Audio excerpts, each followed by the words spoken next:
never been before. It's the first time. It's just, I'm so glad that he's opening our minds to the reality around us. The world's got a lot of problems at the moment. I think even the people who are taking news from the main media are aware of a lot of problems out there. And the real way that we can solve them is by opening up awareness. And things like this event are going to do that. A friend of mine died of having swine flu vaccine recently. So I want to help as many people realise that this world that we're living is not what we thought it is, and it's quite important that we get the word out. I do believe there is an evil cabal who are interested in power, money and control, and I have a lot of respect for David for not being scared and speaking out against it. I admire him. I think he's very brave. I just want to see him doing his thing. I want David to tell us all, man. I want him to talk about the moon being a spaceship. I want him to talk about the future, which he's so positive about. With what's coming and how humanity is going to remember who it is. And see that fork in the road where we actually stop believing all the mainstream education and media and start to wake up to the true magnitude of who we are and how we create reality. He's done a lot of quality research, and he's also applied a kind of philosophy to it as well. You can take it or leave it, but he's putting it out there for everyone, and he puts himself at risk doing it, and we all owe him big time for that.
Ladies and gentlemen, David Icke.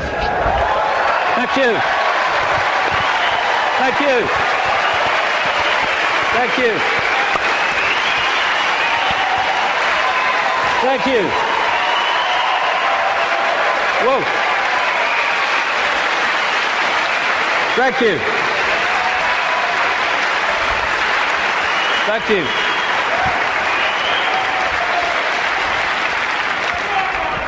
Good turnout then. Crikey. I remember talking to people in telephone boxes once and having room to walk around all those years ago, but amazing things have happened since. My thanks first of all to the extraordinary Linda for putting this event on, and Sean and all the team.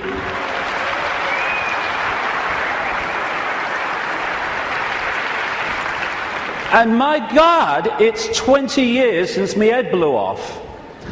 20 years on, I hope I've contributed one thing, and that is to let people realize that if you believe in something, if you keep putting one foot in front of the other and don't get caught in defending yourself or feeling sorry for yourself or falling for the fear that what other people think of you because you're saying something that's different, then if you keep putting that one foot in front of the other, you get somewhere. It's when you stop that everything stops. And if we believe in what we are saying, and what we're saying has validity, then eventually it will be shown to be so. But that process only plays out if we keep walking. And you realize over 20 years that whatever people are saying about you today, they'll say something else tomorrow, so don't get caught up in what they're saying today, whatever today is. Because the fear of what other people think is the state of perception that stops people making a difference.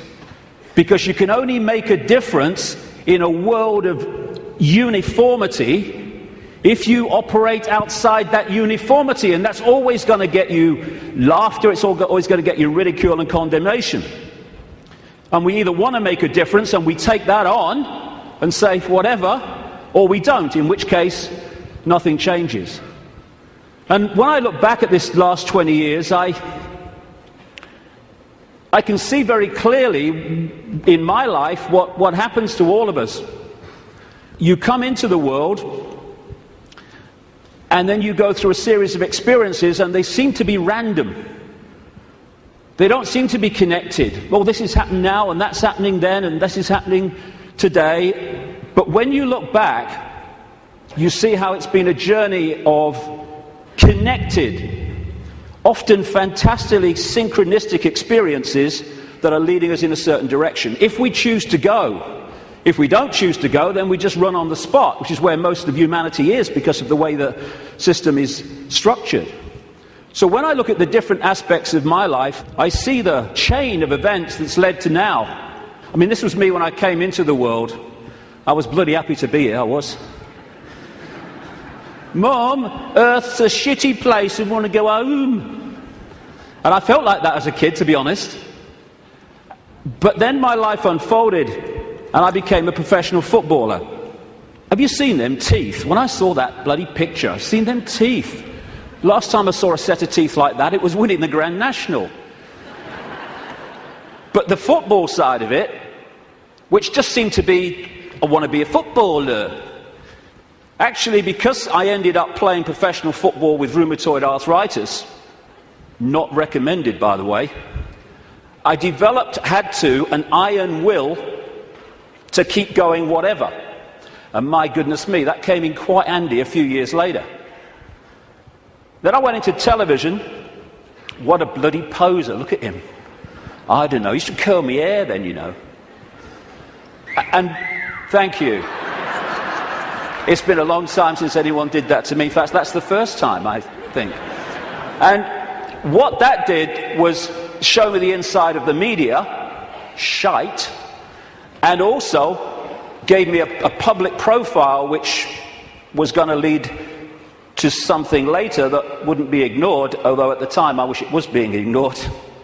And then I went into politics, you can call Green Party politics, and I saw politics from the inside, how it's just a game, how it's irrelevant to human life, and how people who were fighting with each other in the public arena weren't doing anything but that behind the scenes. And then, bang, 1990. For a year before 1990, when I was still in the Green Party, I felt this presence around me. Even when I was in a room alone, or especially then, I felt this presence around me, like I wasn't alone. And this went on for the best part, like I say, of a year. And it got more and more powerful, more and more tangible. Long story short, I tell the story in the books. I went by a series of synchronistic chances to see a psychic. Never seen one in my life before. And I just wanted to go along. I told her I wanted hands-on healing for my arthritis, which was true. But the real reason was, would she pick up what was around me? And I went for a couple of times, and it was hands-on healing, very nice. Betty Shine, nice lady. And then the third time, she starts giving me this stuff. Ooh, this is powerful, she says. I've got to close my eyes for this one.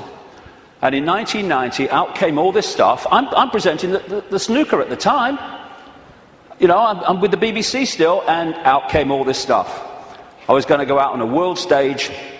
I was going to reveal great secrets. And basically, there was a shadow across the world that had to be lifted. There was a story that had to be told. And I was going to tell it. Which, when I'm sitting with my bum on that little bench next to her in her healing room, sounded complete bloody craziness. But it's unfolded. And it's unfolded very quickly after that, where my life started to change. And I started to come across information that was pushing me in a certain direction. And then, in the same year, or just after the same year, 1991, I went to Peru just on a whim, on intuition, and ended up having extraordinary experiences on a mound in Peru, just down from where that is. This is Siyustani, not far from a place called Puno in southern Peru. Over just out the shot there, on this mound, when this energy was coming in the top of my head, and I was shaking like I was plugged in the mains for about the best part of an hour. And after that, everything changed. It was like a dam bursting in my head, and suddenly concepts, information, perceptions were pouring into my mind. And for about 3 months, if you'd have asked what planet I was on, I would definitely have had to check. And that 3 months was when all this unfolded, what I call my turquoise period. When it was like a computer where you push too many keys and it freezes and says, can't process this, thank you, I'm shutting down. And that's what happened to me basically in that 3 months. And then, after that time, everything morphed back. And people were coming up to me in the street after all the ridicule, they're saying, you're just like the bloke I used to know. I thought they said you got mad. Well, I may have looked like the bloke that I used to know, but I wasn't. I was suddenly seeing the world in a completely different way, and I was asking the big questions. Who are we? Where are we? Why is the world as it is? And from that time, the puzzle pieces started to be handed to me in really synchronistic, amazingly synchronistic ways. One of the, if you like, psychic communications that came through Betty Shine said in 1990, sometimes he will say things and wonder where they came from. They will be our words.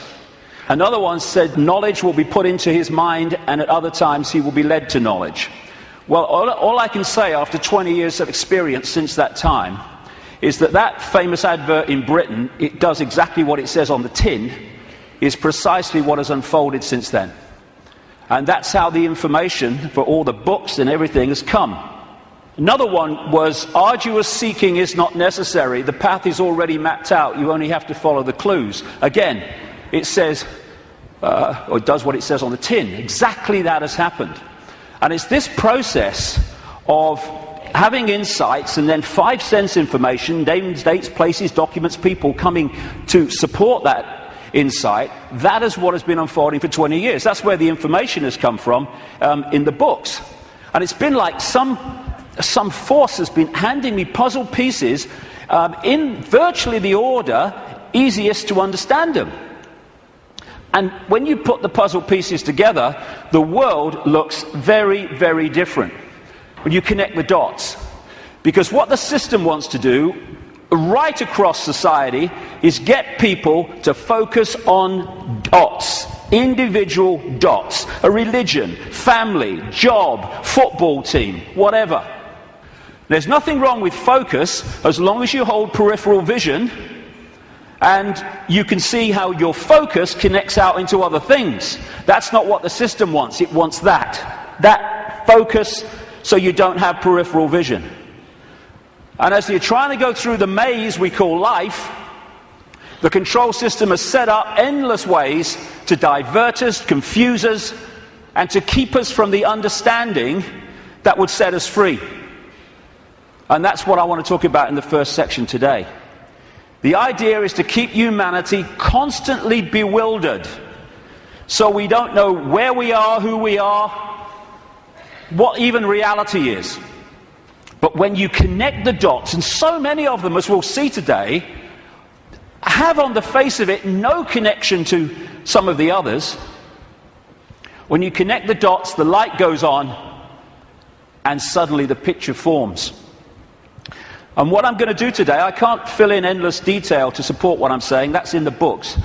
And that's what books are for. Because even in the long, long day that we've got today, and all the hours I'm going to be speaking, I need that time just to connect individual dots and show how they connect together.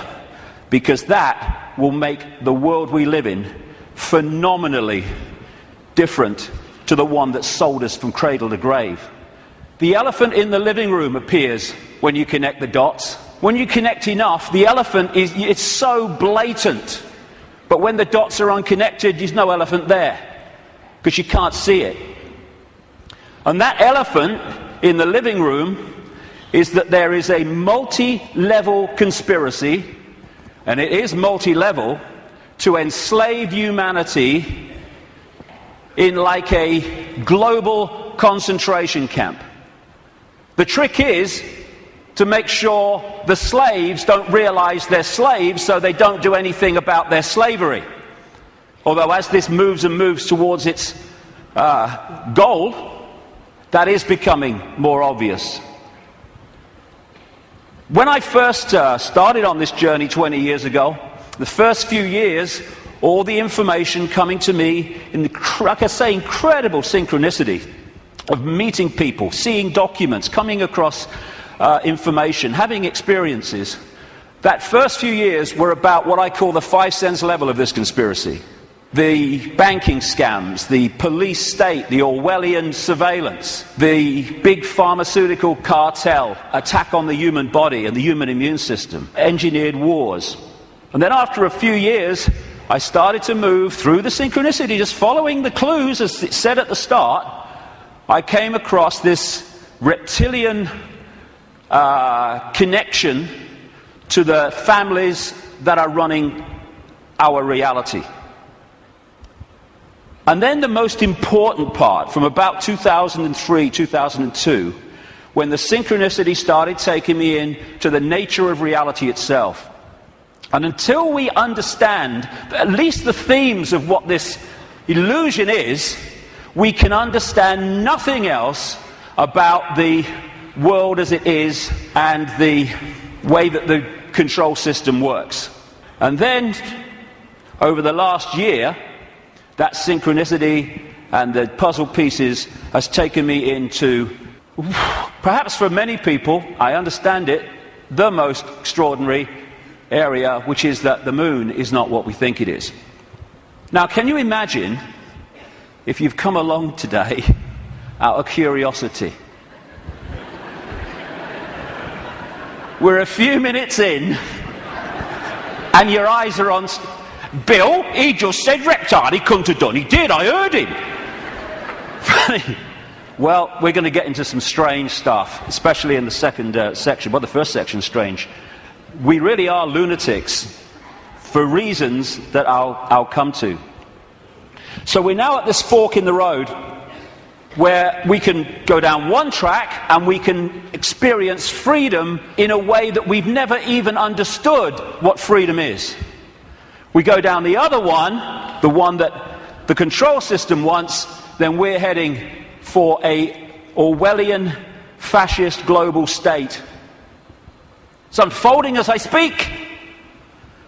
That choice, that fork in the road, is to become conscious, because most of humanity isn't, because it's manipulated not to be, or the control system's route, which is just to become a clone, a computer terminal of a control system, a merciless control system.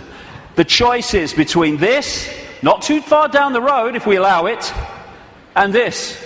Go hard, isn't it? Which one? Ugh. Freedom on a level, like I say, that we can't even begin to imagine from the perception of awareness that we've had so far. We perceive just a fraction of what freedom is, even when we talk about freedom. And we can break out of this. We can break out of this maze, this vibrational prison that we've been encased in.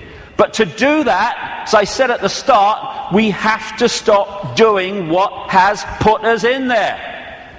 And that is conforming to the world that we are told the world is. Stop being in the herd. Stop being in the box, because there is another way. And if we don't take another way, I'm not saying the other way, we live in all possibility, but if we don't take another way from the way we've taken this far, how can anything change? It can't. If you always do what you've always done, you'll always get what you've always got. Real simple. And we don't have to all be the same. You can look the other way. You don't have to be a faceless person in a faceless crowd. It's not compulsory. You can express your uniqueness. You don't have to do what everybody else does just because they do it and we're frightened of conforming. And sometimes the choice of not conforming can actually save us a lot of grief. And it will in the next few years. You don't have to swim with the tide. You can swim the other way. It's possible. You were born an original. Don't die a copy. But how many people do? Because they fear not being like everyone else is because of the comeback from those people. Truth does not change because it is or is not believed by the majority of the people. Everybody knows that, mate. Everyone knows that's rubbish. Well, I don't know it's rubbish.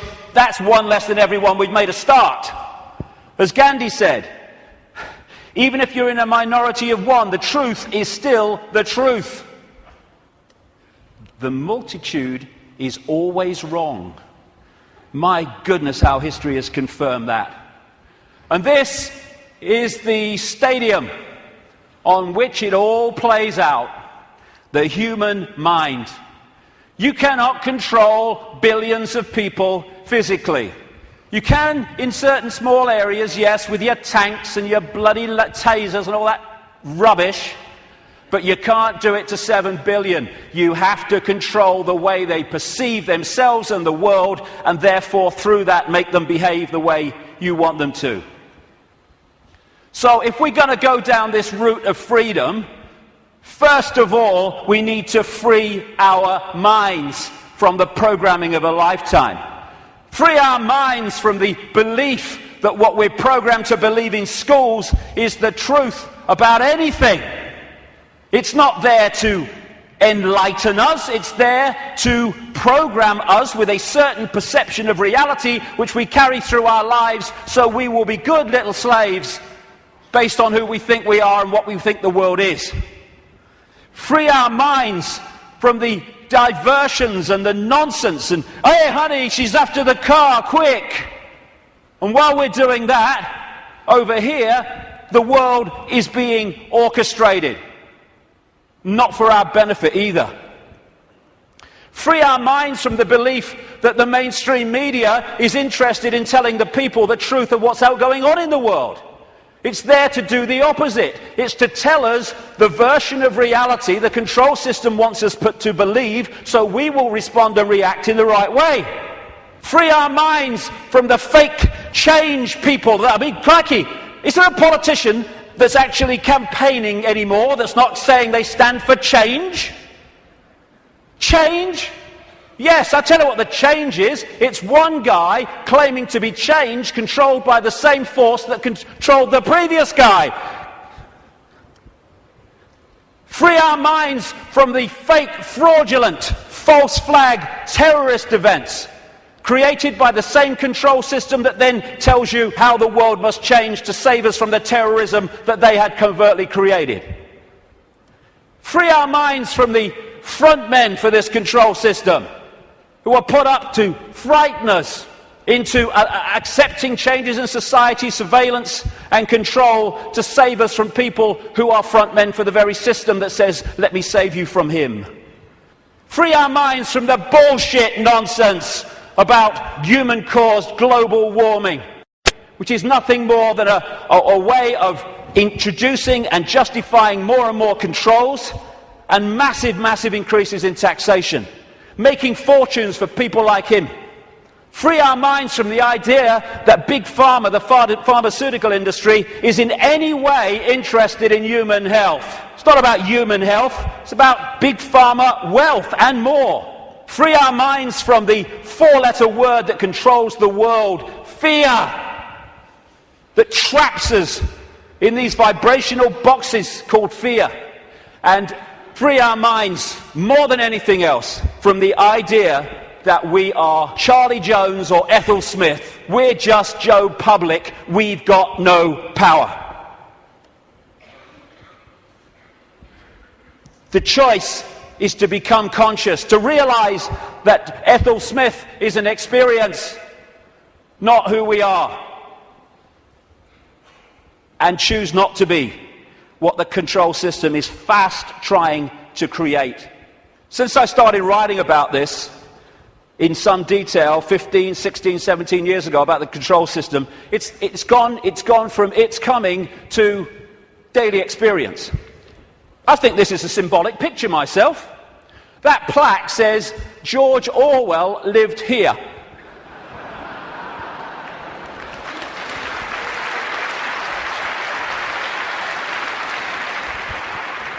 We've got peaceful demonstrations in America being scattered by excruciatingly painful sound technology.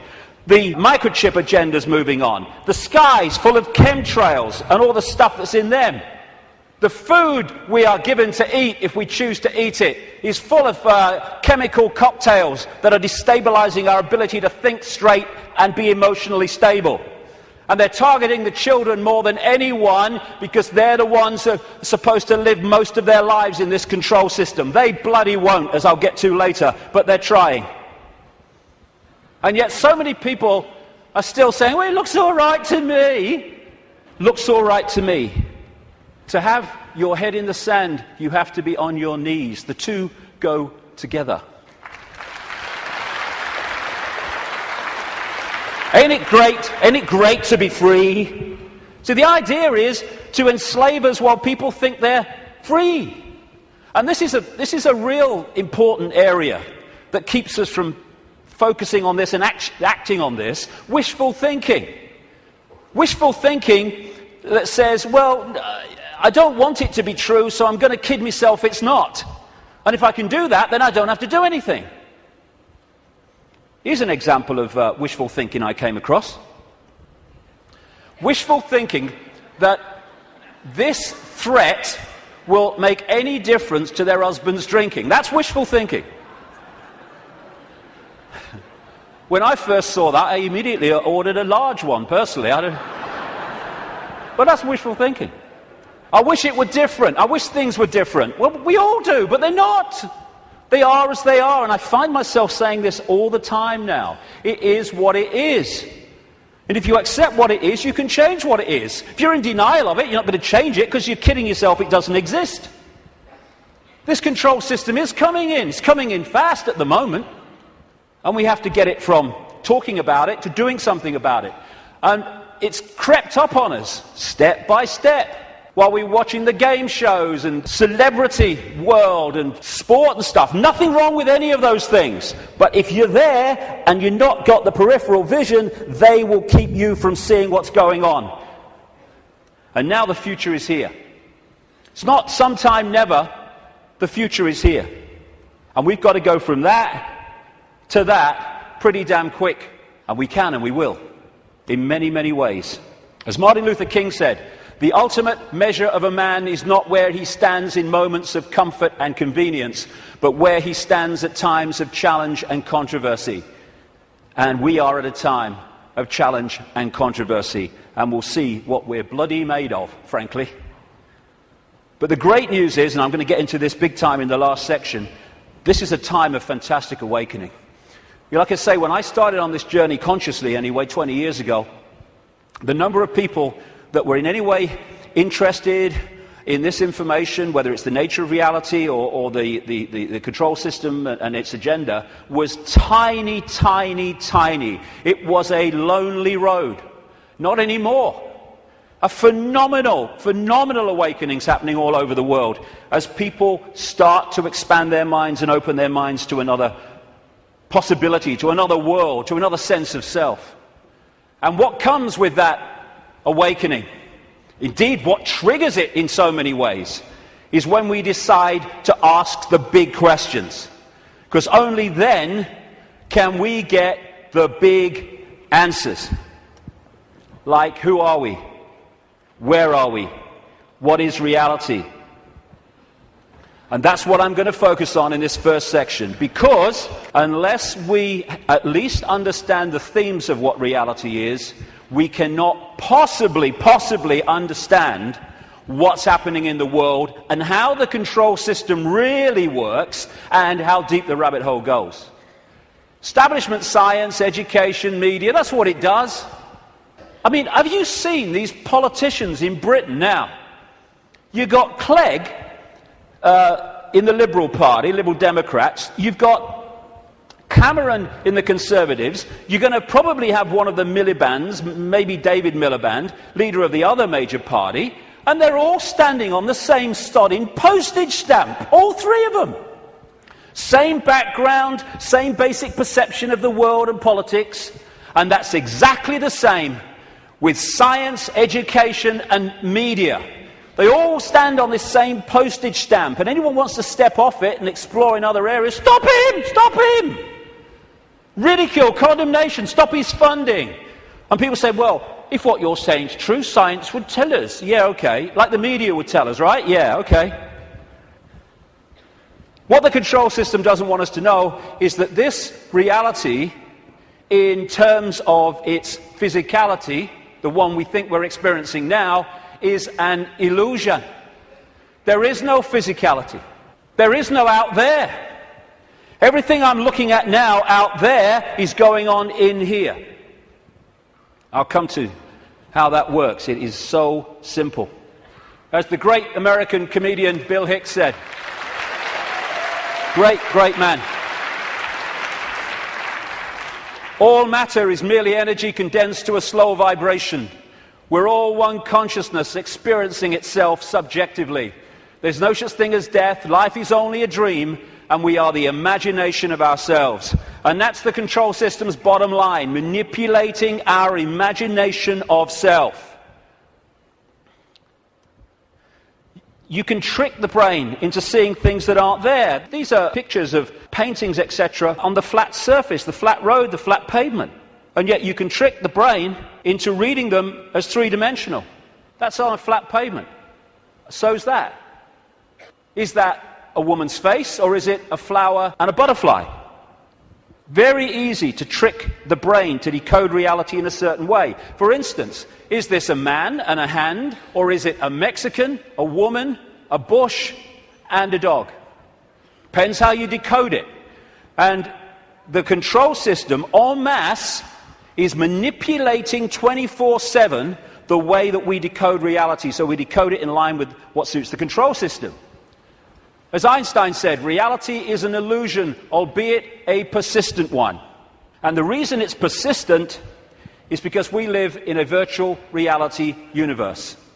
A fantastically expanded, advanced version of a gigantic computer game. And the analogies go one after the other. Today, it's much easier to talk about reality, because technology is starting to mirror the very reality that we're experiencing. It's getting closer and closer to real, and the projection is that not too long from now, they will have computer games which you could hardly tell the difference between that and this. We're having training simulations and flying simulations. They're in some hospitals using virtual reality images to show patients when their burns are being treated, and they show them pictures of very cold images, and the brain decodes that and cools the skin down. And when you look at these advanced virtual reality technologies, what are they doing? They're just hijacking the way the five senses work anyway. They're using the eyes, they're using through these gloves, the sense of touch and all the rest of it, and they are feeding information, digital information, to the brain and tricking it to believe that something's going on which is not. And that's how the control system works. And we have what I call the body computer, the biological body computer. Biological, by that I mean it has the ability not just to react to data, but to assess that data and make decisions on it, which is what the immune system is doing all now as we speak. I'm not standing here, you're not sitting there saying, okay, problem with the right leg, go down there a bit on the left. No, it's just doing it because it's thinking. It's a biological computer system. By the way, this image here was taken the split second that someone told this guy that Barack Obama had won the Nobel Peace Prize. That's how I reacted anyway. And the base foundation of this virtual reality is actually waveform, vibrating energy. And within waveforms, as scientists will tell you, fantastic amounts of information can be stored. And that's what the base information construct of this reality is. It's information in wave form. And what I'm going to call that through the day is the metaphysical universe. When I talk about the metaphysical universe, I mean the waveform level of this universe before it becomes this. What happens is the waveform information construct is decoded through the body computer into the world that we think we are experiencing. It's all going on in here. And it's like, as I'll come to in a second, it's almost a mirror, though much more advanced, of the wireless internet, where you can get a computer and you can pull the wireless internet, the World Wide Web, a whole collective reality out of the unseen to appear on a screen anywhere in the world. And so as we decode vibrational information through to electrical information, which is sent to the brain, and the brain decodes that into the world that we think we are experiencing. This is the metaphysical universe. Through the body computer, it becomes the world that we experience as outside of us. The five senses, which of course, as I say, virtual reality computer games lock into, that's how they work, they change vibrational information into electrical information, which goes to the brain to be decoded into what is holographic information. I'll come to that. So this is absolutely right, this scene from The Matrix, where the Neo character says, this isn't real, and Morpheus says, what is real? How do you define real? If you're talking about what you can feel, what you can smell, taste, and see, then real is simply electrical signals interpreted by your brain. That's all it is. And imagine if you can manipulate the way the brain interprets reality, because you know how reality works and the population doesn't, because you bloody well keep it from them systematically. The five senses are a decoding system. The most obvious one, of course, is sound. That's a vibration, comes to the ear, message to the brain, brain hears the sound. There is no sound until we've decoded it as so. Sound is just a vibration until we've decoded it. Sound exists in here. Same with taste. Electrical signals to the brain decodes it. This is how you can, through stage hypnotists, etc., get someone to eat a potato but taste an apple. Because you implant the belief here that it's an apple, and so the electrical signal with the potato code goes there, and it doesn't read it like that, it reads it as an apple. Even on that basic level, think of the potential for manipulating the way we see reality individually and collectively. And different parts of the brain, like with smell, are specifically there in the body computer to decode those senses. Same with touch. Exactly the same. Even movement. There is no movement until we've decoded that movement. There are conditions of the brain, which some people have, where they don't decode movement. So often they don't even see it. They'll see a car in the distance, the next thing, whoom, it's gone. Nothing in the middle. They see someone pouring a cup of tea, and all they see is a static arc of tea. It's all an illusion. It's a computer game. A very, very sophisticated one. I love that. Crikey, talk about having a laugh. Hey, Ethel, come and see who's in the telly. Don't you mean on the telly? No. Stage hypnotists are playing with this system all the time, like I say. And there are some other hypnotists I made earlier. These don't know they're hypnotists, most of them anyway. But that's what they're doing. They are, all the time, giving us a sense of reality, a belief in what is real. And if the brain takes on that belief system, it then starts reading reality in line with that belief, and it becomes a self-fulfilling reality. So we live in the equivalent, as I'll keep saying, a very, very advanced equivalent of the holographic internet, the World Wide Web. If you say to people, tell me about the internet, they say, yeah, well, it's graphics and websites and words and colors and the pictures. Yes, it is. But the only place that exists in that form, the internet, is on the screen. Everywhere else, it's electrical circuits, etc., etc. You say, tell me about television. They'll say, well, it's moving pictures on a screen. Yes, it is.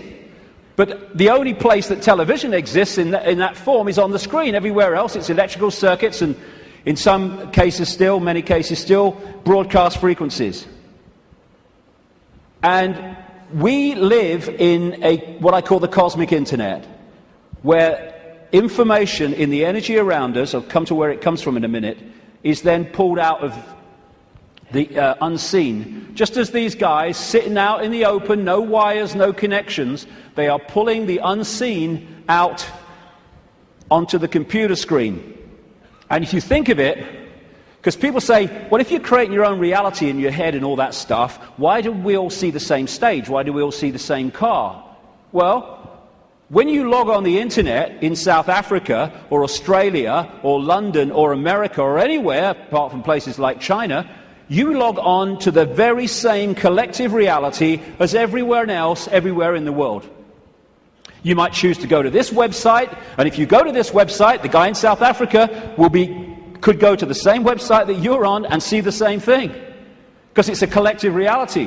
What happens is that we then decide, do we like this website? What do we think of it? Do I want to go there or do I want to go there? That's how we put our individual spin on it. It's the same when you look out the window and you see the same car going past. But I might like the car, someone else might not like the car. But it's the same collective reality.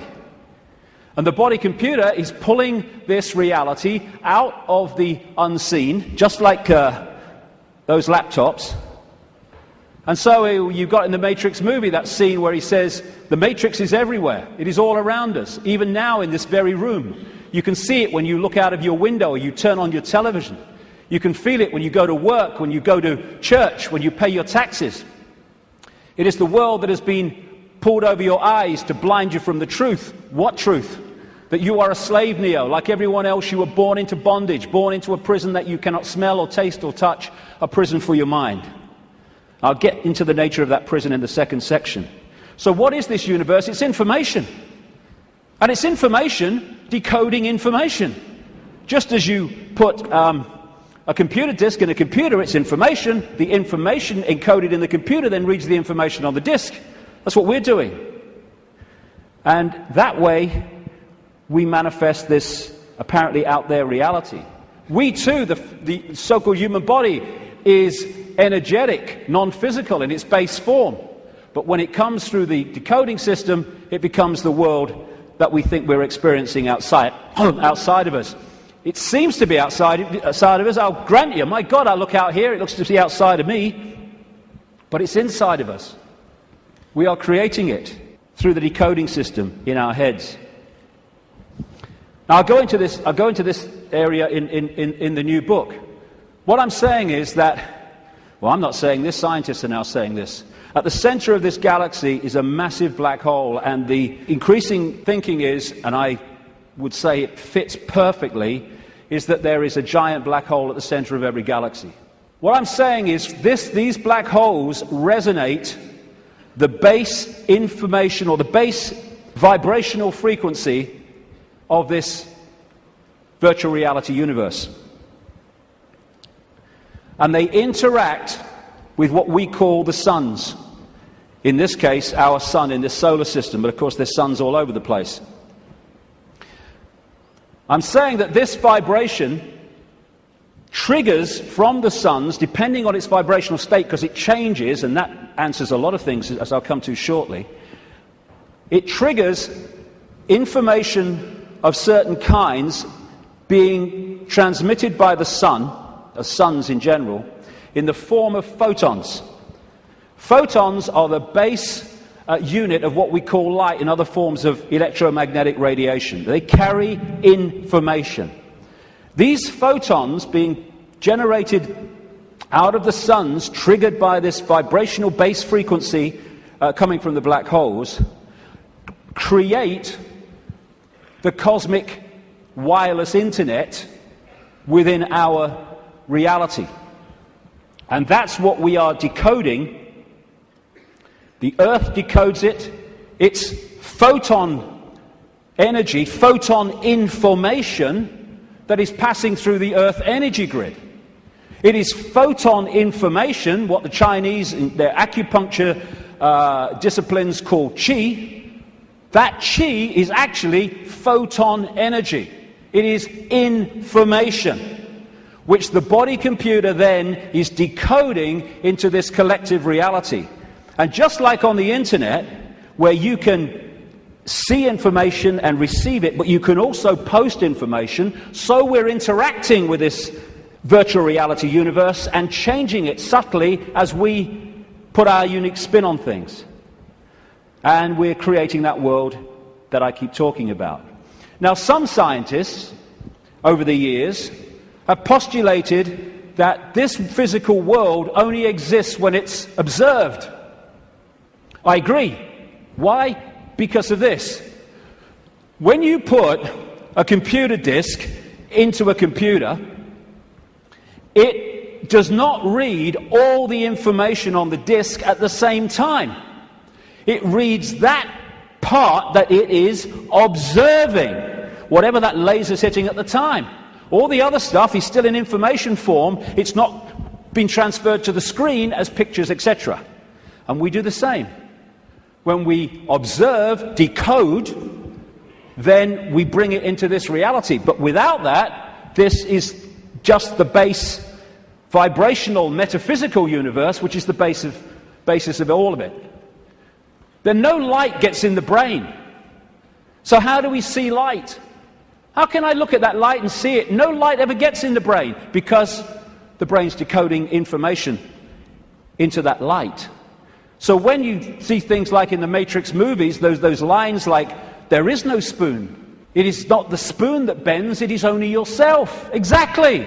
Because the only place the spoon exists in physical form is in here. And you bend it by bending the way you decode reality. Miracles are simply overcoming the programming of what's possible and not possible. You know, we are of course programmed to believe that when you walk through fire, you get burned. And if you walk through fire or hot coals with that belief, that decoding state, you'll burn your bloody feet. But as so many people have shown, if you can go into another state of consciousness and override that, you can walk across hot coals and not feel a thing. Why? Because an illusion cannot burn an illusion unless you believe it can. There are no miracles. There's just understanding how to manifest all possibility. And that understanding comes from the fact that we acknowledge, we understand that we are consciousness. Disembodied, no form awareness, having an experience. Like a Central American shaman said, we are perceivers, we are awareness, we are not objects, we have no solidity. We, or rather our reason, forget this, and thus we entrap the totality of ourselves in a vicious circle from which we rarely emerge in our lifetime. And that vicious circle is what the control system wants to keep us in, because then we're controllable. If we understand who we really are, what we really are, it's impossible to control by a bunch of control freaks. The body is the way our awareness experiences this reality. If I want to interact with this reality, which is a frequency range, I have to have an outer shell, we all do, that vibrates within this frequency range, because our consciousness is vibrating much too quickly. It's like Radio 1 trying to make connection to Radio 2. They're on different wavelengths, never going to happen. So we take on this outer projection we call a body, and therefore I can pick this up and interact with this reality.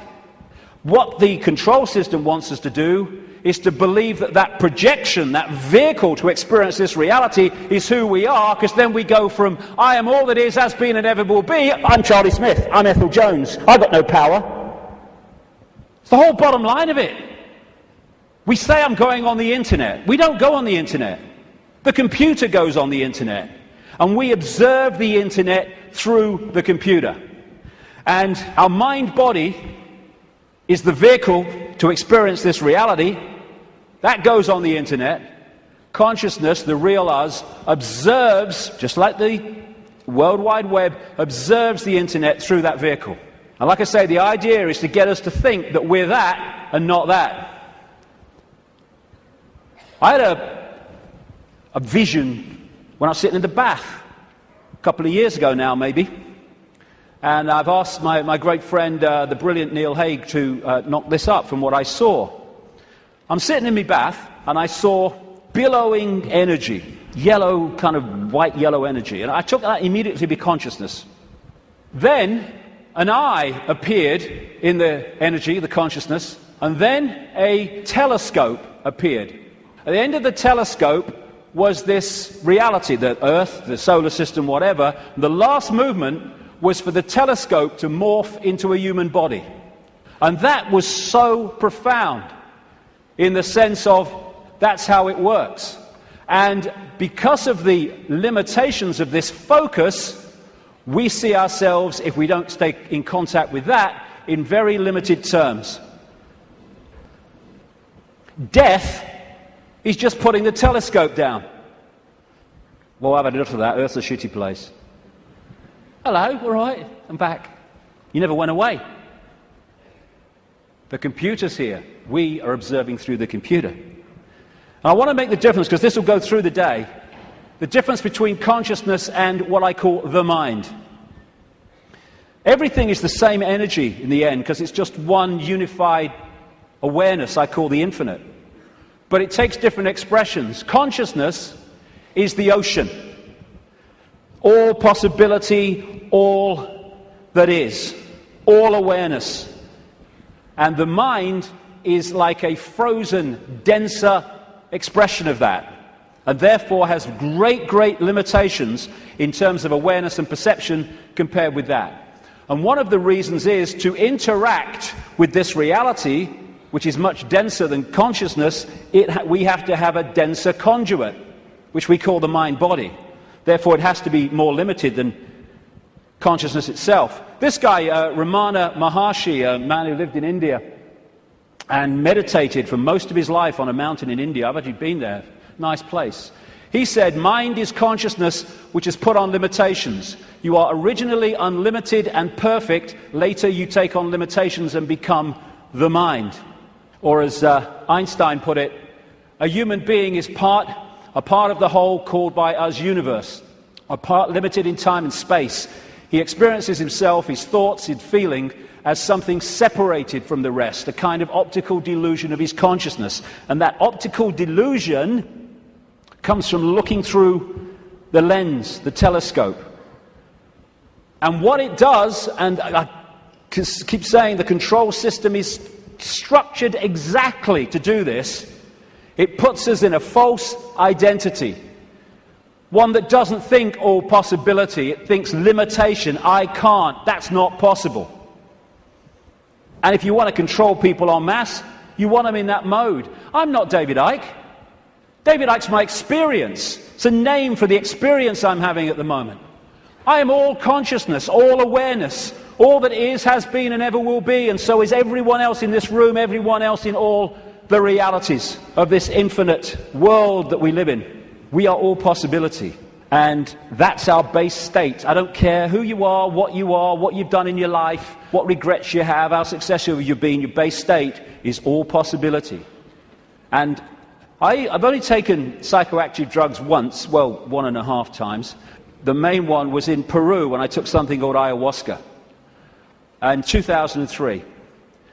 And for 5 hours, I had this voice, as loud as mine is now, took a female form, talking to me about the illusory nature of reality. And when I came back out to Britain, it happened in the Brazilian rainforest, I started following up names, dates, places type information, what I was told.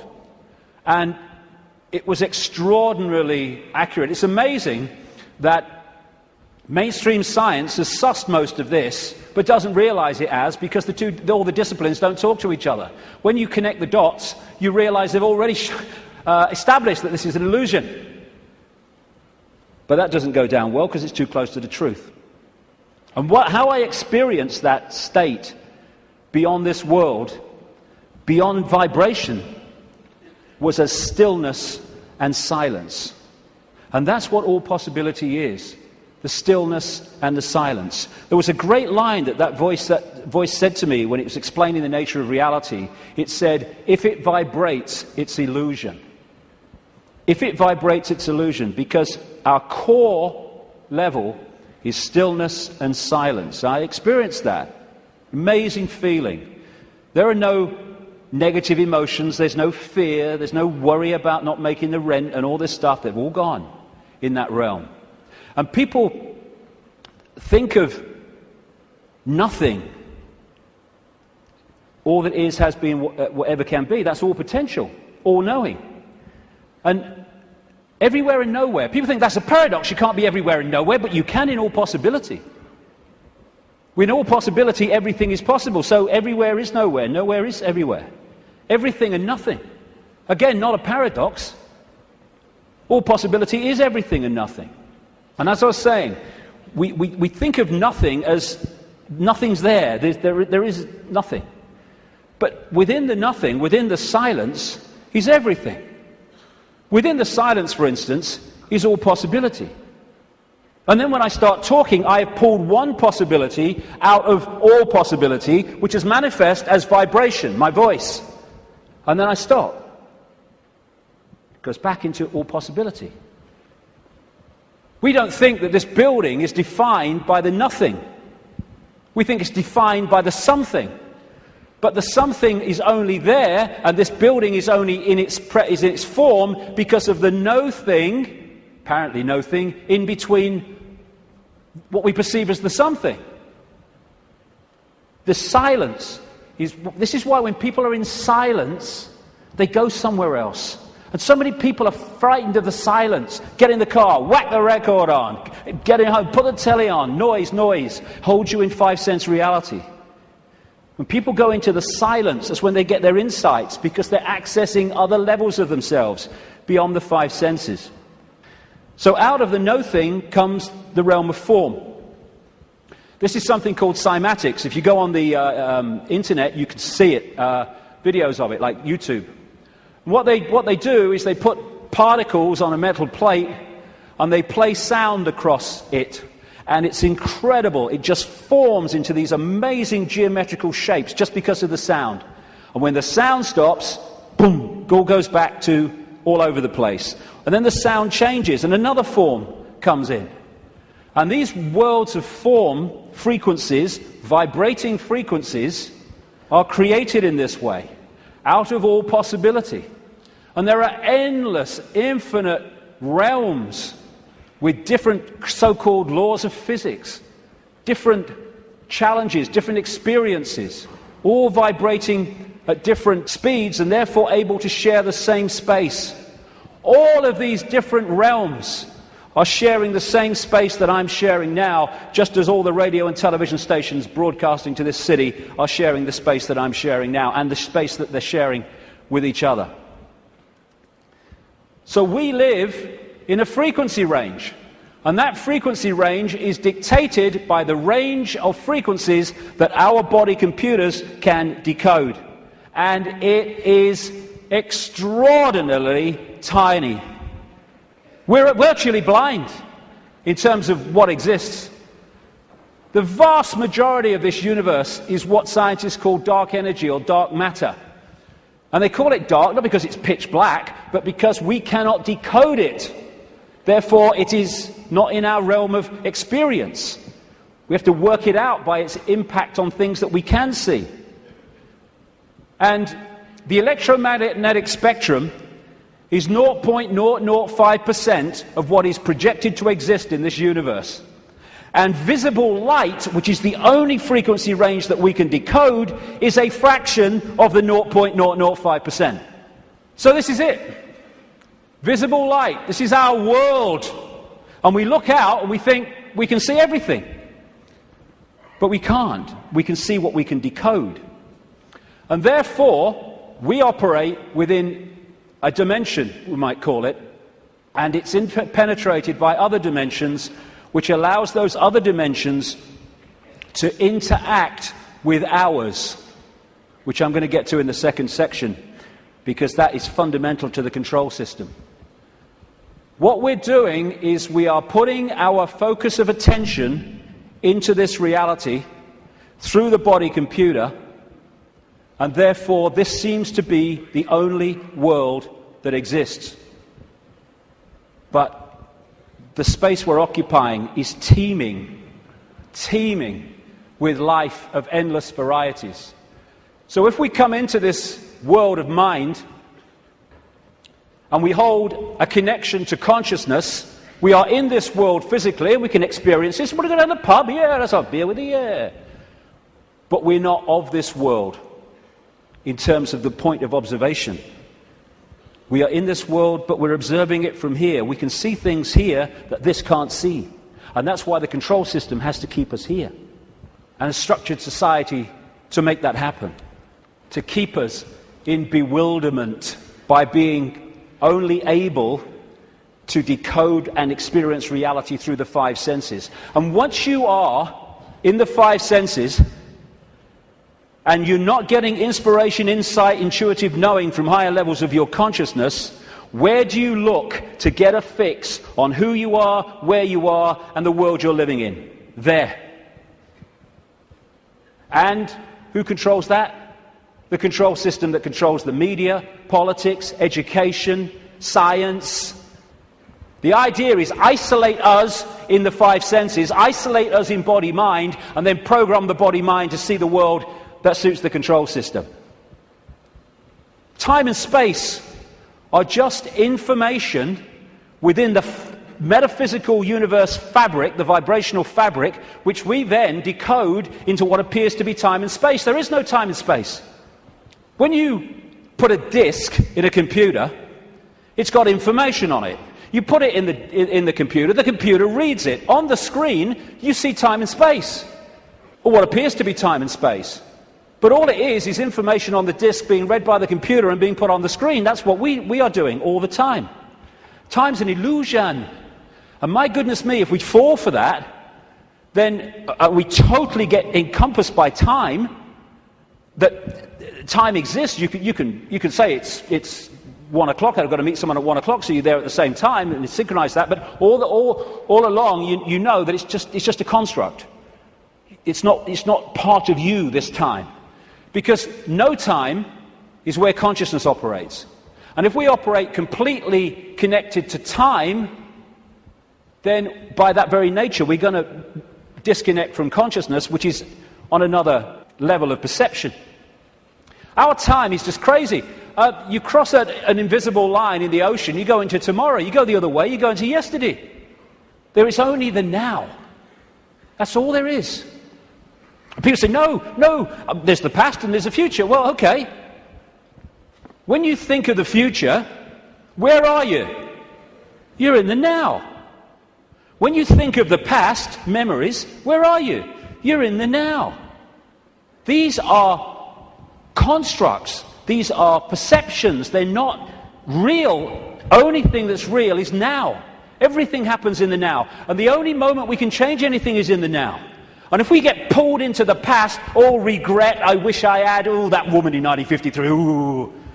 Or we get pulled into the future, oh my God, what's going to happen? Oh, yeah, outcome, oh, what if? Then we're getting pulled out of the only time that exists, and therefore our power to change things, to impact on now, is diluted. And we are absolutely dominated by time. What's the time? Oh my God, is that the time? Oh my goodness, what's going to happen? Are you going to get time? Oh, I'm late. And yet, the now is the only thing that exists, and time, like space, is a perception. It is part of the construction of reading. You could see time in a way like a disc, like a DVD. What you've seen in the film is your past, as you perceive the past. What you're looking at in the film at that moment you perceive as the present, and what you've yet to see in the film you perceive as the future. Yet all that information exists on that disc at the same time.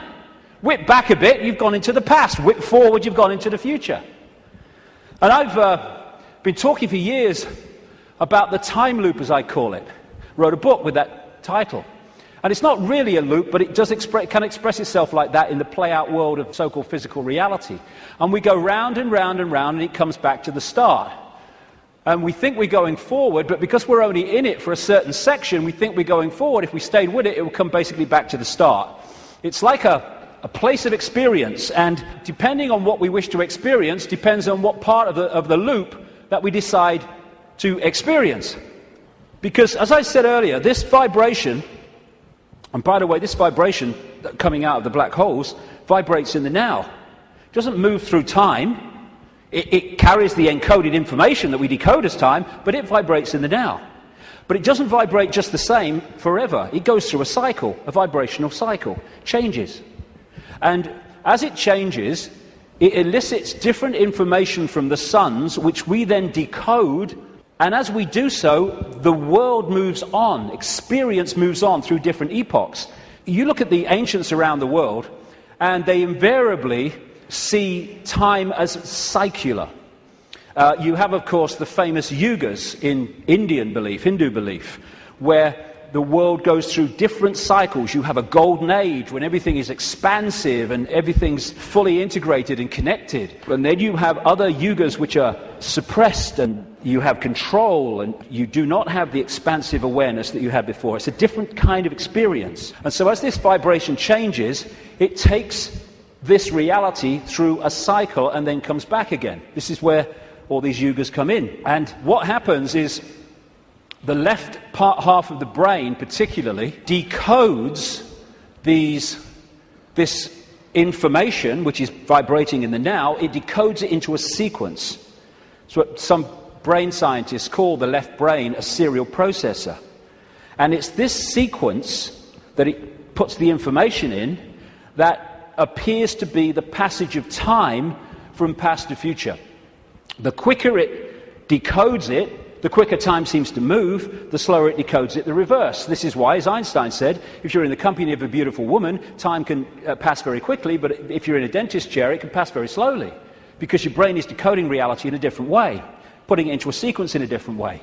And so the time loop is actually just the decoding of this changing vibration, changing information. And again, if you can hold connection to out there, you can be in the world and not of it. If you're not, you're literally caught in the loop, and that's where most people have been for a very long time.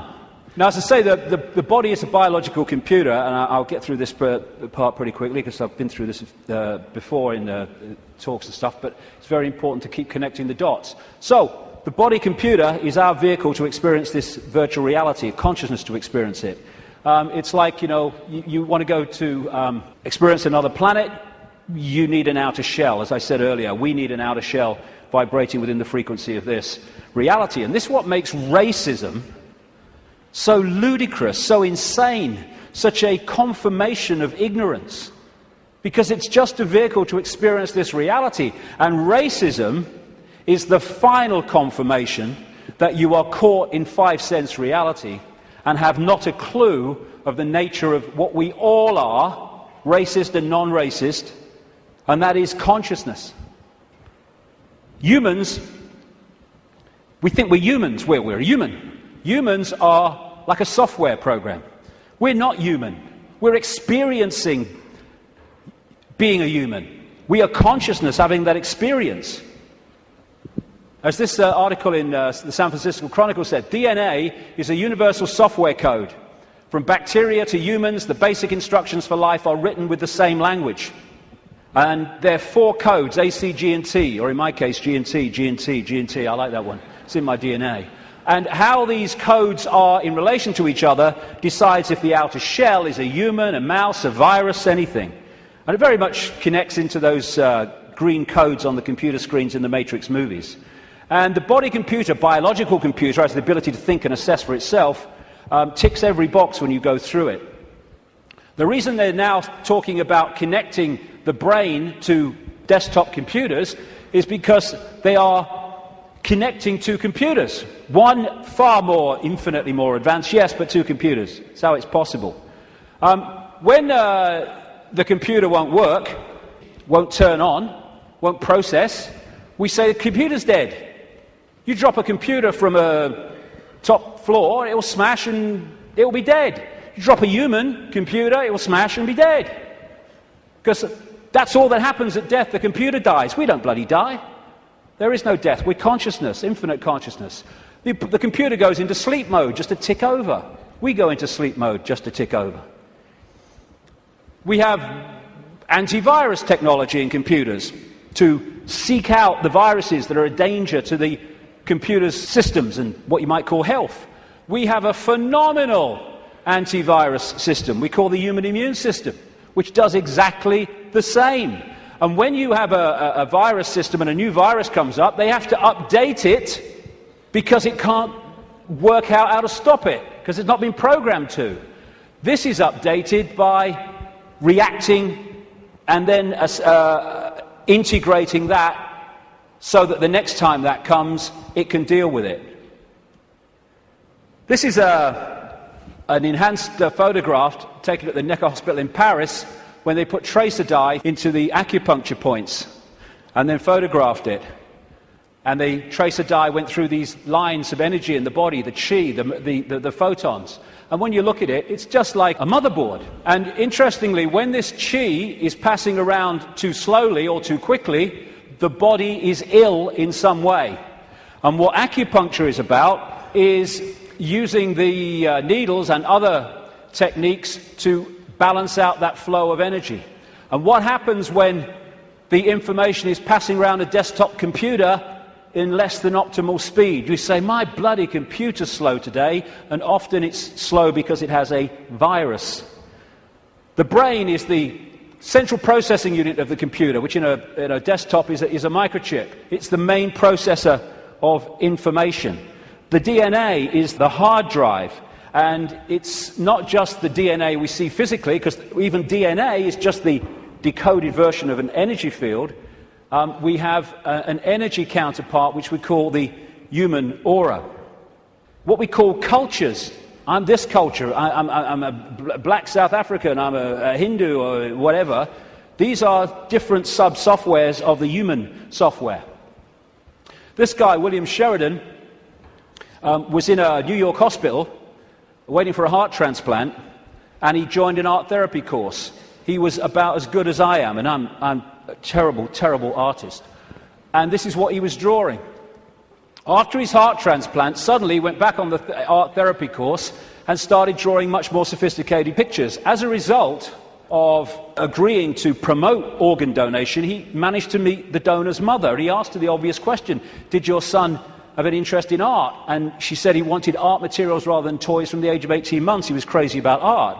And there have been many studies, some of them very extensive over the years, that have shown the incredible connection between people who've received hearts, lungs and other organs from people and then taken on either and or their character traits or their abilities. Because what are they doing? They're downloading information from one computer to another. That's how it gets passed across. Credo Mutwa, the great Zulu shaman in South Africa, told me that in the days when they used to eat people in Africa, one of the golden rules was that you must heat the person to a certain temperature, otherwise if you eat them, you become them. Same principle. We are led to believe that what identifies us with the body and what identifies us with the body being us is whether we're a man or a woman. Again, being a man or a woman is not what we are, it's the experience we're having. How can we be a man and a woman, or how can that be what we are, when you can change from a man to a woman through chemical intervention? It's changing the nature of the computer through chemical intervention. Freaky the chicken, who was in the papers a few years ago, started out life as a hen, laying eggs, then had a massive, for some reason, explosion of testosterone, and became a cockerel. Started chasing the chickens, the hens, and crowing at dawn. Grew a comb. How can male or female be what we are when that can happen? It's an experience for consciousness which is neither male or female because it's all possibility. This is from the BBC website. Scientists have been able to take control of flies' brains to make females behave just like males. Researchers genetically modified the insects so that a group of brain cells that control sexual behavior could be switched on by a pulse of light. The team was able to get female fruit flies to produce a courtship song behavior usually only seen in males. Just so you manipulate the computer. Why do birds suddenly start singing together when the sun comes up? I mean, is there someone with a baton? Go! Why did Freaky the chicken start crowing at dawn when the testosterone came in? It's a program. It's the same with emotions, where we think the emotions of who we are. But you can fundamentally change your emotional state through drugs, through chemicals, through things like mercury. Mercury in fillings can change your personality. Can change your personality by drinking the shite in food and drink, these chemical cocktails. That's what's happening to so many kids. How can even emotions, as we know them, be what we are, when chemicals can change the emotions that we have? It's to do with the way we decode reality. And we are receiver-transmitters of information. Like we're taking from the worldwide cosmic web and we're adding to it. And how interesting and appropriate that one of the great ways or great means of receiving and transmitting is through crystals, quartz crystals. And it turns out the human body is a gigantic liquid quartz crystal. The membrane of every cell, and we have trillions of them, is a quartz crystal, a liquid crystal. The Earth is a gigantic crystal. Every grain of sand, for goodness sake, is a crystal. And the Earth, too, is receiving and transmitting information within this cosmic web. DNA is a receiver-transmitter of information, and it's made that way. This is an article on DNA. From the characteristic form of this giant molecule, a wound double helix, the DNA represents an ideal electromagnetic antenna. On one hand, it is elongated and thus a blade which can take up very well electrical pulses. On the other hand, seen from above, it has the form of a ring and thus is a very magnetical antenna. We are receiving and transmitting all the time through what we think is the body computer. And the energetic auric field connects into us through what we call chakra points, from a word, Sanskrit word meaning wheels of light. And these connect into what we call the physical body through the endocrine system of glands, two of which include the pituitary and the pineal gland, which together make up what we call the third eye. The ability to get out there through the sixth sense. It's like that Muse song says, if we could flick a switch and open your third eye, we would know that they'd never be afraid to die. Words to that effect. Exactly, because we'd be out there. Now, anything that can shut these down holds us in five-sense reality and stops us from breaking out into the greater self. That's where they want us, and that's where they've got so many people, the vast majority, in that state, in a false identity. The world looks so solid, I grant you, but it can't be. It can't be, even though it seems to be. And if you bang your head on the wall, again, like walking through the fire, believing you're going to get burned, you'll bang your head. But it can't be, because the world is made up of atoms, and as quantum physicists have shown, atoms have no solidity. How can something which is basically empty space make up a solid world? It can't. The reason it appears to is because the information in the waveform metaphysical universe is decoded through into apparent solidity. Again, it's just the way we decode reality that gives it form. We take information from a disk, we put it on the screen, it seems to have time-space solidity. But it doesn't. It's just information being read, and that's exactly what's happening to us. The reason it appears solid and it appears three-dimensional is because we live in a holographic world. We see holograms, you can buy them in the shops, where they appear to be three-dimensional, but actually they're not. It's just the illusion of the way they're made. And how they make them is they have a laser, part of it goes across the object they want to photograph, another part goes directly onto a photographic plate, and then the part that's passed across the object goes onto that plate, and they collide. Those two parts of the laser collide, and they create, here we go, a waveform. We call it in holographics an interference pattern. It's like dropping two pebbles in a pond, and then the waves they create collide, and that is a waveform representation of where those pebbles fell, how heavy they were, how high they fell from, etc., how big they were, etc. And this is what the waveform, again, looks like on a holographic print. It's information. It seems to be nothing. It looks like a fingerprint, appropriately, actually. But what is it? But you fire a laser at that, and suddenly a three-dimensional, and the best of them, a very solid-looking image comes up. This is we create our reality. It's holographic. This guy is in an Australian city, I think it was Melbourne, but he was projected as a hologram onto a stage in Adelaide. This is one that CNN did. So we are creating a holographic version of this information, just like a hologram does in our heads. That's where it comes from. It's this construct. And how funny, I've been saying this for years, and then I come across this very, very mainstream New Scientist magazine in January now 2009, and its front page, you are a hologram projected from the edge of the universe. You don't need to go through great swathes of academia. In fact, it's often the worst thing that can happen, because it puts you in the box on the postage stamp, often, to understand reality. You just have to access that which is all around us, containing that knowledge. And then you have the question, how can something be a waveform and a particle at the same time, which is what quantum physics has found and gone, what? How can that be? Very simple. When you're creating a hologram, the waveform doesn't disappear when the hologram projects itself. They both exist at the same time, the information construct and the decoded holographic form. The particle and the waveform exist at the same time. It's so bloody simple. People think it's so complex.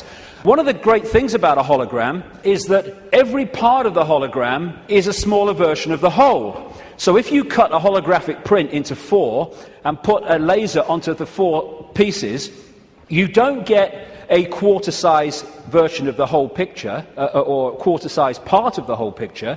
You get a quarter-size version of the entire picture. And because of that, this is why these things happen. This is why reflexologists can find points on the hand and the feet and elsewhere that relate to different organs and parts of the body. This is how acupuncture can do it, and reflexology with the points on the ear. Do something here, it affects the heart. Do something here, it affects the liver. Because it's a hologram, and it must be like that, because every part of the hologram is a smaller part of the whole. Holographic blood, this book by an American physician called Harvey Biggleton, I went to see. He has found holographic images in the blood. And I looked through one of his really powerful microscopes, and as he increased it and increased it and increased it, my blood went from blood as you would perceive it to quartz crystal when you got it to the most powerful level. That's what we are, crystals. So because we live in a holographic reality where everything is a smaller version of the whole, that's where we get the theme of as above, so below. That's why the human energy field is mirrored by the Earth energy field. Because we are a smaller part of the Earth hologram, and the Earth hologram is a smaller part of the greater hologram. And on one level, this reality is digital. And they're creating now, and this is extremely relevant to what I've been saying, they're creating now digital holograms that operate in a slightly different way to the holograms we've had before. And some of these digital holograms, that's one, are being used at promotions to sell products and stuff. And people are frightened to walk through the hologram because it looks so solid. And that's what this is, digital holograms. Digital holograms is the reality that we're experiencing in what I call the play-out world. And this is why numerology works. Numerology can predict things, and it can make things happen because it is working on this digital level of reality. Computers work on binary systems of on-off electrical charges, just symbolized as 1 and 0. They're now starting to develop trinary computers with a third number. And the human brain works how? On binary and trinary on-off, etc. electrical charges. And of course the A, C, G and T codes of the DNA all connect into this. So while in the Matrix movies we saw the projection of beyond the physical world, it was a digital world, so is ours. That's exactly what it is. And like I say, scientists are not sussing any of this stuff in terms of the mainstream because they focus on their own discipline, their own individual dot, and they don't connect the dots, and therefore they can't see the picture. I watched a program the other day. It was a mainstream science program, and it asked the question for at least an hour. I think it was an hour. What's the biggest number? And they were going in these bloody numbers that went on and on and on and on, disappearing up there, trying to work it out. Well, I'll tell you the biggest number. That's the biggest number. Infinity. There is no biggest number. There is only all possibility. And numbers are the digital level of this reality. And because of that, numbers represent vibrational states. As a result of that, you can manipulate reality through numbers and numerology, because you're manipulating that level of the decoded construct. So what does all this mean? We live a false identity. We think we're humans when we're consciousness. We're multi-leveled awareness, not just the body, consciousness. And some near-death experiences have experienced and then come back to tell the story of what they've experienced when they've been through. Sometimes they experience it as a tunnel and then come back when their body releases the consciousness for a short time. And this is one that encapsulates all of it. He said, everything from the beginning, my birth, my ancestors, my children, my wife, everything comes together simultaneously. I saw everything about me and about everyone who was around me. I saw everything they were thinking now, what they thought then, what was happening before, what was happening now. There is no time. There is no sequence of events. No such thing as limitation of distance, of period, of time, of place. I could be anywhere I wanted to be simultaneously. This body computer is what gives us the delusion of all those things. And I'll just finish on this bit. Key to holding us in servitude is to keep us in the left hemisphere of the brain. We have two, the right brain, the left brain, and we have a bridge called the corpus callosum, which bridges the two and should pass information between the two. And the right brain, they are very, very different states of being. The right brain is the out there, the creative, the connection with all that is. The left brain is what deals in numbers, in language, in sequence, and puts everything in hierarchical structures and all the rest of it. And what the system wants, it wants us in there. Because when we're in there and not in there, we are there. And the whole system is structured to put us there. The education system, everything. I found this. Different functions of the right and left brain. What the right brain wants to do is say the colour. What the left brain wants to do, language, it wants to say the word. And it's interesting when you try to go through these and say the colour, how difficult it is for many people to say the colour instead of the word, to say green instead of what the left brain wants, which is yellow. And the functions of the two are massively different. This lady, a brain scientist, neuroanatomist called Jill Bolte Taylor, became well known when she had a stroke in the 1990s, I think it was. And she had a stroke in the left brain and stayed awake for most of it, and therefore experienced what was happening. First of all, she got onto an exercise bike trying to overcome how she was feeling, and she looked down at her hands, because this left brain decoding system's now not working and was not decoding reality as it normally did. She looked down and she saw not hands, she saw claws. As this went on, she could no longer see a division between her and anything else. Everything just joined as one infinite field of energy consciousness. And she said it was just bliss. Nirvana, she called it. When she tries eventually, the left brain eventually kicks in and says, you've got to get help, she tries to call work, a colleague, to help her out. Took her 45 minutes, I think she said, a long time, trying to go through these business cards to find the number, because when she looked at them, she couldn't see numbers and words anymore, because this wasn't decoding reality as it should. She could see pixels.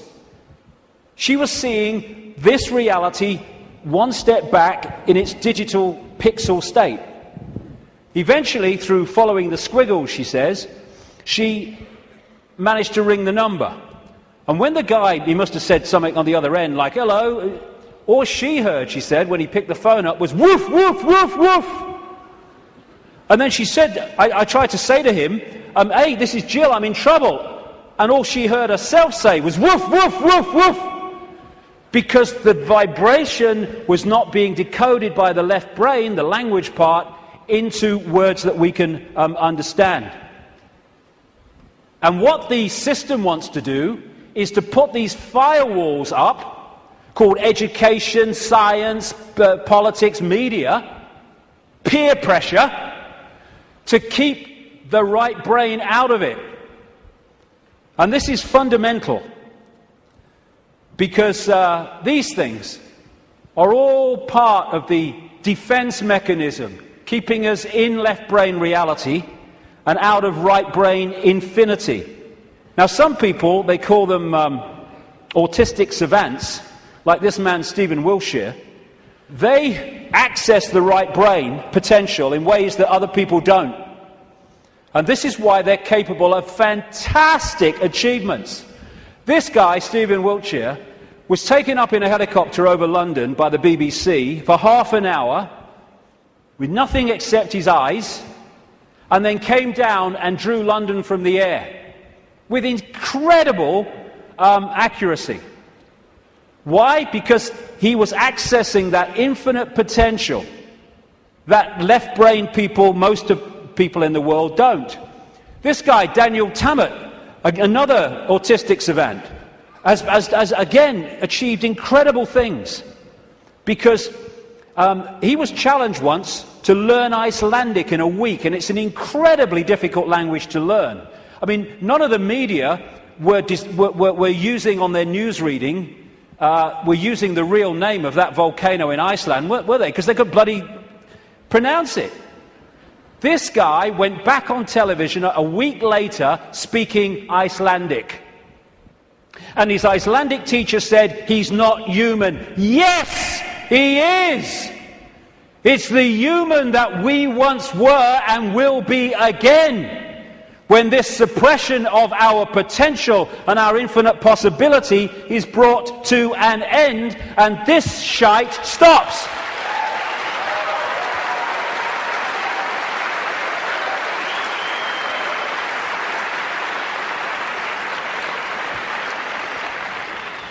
We worship the intellect. Oh, he's got a great mind. Oh, he did this at Oxford. Oh, he's gone to Harvard. Mind is such a low level of awareness. It's supposed to be a vehicle for experiencing this reality, a servant of consciousness. It's become our master. It's become something to worship. And that's the isolated intellect. That's the isolated intellect. And so we reach a point.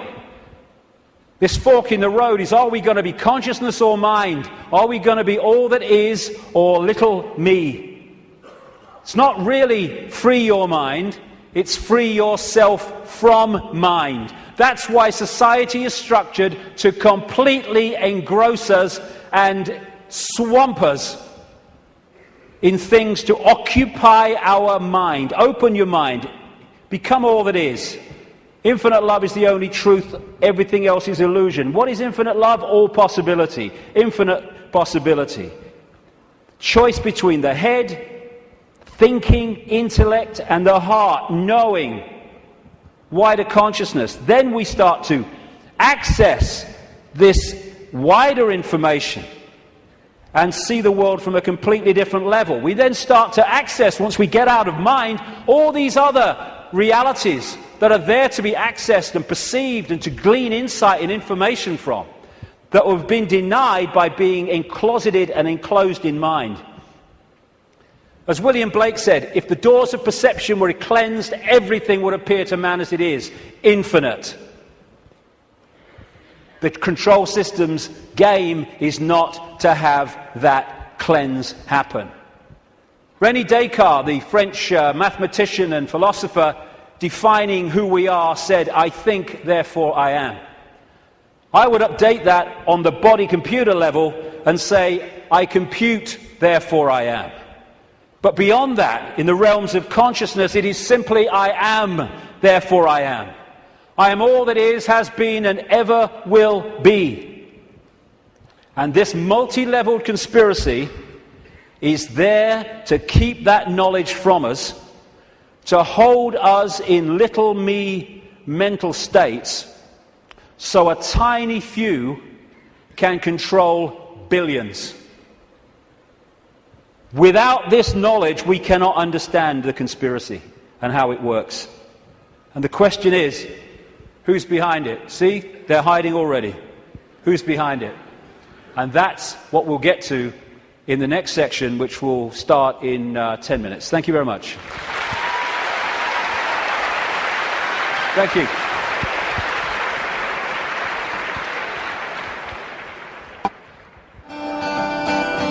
Love will set you free. Love will set us free. Love will set you free. 'Cause you can't manipulate peace and harmony. It's a spiritual revolution. It's a spiritual revolution. It's a spiritual revolution. It's a spiritual revolution.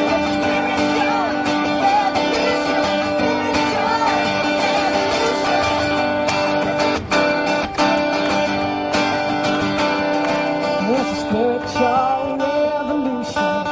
All part of your evolution. Your fate is still unknown. So wake up, my friends. The future now depends on you. So please lead us home.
This next section takes us from that information about reality and starts to relate it to the situation we find ourselves in. There are 20 years between these two photographs, and in that time, really amazing things have happened. So many people have gone from that to that, and it's an exponential curve that's gathering pace all the time. And people are starting to see what is increasingly there, that we are watching the unfolding imposition of a fascist global state, or communist global state. They're the same either way. I'm sure people in fascist Germany and people in Stalinist Russia thought there was a big difference between the worlds that they lived in. Different names for the same basic control system. But I would suggest that if we stay only at the level of the five senses, only at the level of the world we see banking scams, manipulated wars, Orwellian imposition, then we're not going to get truly what is going on. Because I say this, look at it.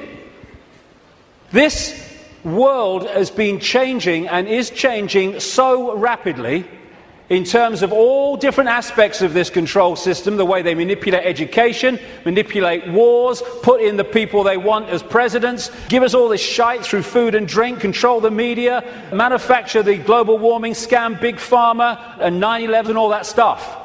And it's coming in such a coordinated way. So if we are going to think that this situation that we're seeing unfold goes back to a few men and women in dark suits or whatever sitting round a table saying what's our next move, we are clearly massively missing the point. And the vast majority of people who over the last few years have started investigating this, they will not go any further. They will not go any further because A, their belief systems won't let them, often their religious belief system, but also they are fearing what other people will think about them if they go into some of these areas I'm going to go into now. What people make of it is up to them. My right to say it is up to me. So yes, it's not just people sitting around a table somewhere in the world discussing the next move. There's the level where we see this unfolding in the news and what have you. Then there's this other dimensional, non-human level to look at, as I will in this section. Then there's the level of the nature of reality, which I've introduced already.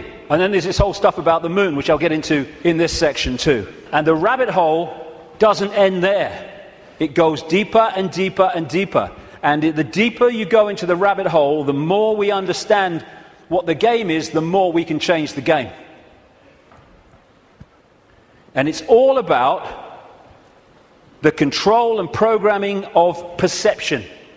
That's the only way the few, and it is a few compared with the global population, that the billions can be controlled. Manipulating how we interact with reality, keeping from us that we are consciousness, putting us in these bubbles of our sense of limitation and I can't, manipulating the way we decode reality, and therefore making us see the world as the control system wants us to see it.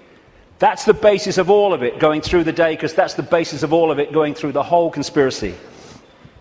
So yes, of course, on one level it does manifest as dark suits sitting around a table discussing the next move. But that's still the play-out world of this conspiracy. It's not its origin. It goes beyond them into the advisors in the shadows, the Mandelsons in this country. Peter Mandelson, if he's not manipulating, he gets withdrawal symptoms, that man. And into the Rahm Emanuels, ditto, in America, the controller, handler of Barack Obama. It goes into deeper levels, beyond them, deep in the hidden secret society network. And eventually, it goes out of this dimension.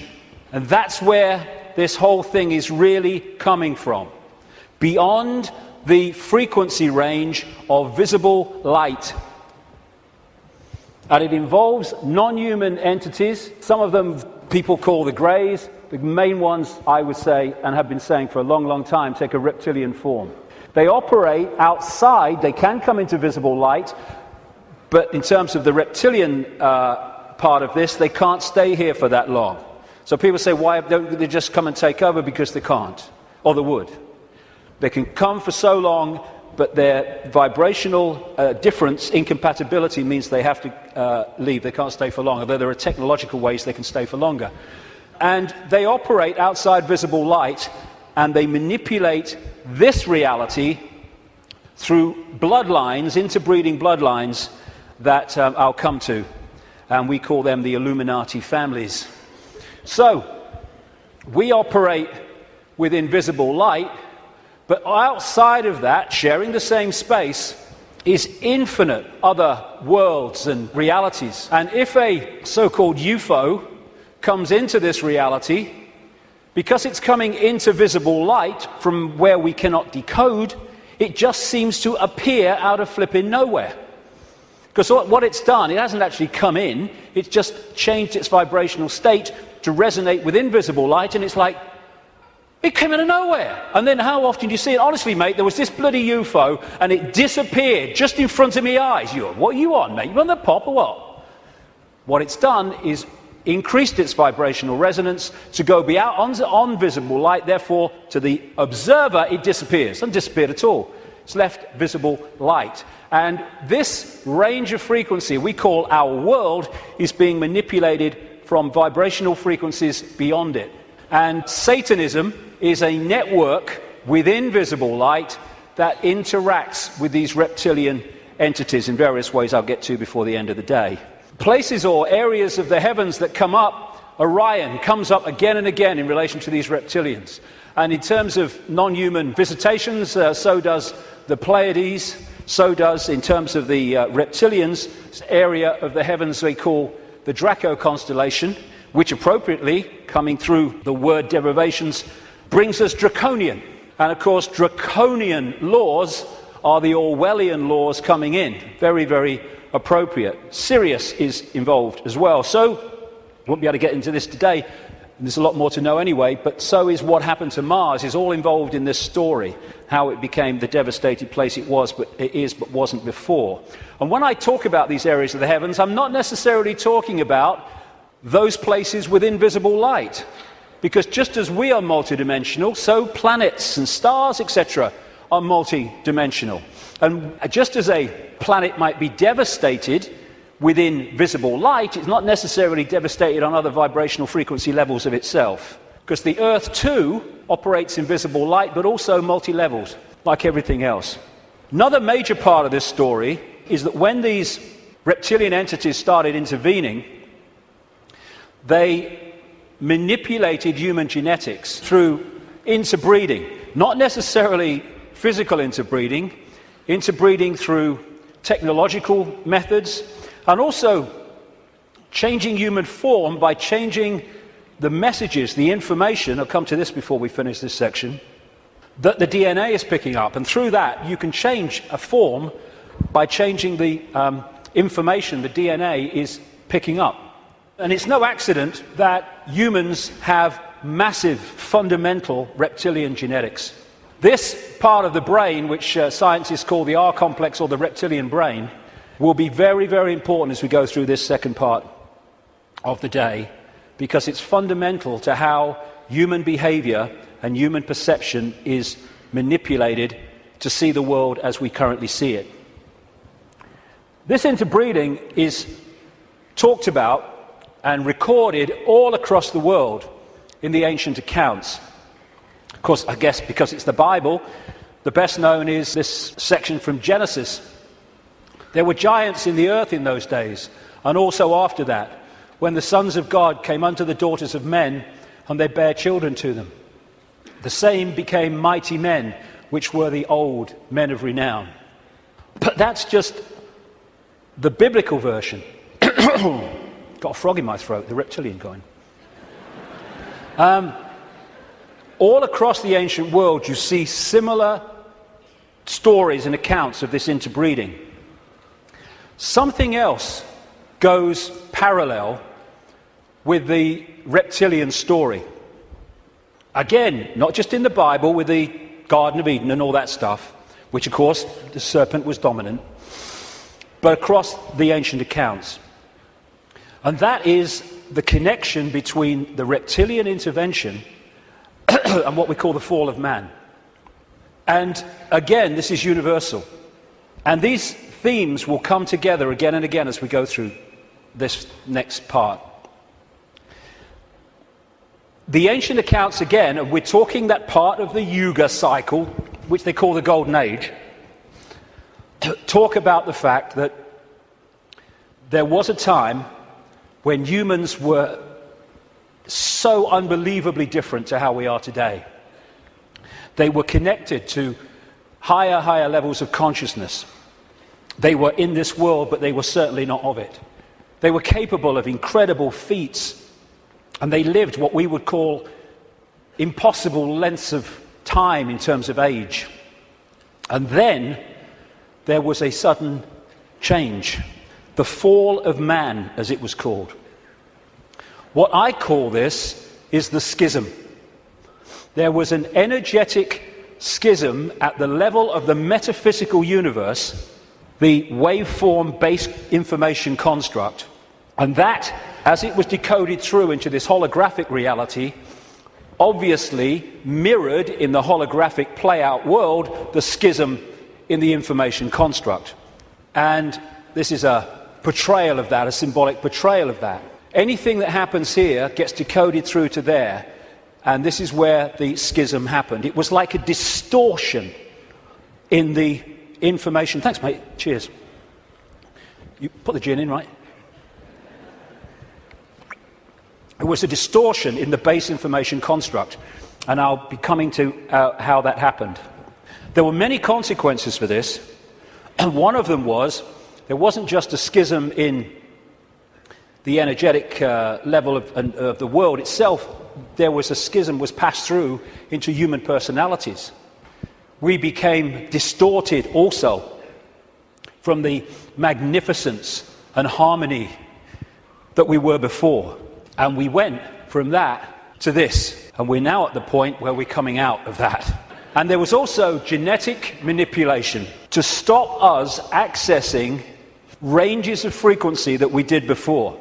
This is a major reason, not the only reason, but it is a major reason why scientists call 95% of human DNA junk DNA, because they don't know what it does. This is the reason, not the only reason, but a major reason why we only use a fraction of our brain's capacity. This is why billions of cells in that bridge, the corpus callosum, don't seem to be doing anything. They've been switched off. We've been put into a state that disconnects us and therefore makes us controllable, makes us farmable. So you've got this reptilian group, and the ones involved appear to be relatively small in number, tiny compared with the global population, and this is why they're terrified of being exposed. That's a constant theme, all the way through it, wherever you look. And they've imprisoned humanity, or sought to, in this tiny frequency range of perception called visible light. Another key aspect to this is that they created hybrid bloodlines specifically to be the middle men and women. They became known in the ancient world as the demigods, the people, the children of the gods, part human, part god, as these serpent gods were perceived. And they were to be, like I say, the middlemen and women operating in visible light for the outside visible light control system. And it's appropriate that the caduceus and the symbol of the medical profession is the DNA, in effect, portrayed as two snakes. Because to these reptilian geneticists, who were far ahead of where we are in public arena in terms of genetics and understanding, the DNA is a software program. And so they manipulate it for their own means. And this is crucial to understand the world that we live in. One seriously important aspect to this DNA, this hybrid DNA I'm talking about, is that it has eliminated what we call empathy. The ability to decode the emotion of empathy. Empathy is the fail-safe mechanism of all behavior. If I can empathize with the consequences for others of my actions, that limits and balances my actions. If I have no empathy because I cannot empathize, then there are no limits. There is nothing that won't do. 3,000 dead on 9/11, who cares? Who cares? That's what we're dealing with. And this is vital to get across. If we look at this information on the basis of thinking I wouldn't do that, so they wouldn't do it, then we're going to miss the plot completely. Because it's not like that. No, you wouldn't do it. They would, and have no emotional comeback whatsoever. The reason for the interbreeding, the hybrid, is vibrational compatibility. These hybrids have a greater infusion of reptilian DNA than the general population, although we have a lot. And therefore, the resonance is sympathetic to the resonance of these entities operating just outside visible light. And through this resonant connection, like two radio stations talking to each other, the possessing entity outside of visible light can control the thoughts, actions, perceptions of the intermediary, the demigod. And of course, the theme of possession is as old as history, right up to the present day. We look at these people. All these pictures are by Neil Haig, by the way. Anything that looks like this. Great friend of mine, great artist. And this image symbolizes the fact that he looks at him with invisible light and he sees George Bush. Nothing else. What people don't see, because it's outside the frequency range of their decoding system, is there are entities around these people who are actually controlling these people's thoughts, actions, etc. A number of psychics have said to me around the world how they've seen people walking along the street or wherever, and then they've seen like an ethereal reptilian entity locking into these bottom two chakra points, the emotional level, one of them is, and floating around with them. And this is a kind of a good analogy. You know when there's scientists in a laboratory and they're trying to work with something that they can't touch because it's too dangerous, what they're working with will be in a tank, and they'll put gloves on, which allows them to be outside the tank, but to manipulate inside the tank. Well, that is a very good symbol of what I'm talking about. These Illuminati bloodlines, these hybrid bloodlines, operate like those gloves, operating inside this reality. And Neil symbolizes these Illuminati families with invisible light as this bearded man. Whenever you see him as we go along, that is symbolic of the Illuminati families, controlled beyond human sight by these reptilian entities. When the world started to recover from great geological catastrophes, which I'll come to in a second, there were areas of the world that stood out in terms of their abilities and potentials and advancement. These were some of them, and this area is particularly important to the bloodlines I'm talking about. The area that was once called Sumer, thousands of years BC, and became Babylon. This is why Babylon comes up in the writings of these people so often. And it's Mesopotamia, the land between two rivers. They didn't invade Iraq just for oil or just for anything. They didn't invade it for one thing, but multiple things. But one reason they're so obsessed with Iraq is because to these bloodlines in control of the world today, this is a very significant, almost religious piece of land, of historical importance to them. As Sumer and Babylon broke up, these bloodlines started going walkabout. They became the royal families of the world. And what do royal families claim? The right to rule because of the divine right to rule. The Chinese emperors used to claim the right to be emperor because of their genetic connection to the serpent gods. And this is a theme all across the world between the serpent gods and royalty. They became the aristocracy and the royal families, claiming the right to rule because of their DNA. Just down the bloody road from here, we have a head of state in Britain to this day who is only head of state because of her DNA. Head of state because of her DNA. I actually made a complaint, nothing happened to it, but I made a complaint to the Race Relations Commission, or whatever they call it. They said, if you see racism, report it. So I reported the royal family. I thought, well, I mean, well, you would.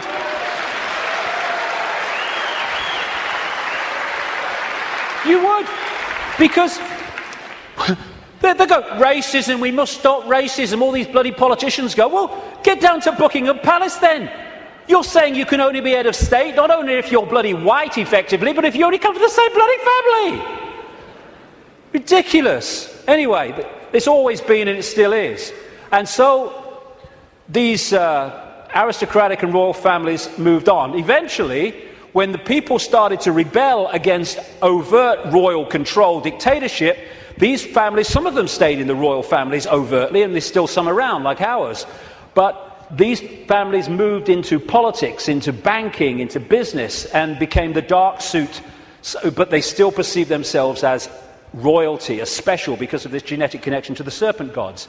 And through the British Empire, the so-called Great British Empire, and the other European empires, as these bloodlines moved up into Europe from the Middle East, etc., they exported these bloodlines all over the world. And we saw them in power in what we call colonization. But there's two types of control. One has a finite life, one can go on forever until it's exposed. The one that has a finite life is a dictatorship that the people under dictatorship can see, touch and taste. Communism, fascism, apartheid. People know where they stand, and eventually, therefore, they will rebel against it because they know what they're dealing with. The greatest form of control is a control you can't see. Prison without the bars. You can't see the bars because you'll just sit there. People do not rebel against not being free when they think they are. And that's the idea of replacing the colony control with another kind of control called freedom. So what happened is, as these colonies, like the United States as it became, etc., and all the others around the world, as they were given independence, what was left out in those countries were the bloodline, under different names, the secret society network that manipulates the bloodline agenda, and those countries have gone on being controlled ever since. But because they have the ability to have a vote every 4 or 5 years, they don't realize they live in a tyranny. And that's how it works, the prison without the bars, and until it's exposed, it'll go on forever. And so these kind of people, especially the Rothschilds, they are major, major players in this. They are the middlemen for the manipulation of this reality from these entities mostly outside of this reality. And what they've created is like a global transnational corporation. What you have with a corporation is you have a headquarters somewhere in the world, and then in each country you have subsidiary companies of that headquarters, that central point. And all the subsidiaries in the world carry out the policy of the central point. Well, what these Illuminati hybrid family networks have done is create exactly the same, but instead of companies, they are secret society networks. So you've got the center of the web in Europe, for historical reasons, at operational level anyway, places like London, not the British government, the secret society centre in London. In Rome is another one, the Roman Church, Rome, and other points in Europe. And then in each country, you have families from the network in those countries whose job it is to run the networks that control that country's business, banking, politics, media, all of it. And so what you have is, from this central point in Europe, the centre of the web, all these different places and countries all over the world then impose on their country what is being dictated here. And that's why, as I travel around the world, I see the same things being introduced in different countries at the same time, overwhelmingly justified by the same excuses. It's all a global network. It can be symbolized too as a web, like I say, with the Rothschilds real close to the spider, and all these different strands on the web are different secret societies, different semi-secret societies, transnational corporations, and all the rest of it. So when you see all these different names of these corporations that dominate the world in so many ways, and the pharmaceutical cartel and the oil cartel and all the rest of it, the biotech cartel, they're all different names or different masks on the same one face. And so you have this structure where outside of visible light you have the reptilian control system, comes down through the Illuminati families, and they control the people in power to push the world in a certain direction. Another way of looking at it here. You see, all these different people, these fight among themselves and all the rest of it, though if it gets out of hand they get sorted. So these sit on the top of all these different countries. They control these different areas of their societies, and the people are then played off against each other. These buggers don't go to war, they tell these buggers to go to war. And if we stop going to bloody war, game over. But we do. Ridiculous. That's part of becoming conscious.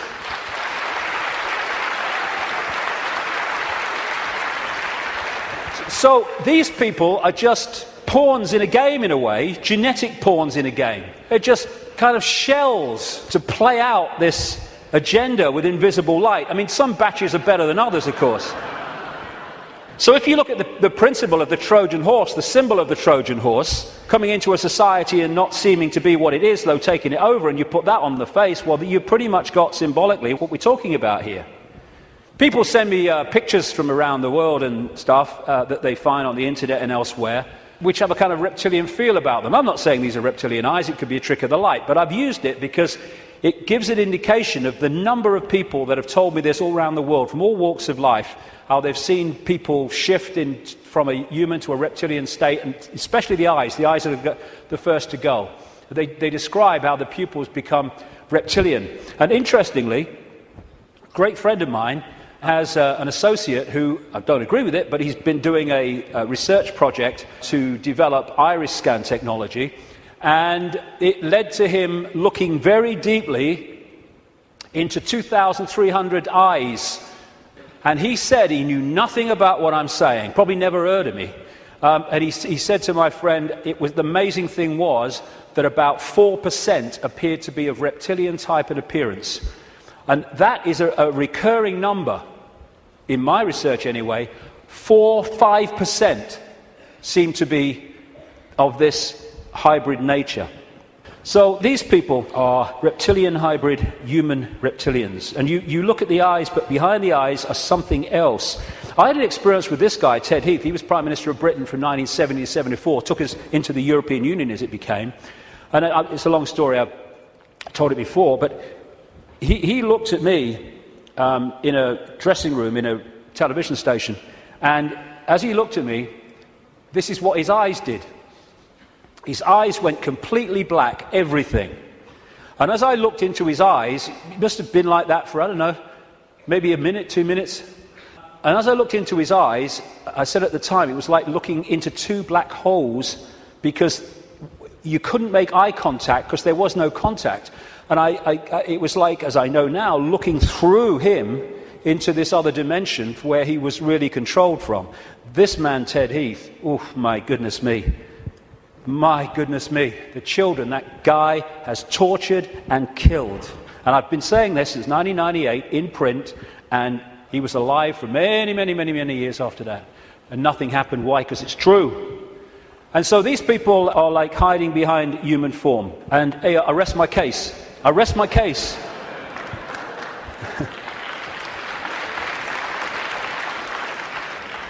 Ooh, you look tasty. And this lack of empathy in this hybrid DNA explains why these guys do what they do. Now, when you open your mind, instead of saying, well, it's not possible, it's ridiculous, when you open your mind and say, okay, I'm not going to just accept this stuff, but I'm going to flow with it and see where it goes, you find that this stuff I'm talking about is absolutely in your face when you bring it from the subliminal to the conscious. The oldest form of religious worship in the world has been taken back 70,000 years to an area of the Kalahari Desert in South Africa, and it is worship of the serpent or worship of the snake. This man, Reverend John Bathurst Dean, wrote a book, a very, very good book, 1933, called Worship of the Serpent, in which he studied serpent worship around the world. This was his conclusion. It appears then that no nations were so geographically remote or so religiously discordant, but that one and only one superstitious characteristic was common to all, that the most civilized and the most barbarous bowed down with the same devotion to the same engrossing deity, and that this deity either was or was represented by the same sacred serpent. It appears also that in most, if not all, the civilized countries where this serpent was worshipped, some fable or tradition which involved its history, directly or indirectly, alluded to the fall of man in paradise, in which the serpent was concerned. What follows then, but that the most ancient account respecting the cause and nature of this seduction must be the one from which all the rest are derived, which represent the victorious serpent, victorious over man in a state of innocence and subduing his soul in a state of sin, as he would call it as a reverend, into the most abject veneration and adoration of himself. Like I say, wherever you go, it comes up. You find obvious representations of the serpent gods. These were found in graves of the Ubaid people that preceded Sumer in what we now call Iraq. These were the Nagas, the shape-shifting reptilian people of Asia. The Druids used to worship a serpent god called Hu. If you play that word through, Hu-man becomes serpent man, appropriately. The Egyptians used to worship serpent gods and represent their pharaohs as a result of that in this way. You had the cobra coming from the headdress there. You had the cobra head gear itself representing the snake. You had the belly of the cobra. The cobra is a constant common symbol of this serpent race. In Central America, you had Quetzalcoatl, the feathered serpent god, and the Mayan version of it was Kukulkan in places like Chichen Itza. Of course, right across Asia, Japan, China, etc., the very most dominant symbol of that part of the world is the dragon, which comes from this worship of the serpent gods. Folklore is full of serpent stories and what have you. When I first met Credo Mutwa, a long time ago now, he contacted me when I was going around South Africa, this Zulu shaman, the official historian of the Zulu nation, because he'd read in a book called The Biggest Secret that I'd introduced this reptilian stuff for the first time, and he said, Mr. David, how do you know? How do you know about the Chitahuri? And I didn't know about the Chitahuri. Tell me. And he told me the story of African history where the Chitahuri, which translates as children of the serpent or children of the python, had taken over the world in the very same way that other parts of the ancient world described it. This is a painting that he did of one type of this Chitahuri from ancient and modern accounts. And he showed me this called the Necklace of the Mysteries. It says a necklace, it's very, very heavy, copper, and it goes on your shoulders. How he keeps it on his shoulders, I'll never know, it's so heavy. And he uses it as the historian of the Zulu nation, the symbols hanging from it, to tell the story of Africa and the world in general. And pride of place on the front is a non-human entity with a willy in come and get me mode and a human woman. And I said to him, what's all that about? And he said, this is symbolic of the interbreeding of the Chitahuri and humans to create these hybrid bloodlines, these children of the serpent. And then I asked him, oh, by the way, that's copper now, but in the original, and this Necklace of the Mysteries, by the way, is mentioned in accounts 500 years old, and Credo reckons it's about 1,000 years old, and it has a flying saucer on it, very clearly, a flying saucer hanging from it, which the storytelling says that's how the Chitahuri came here. Anyway, this is copper now, but it used to be gold. Someone stole it, and they couldn't afford to put gold back, and that takes us to North Africa and Egypt, and the base story of the Egyptian myths, and that's the golden penis of Osiris, which all relates into this golden bloodline, this special bloodline. And when I said to Credo, why is it not reptilian, he said, because the Chitahuri, and this is a theme I've found all over the place, the Chitahuri said you must not portray us as we really are. Some people did, most people didn't. They had to do it symbolically, so they made it absolutely, obviously not human, but not reptilian for fear of the consequences. And when I was writing the new book, Human Race, Get Off Your Knees, I came across a work in progress, I think it's finished now, by a man called Pierre Sabac, and he was producing a book called The Murder of Reality. And Pierre Sabac spent 7 years nearly pouring through dictionaries. He's crazy about words and derivatives, pouring through dictionaries and what have you, of all these different peoples and different languages and different eras. And he put together the fact that the language, the very language, if you follow the derivatives back from the language we use now and their origins, where the words came from, tell the story of this reptilian serpent god race taking over humanity, and also how they used to symbolize this race for reasons I've just said, not as they really were, but as eagles, as hawks, as owls, as angels. If you take the word angel back to its origin, in Sabac's research, you get a word meaning snake or serpent. And so we have the eagle on so many countries' flags and logos, including the United States most famously. You have the owls, invariably with the goddess of Babylon, Semiramis or Ishtar. You have the story of the angels, especially the theme of the fallen angels, representing this reptilian race and interbreeding with humanity. And you have Horus, the son of God of Egypt, the virgin-born son, represented as a hawk, again with the reptilian imagery.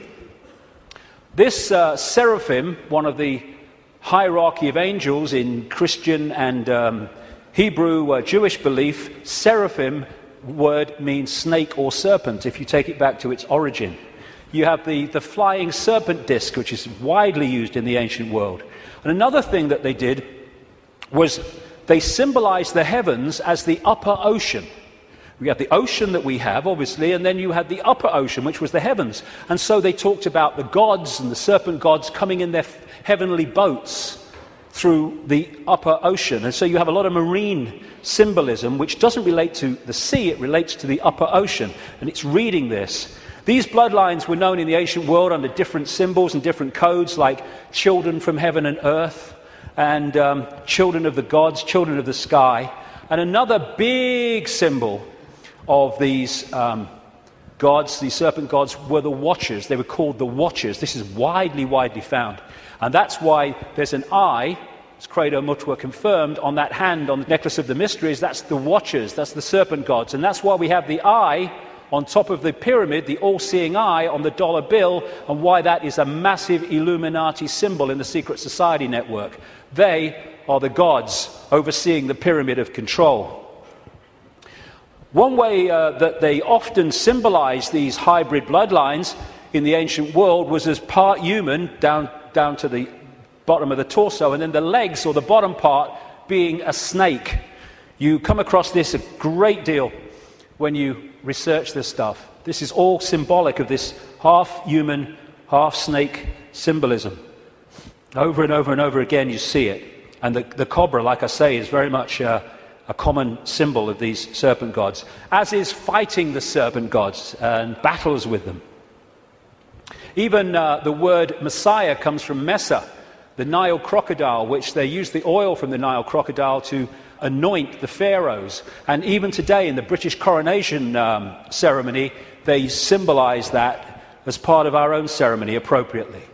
In the Bible, the devil is symbolized or described in reptilian terms. The old serpent called the devil and Satan, who deceiveth the whole world. He was cast out into the earth, and his angels were cast out with him. Fallen angels, again, the recurring theme. All these folk tales about kissing frogs and turning into princes, and invariably you get reptilian themes, all part of the same story. And people send me images from all over the world as a result of the information I put out. It's amazing how many times you see this symbol of reptile and humans, or part human, part reptile. Or overseeing the gargoyles in the palaces and castles and churches of this elite are symbolic of that. And of course, over the last, 20 years or so, there's been a massive reptilian symbolism in children's stories and children's entertainment. And then recently, you saw this, is a quick one, this 16th century painting in the National Portrait Gallery of Queen Elizabeth I, they thought she was holding flowers because that's what someone had painted over. But with where what's underneath is coming to light, and this is a representation of it. It was in one of the papers, again holding the snake, very, very appropriate. And these aristocratic families, which became the hybrids, again used reptilian, dragon, and all these other serpent images on their various coats of arms and what have you. And one of the centres, like I said earlier, is London. Not necessarily London, the Great Conurbation, but the City of London and the temple that runs into the City of London. The City of London, of course, being the great centre of not just British finance, but global finance. And how appropriate that they too have the symbol of the flying dragon and the symbol of the Knights Templar Secret Society, a major strand in this web of secret societies, as the very symbol of the City of London. You pass these as you go into the city, of course. Another theme you find with images around the world is of serpents eating humans. And not nice, it isn't, of course, but they do eat humans. When these reptilians come into visible light, they use humans as their food, like humans use animals, cattle, sheep. And then you'll see the recurring theme all over the world. This is in Central America, the Mayan area. This is a painting by Credo Mutwa from South African myths of the serpent gods, the Chitahuri, eating humans. And this is Alfa Romeo. What's he doing there? What's he bloody doing there? Same thing. And in the garden of one of the palaces, or whatever you call them, mansions of Silvio Berlusconi in Italy, the leader and one of the world's most corrupt men, is, again, the same image. And outside of visible light, they feed off human energy, human emotion, especially, only low vibrational emotion, because that's all they can really access. And so they have to keep humans in a state of mental and emotional suppression so that we keep feeding out this energy, which they then absorb. And that will become relevant in the next section when I get into why paedophilia is so widespread among this elite. Because energy changes with the emotions we give out. When we give out love, it's a certain wavelength. When we give out hate, it's a very different wavelength. And the friend of mine in Japan has become very well known for taking water, name's Mr. Emoto, taking water, putting it in a container, and then he'll put words of love or hate or whatever on the side of it, because when you write a word, that word may seem in the decoded realm as a word you can see and read, but in the vibrational realm, it represents a vibration. If you could see the vibration of writing the word hate to writing the word love, it would be dramatic. In fact, you're looking at it.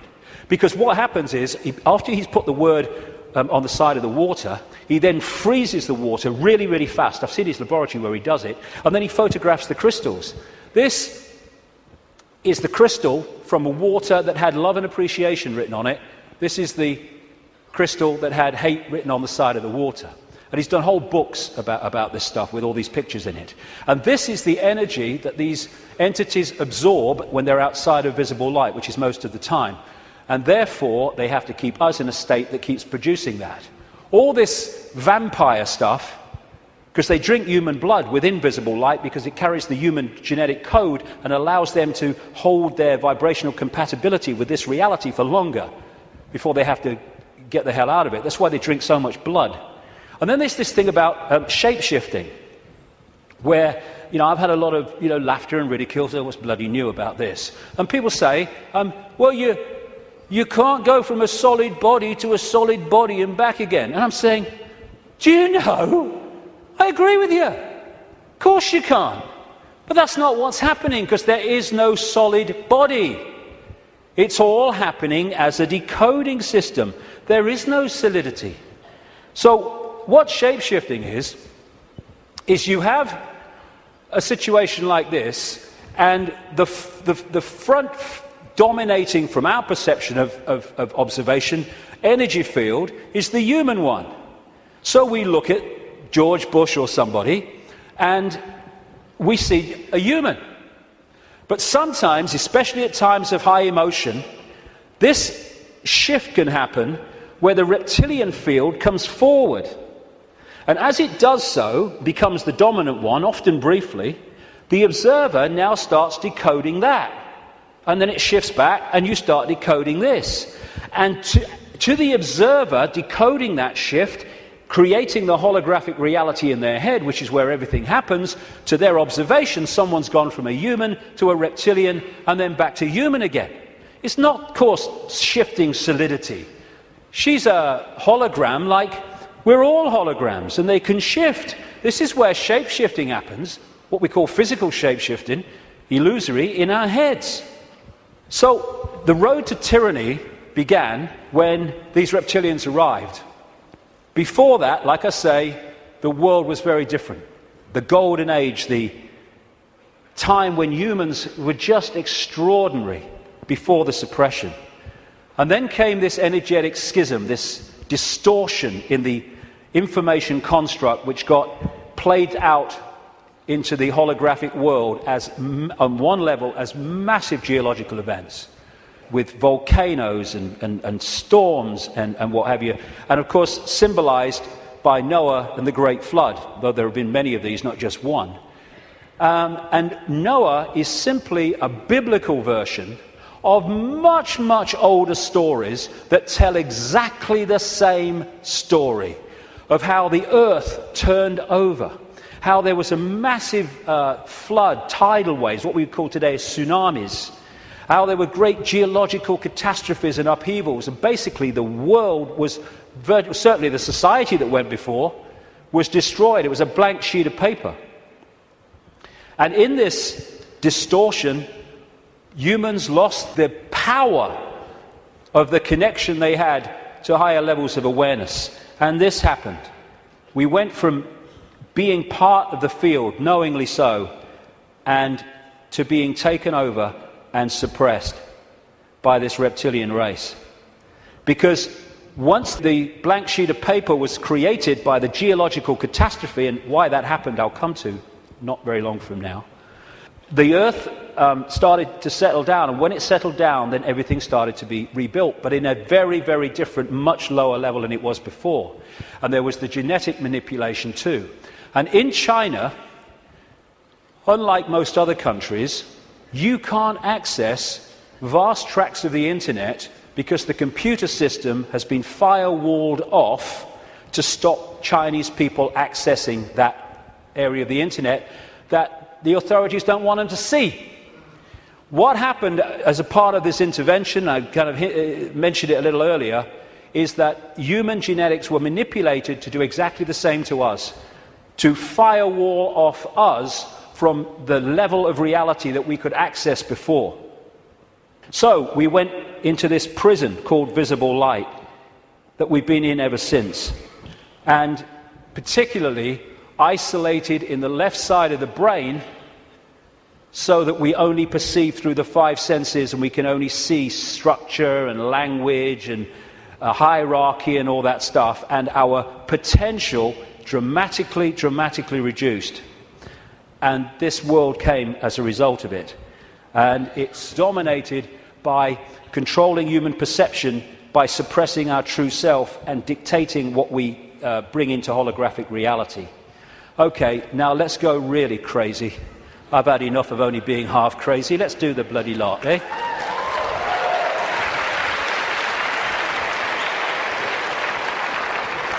What I want to say before I go into this is this. One of the most profound ways that people are controlled is to limit their sense of possibility. Your sense of possibility becomes your sense of what is possible. Now that's an obvious thing and it's a truism, but often we miss what's in front of our eyes. In other words, if you can program a sense of what's possible and make it narrow and incredibly limited, then when people come along and say this is going on, these people say you're bloody mad, that's not possible. It's like, no, you don't believe it's possible. Talking to some of the insiders that I have over the years, and talking to other people who've done the same, there is a feeling among some of them that these entities technologically, and I keep emphasizing there's not that many of them compared with humans, and so therefore they have to keep out of sight, and it's one of the reasons, the major reason they want to cull the global population, because it's out of hand from their point of view. Well, stick around, it's going to be out of hand a bit more very soon. But they reckon, some of them, that this technology that these people are working with, these entities are working with, is like 10,000 years ahead of where we are. But that's a bit of a misnomer, because there's a line, like a Rubicon, of awareness of how reality works. And when you're this side of it, you are in a state of tremendous limitation. But once you cross it, and you, by realizing the nature of reality that I've been talking about today, suddenly you can move very fast in terms of your ability and your potential and all the rest of it. But while we're here, they reckon we're there about 10,000 years ahead. So we're dealing not with what we can do, but with what very advanced technological entities will do. Not spiritually advanced, intellectually, technologically advanced. What happened was that I was writing this latest book, and I sat down one morning. I've had one or two thoughts about this before, but they've come and gone. But I sat down one morning at the computer to start writing, and it was like, I've had this so many times in my life, in the last 20 years, was like an energy field descends upon me, and suddenly I just knew the moon was not what it seems to be. It wasn't the heavenly body, the natural phenomenon that we believe that it is. And from that moment, information started to come to me in the five-sense world, pointing to exactly that. Again, we come back to that line 20 years ago. Knowledge will be put into his mind, and at other times he will be led to knowledge. This combination has been constantly repeating, and it gets more and more powerful. First I get an insight out of nowhere. The moon's not real. Where's that come from? And then suddenly it starts. I went on the internet, and within 2-3 minutes, I was expecting to find nothing. I just put on a few words indicating the moon's not real in the sense that we think it is. And bingo, within 2-3 minutes or less, I'd found this book, Who Built the Moon, by two researchers who've written other books. One of them an investigation into Freemasonry. And this book details the extraordinary anomalies relating to the moon. And they came to the conclusion, and I absolutely bloody agree with them, and a bit more than that too, as I'll come to later, that this is what we're looking at. The geometrical connections and everything, and the mathematics and the relationship between them in terms of size and position is just mind-blowing. And what I'm suggesting, and I'm not alone over the years at this level of it, I think I might be alone at the next bit, I'll come to in a second or a few minutes. I've been there before, I don't mind. Is that the moon is actually a hollowed-out planetoid by a very, very advanced race, and it was brought here to take the Earth over. And what they do, there seems to be a modus operandi. They bring these moons in, and as they bring them in, they fundamentally affect the Earth. I mean, the Earth is at the spin it is and is at the angle it is because of the moon. Massively so, anyway, because of the moon. So when they come in, bingo, things change, and the society that was there before ain't there anymore. And then gradually they take them over in ways that I'll come to. So when the moon came in, and again, it's so important to come back from the holographic world to the base construct. We see a solid moon, yes, in the play-out world. But back here, it is an energetic construct in the metaphysical universe. And as it came in, and other things that happened, which I talk about in the book, it created this distortion in the information construct of the waveform information base of this universe. And as it did so, it was played out here in all this catastrophe and stuff that I talked about and the ancients talk about. It was played out as this great geological catastrophe and the great flood and all the rest of it. And what is a common theme that they talk about, the ancients, in relation to this? The earth turned over. And you think, how the freaking hell can the earth turn over? Well, what happened? What happened when the moon came in, the earth turned over? It's at an angle that it is today because of the moon. And so the distortion brought an end to the world that was there before, and we basically went back to rubbing sticks together because of what happened. And that distortion was played out in the human mind, the human perception, the human psyche, and we completely changed our perception of the world and who we are, where we are. So in Who Built the Moon, like I say, I do recommend it, the way it looks at the anomalies and everything, and the connections between these three bodies. And these mathematical, geometrical connections only apply to these three bodies in the solar system. They don't play out against the other planets, just these three. And the moon is so perfectly positioned that because of where it is, when we have an eclipse, it is the same size as the sun. That's why we have the eclipse. And the authors of Who Built the Moon say this: the moon is bigger than it should be, apparently older than it should be, and much lighter in mass than it should be. It occupies an unlikely orbit and is so extraordinary that all existing explanations for its presence are fraught with difficulties, and none of them could be considered remotely watertight. When you go on and you say, where'd the moon come from? You get this story. And like so much in what we call science, that people take it as fact, it's actually a theory which repeated becomes fact. But then you go back and you find that it's a theory. And the first one is the moon was created by what's known as the whack theory, or the big whack theory. And that is that a Mars-type planet came in, smacked the Earth, great chunk came off, and became the moon. When the physics of that didn't work out, they came up with the double whack theory, where the Mars-type planet hit the Earth, bit comes off or whatever, and then the Mars-type planet thinks, well, I'll give him one with the right, I'll give you one with the left, comes back and whacks it again, the old 1-2. Talk about bloody desperate. And the truth is, and honest scientists will tell you, they have no bloody clue where the moon come from, and it shouldn't, by physics, be there. This guy, Isaac Asimov, a Russian professor of biochemistry, did a lot of writing on this sort of stuff, and he said this, quite rightly: we cannot help but come to the conclusion that the moon by rights ought not to be there. The fact that it is one of those strokes of luck almost too good to accept. Small planets such as Earth with weak gravitational fields might well lack satellites. In general then, when a planet does have satellites, those satellites are much smaller than the planet itself. Therefore, even if the Earth has a satellite, there would be every reason to suspect that at best it would be a tiny world, perhaps 30 miles in diameter. But that is not so. Earth not only has a satellite, but it is a giant satellite, 2,160 miles in diameter. How is it then that that tiny Earth has one? Amazing. Some scientists don't even talk about a planet-satellite relationship, but a planet-planet relationship. The moon's bigger than Pluto. The best explanation for the moon is observational error. The moon doesn't exist, that scientist said.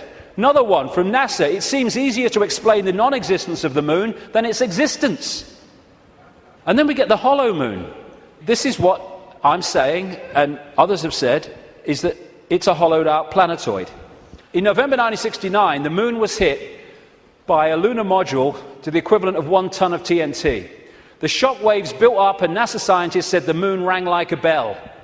Maurice Ewing, a co-director of the seismic experiment, told the news conference, as for the meaning of it, I'd rather not make an interpretation right now, but it is as though someone had struck a bell, say in the belfry of a church, a single blow, and found that the reverberation from it continued for 30 minutes. It got a bigger smack eventually, which I'll come to. Frank Press from the Massachusetts Institute of Technology, MIT, said that for a rather small impact to produce an effect that lasted for 30 minutes was quite beyond the range of our experience. This is a guy called Gordon MacDonald. He said in the early 1960s, it would seem that the moon is more like a hollow than a homogeneous sphere. And this guy from MIT said the lunar orbiter experiments had vastly improved knowledge of the moon's gravitational field and indicated the frightening possibility that the moon might be hollow. Now we'll come to this bigger whack. A launch vehicle struck the moon with the equivalent of 11 tons of TNT, and NASA scientists said the moon reacted like a gong and continued to vibrate for 3 hours and 20 minutes to a depth of up to 25 miles. Ken Johnson, a supervisor of the Data and Photo Control Department during the Apollo missions, told Who Built the Moon author Alan Butler that the moon not only rang like a bell, but the whole moon wobbled in such a precise way that it was almost as though it had gigantic hydraulic damper struts inside it.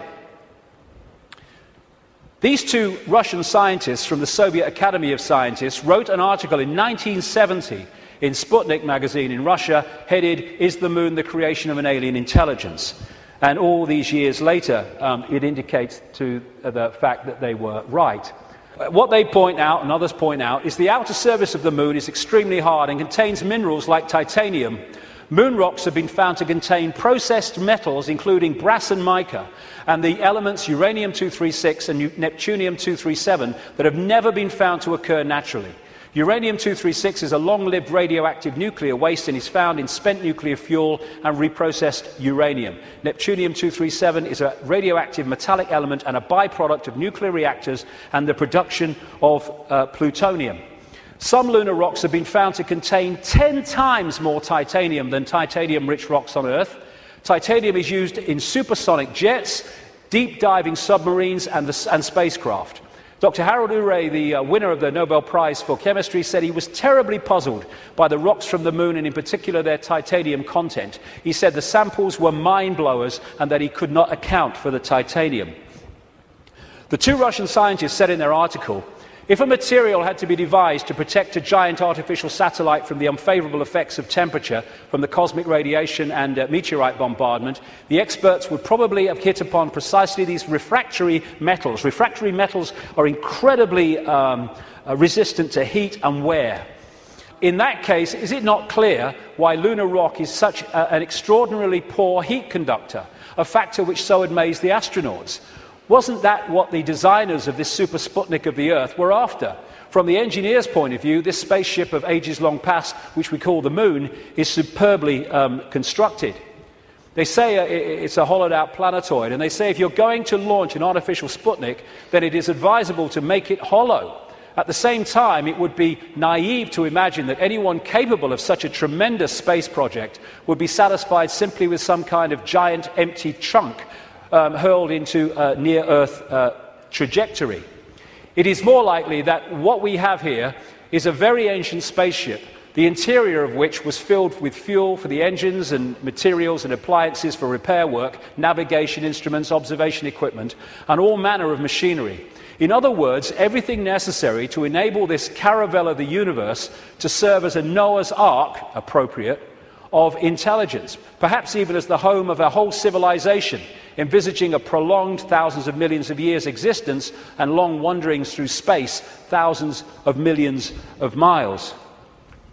Naturally, the hull of such a spaceship must be super tough in order to stand up to the blows of meteorites and sharp fluctuations between extreme heat and extreme cold.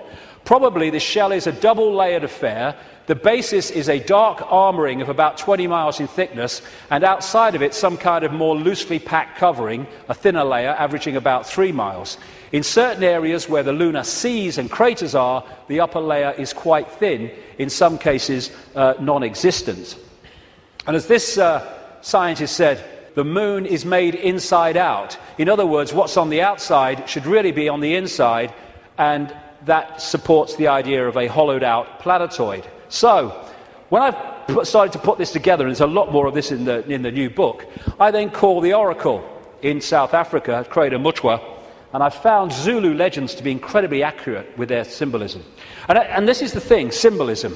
You get these anthropologists and people, they go around and they look at these shamans and these ancient stories, and they take the blooming things literally. Now, like I said earlier, we now have the tools which make it easier for us because technology is mirroring reality, therefore we have the analogies. When these ancient stories were put together, they didn't have that. They had to try to get their point across in simple ways that people of that time could relate to. So they used symbolism. So when I read Around Credo Mutwa, I didn't tell him anything that I'd put together or come across or thought. I just said to him, can you tell me any Zulu legends about the moon? And he said, yes, we consider the moon to be an egg. Now, when you take that literally, you say, the moon's an egg, the anthropologists, the primitive people you know. But no, they symbolize it as an egg for a reason. And this is what he said. The legends, the Zulu legends, say that the moon was brought here hundreds of generations ago by two brothers, Wawani and Umpanku, who were the leaders of the Chitahuri. They were known as the Water Brothers and had, quote, scaly skin like a fish. Now, this story relates almost exactly to the stories found on ancient clay tablets in what is now Iraq, Sumerian accounts of the Anunnaki, a non-human race, I would say reptilian race, that came to the earth in the same way that other parts of the world, in the ancient world, talk about.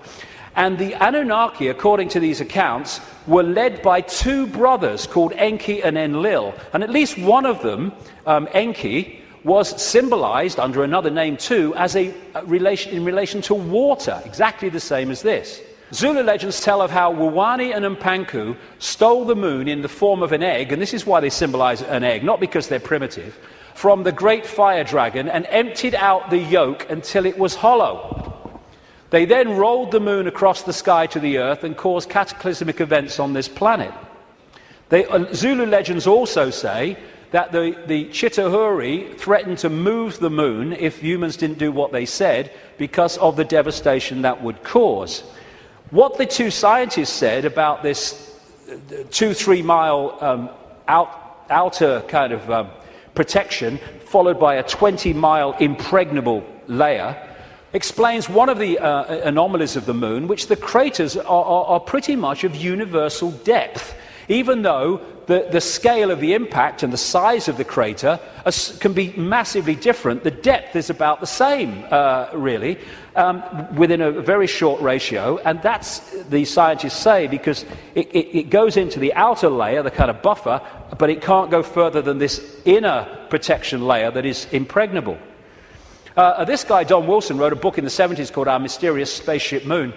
And these are some of the anomalies that he lists, and there are others that can be explained by what we're talking about. Why the moon is a freak world, too big and too far out to be a natural satellite of Earth.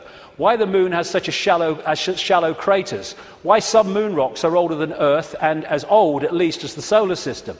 Why the moon seems inside out. Why the moon vibrates like a huge gong, transmitting tremors great distances around and through itself. How the moon can produce so many contradictions of data and findings.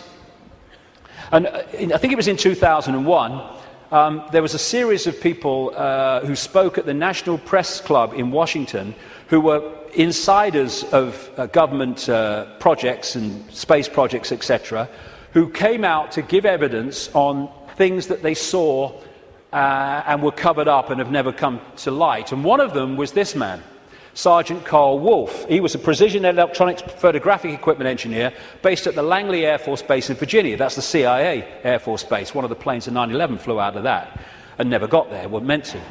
But what he told at the press club was that he was called across to part of this base where they were putting together what they called mosaics. As the craft were flying over the moon and photographing it, they were taking different photographs and piecing them together to complete the landscape. And they had a technical problem, so he went over to try to help them out with it. And then a guy there who was working with his mosaics showed him something of interest. And this is what he said at that presentation in Washington. Then he pulled out one of these mosaics and showed this base, which had geometrical shapes that were towers. They were spherical buildings, they were tall towers and things that looked somewhat like radar dishes, but they were large structures. If I compare it to what I have seen now, because I do have photographs that have artifacts in them that are similar to what I saw, they're massive. And this is a thing, you think about the moon, massive. This is a thing that comes up. The structures and technology and, if you like, spaceships that these people work with, some of them are absolutely enormous, beyond our comprehension, because they've crossed that Rubicon of understanding how reality works and therefore what possibility is. Some of these structures are half a mile in size. They're huge structures. Some of the buildings seem to have very reflective surfaces on them. A couple of structures that I saw reminded me of cooling towers at power generating plants. They had that sort of shape. Some of them were just very, very straight and tall with a flat top. Some of them were round. Some of them looked like Quonset huts and with a dome, a kind of like a greenhouse. The particular shot that I saw, there were several clustered together over the landscape, a fairly large landscape. And other people at that press club presentation talked about how NASA systematically smudged out or removed any non-natural artifacts that they showed on the surface of the moon. And this documentary called Moon Rising, you can watch it on YouTube, I think, looked at photographs taken by something called the Clementine mission in 1994, I think it was, which took 1.8 million photographs, digital photographs of the moon. And you see the way that some things on the landscape were just blocked out. I mean, what's behind this? There's loads of these things which they've blocked them out, and then there's this, which has been smudged out. If you take it from another angle, there it is. What the heck is that? One of the kind of astounding things in this documentary is that they said they took this picture to a photographic expert who's worked with NASA, And he estimated that this was 10 times the size of Los Angeles.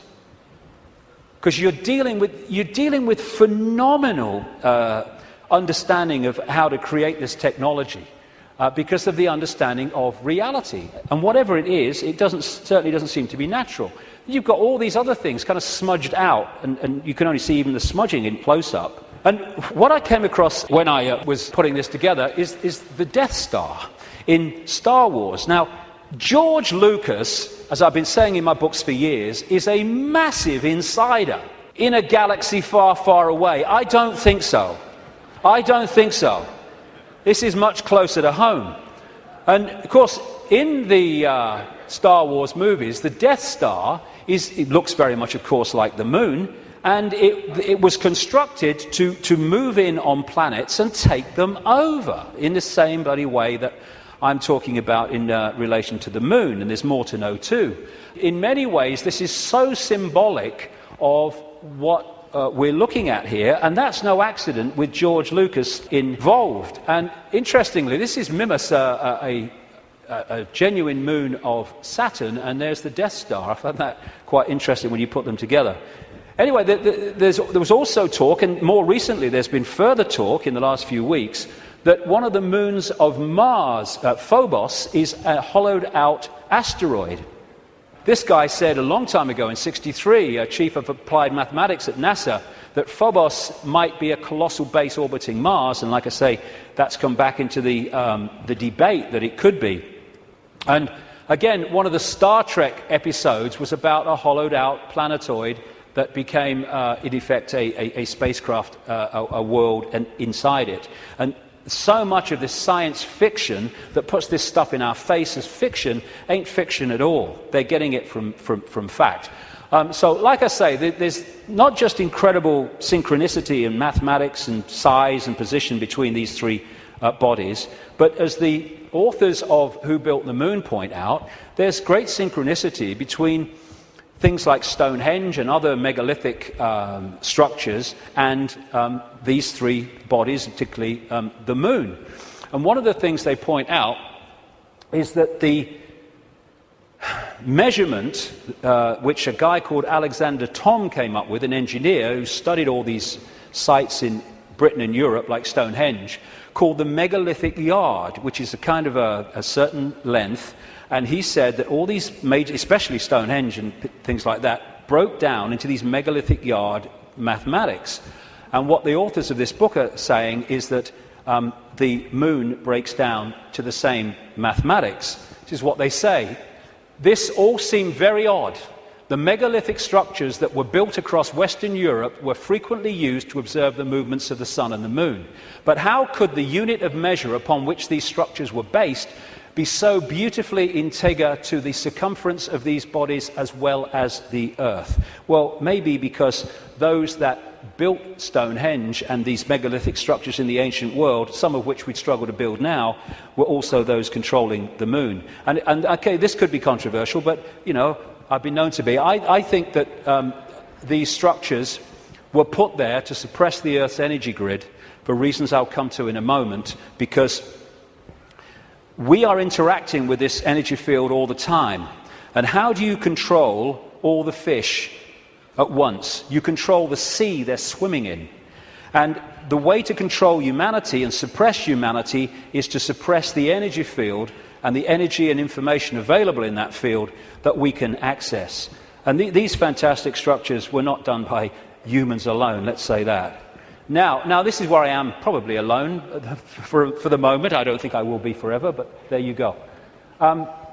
When I was, I do this more in detail in the book, but I'm trying to connect dots here. What I came across when I was putting all this together, again,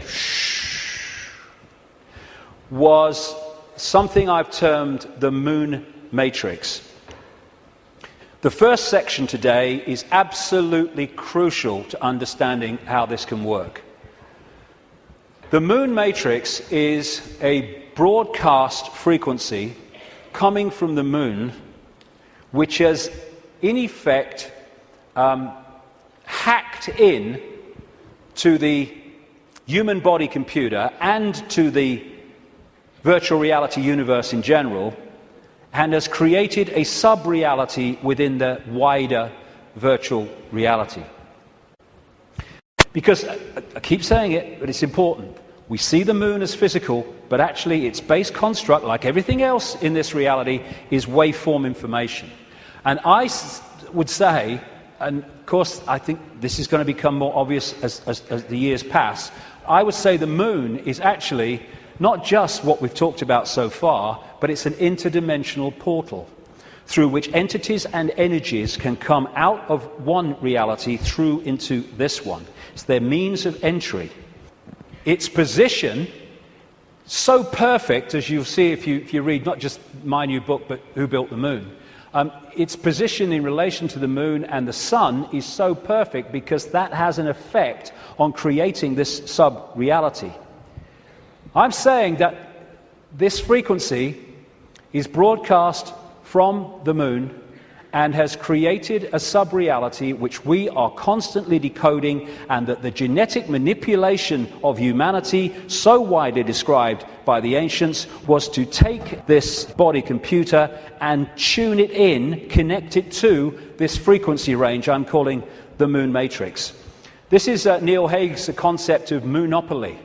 This is the world, the structure that we are experiencing. This box, recurring, round and round, limited world. And I am suggesting that we are being massively influenced. In fact, we have been turned into a hive mind by these broadcasts, which are holding us in a sense of limitation, to the point where it operates as a default mechanism. Soon as you start to awaken, if you don't keep it going and stick with it, then you'll default back, because the pressure of this moon matrix is pushing us into this tiny sense of limitation. So what virtual realities do is they basically hijack the five senses and get them to decode the information in the computer game and take it into reality. I'm saying that this moon matrix has done exactly the same, and it is part of the modus operandi of how planets are taken over in this way. Our five senses have been locked into something else, and we're decoding a fake reality. Basically, we are connected to this symbolically, which is a hive mind, which is why we are so herd-like when we weren't before. And if people are going, "Whoa, okay, what?" Just stick with me, because the layers will go on. What I've been talking about today is the fact that this base vibration from the black holes goes through this cycle, and it elicits different information in the form of photons from the suns, which we decode, and the reality changes. We go through different epochs. What I'm saying is that this moon matrix has hacked in to that photon energy stream and has done what the Chinese authorities have done to the computer system in China. They have stopped us accessing vast amounts of the virtual reality universe that we used to before. Now, if anyone thinks this is fantastic, that we could see things that aren't really there and not see things that aren't there, this is a New Scientist. America has just switched from analog to digital television. In the short time of about a year that the analog frequencies are not being accessed because they're going to be filled up by other things like mobile phones, suddenly, for the first time, scientists can see and connect with radio waves from galaxies they couldn't before. Why couldn't they do it before? Because we were watching the flipping telly.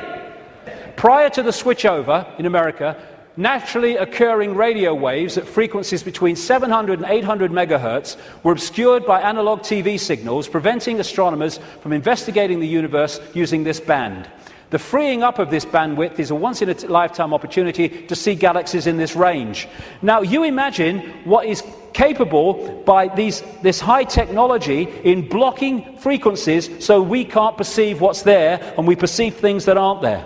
That's what this is doing, I suggest. And I'll add more detail as we go along. In effect, we're operating within a bubble, a virtual reality bubble, within the wider virtual reality universe. And it's connecting in through our crystalline receiver transmission system, same with the Earth.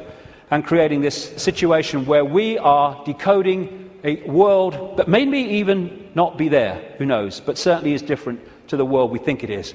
And we go back to this more accurately now. The matrix, I would say the moon matrix, is everywhere. It is all around us, even now in this very room. You can see it when you look out of your window and you turn on your television.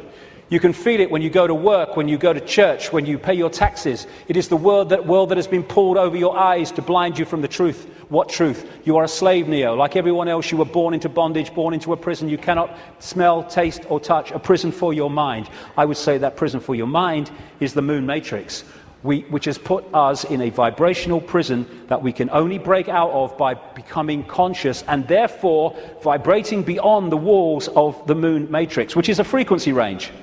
And if we're not held in that frequency range, that's why society is structured as it is, with its stress and its fear and its war and its conflict, then we start to break out of its perception prison and we start to say, bloody hell, why didn't I see this before? Because you were there, constantly decoding this thing. Now, like I was just saying, never mind what I've just said about some moon matrix, never mind that. Even by its very position, the moon is fundamentally affecting human behavior and human perception.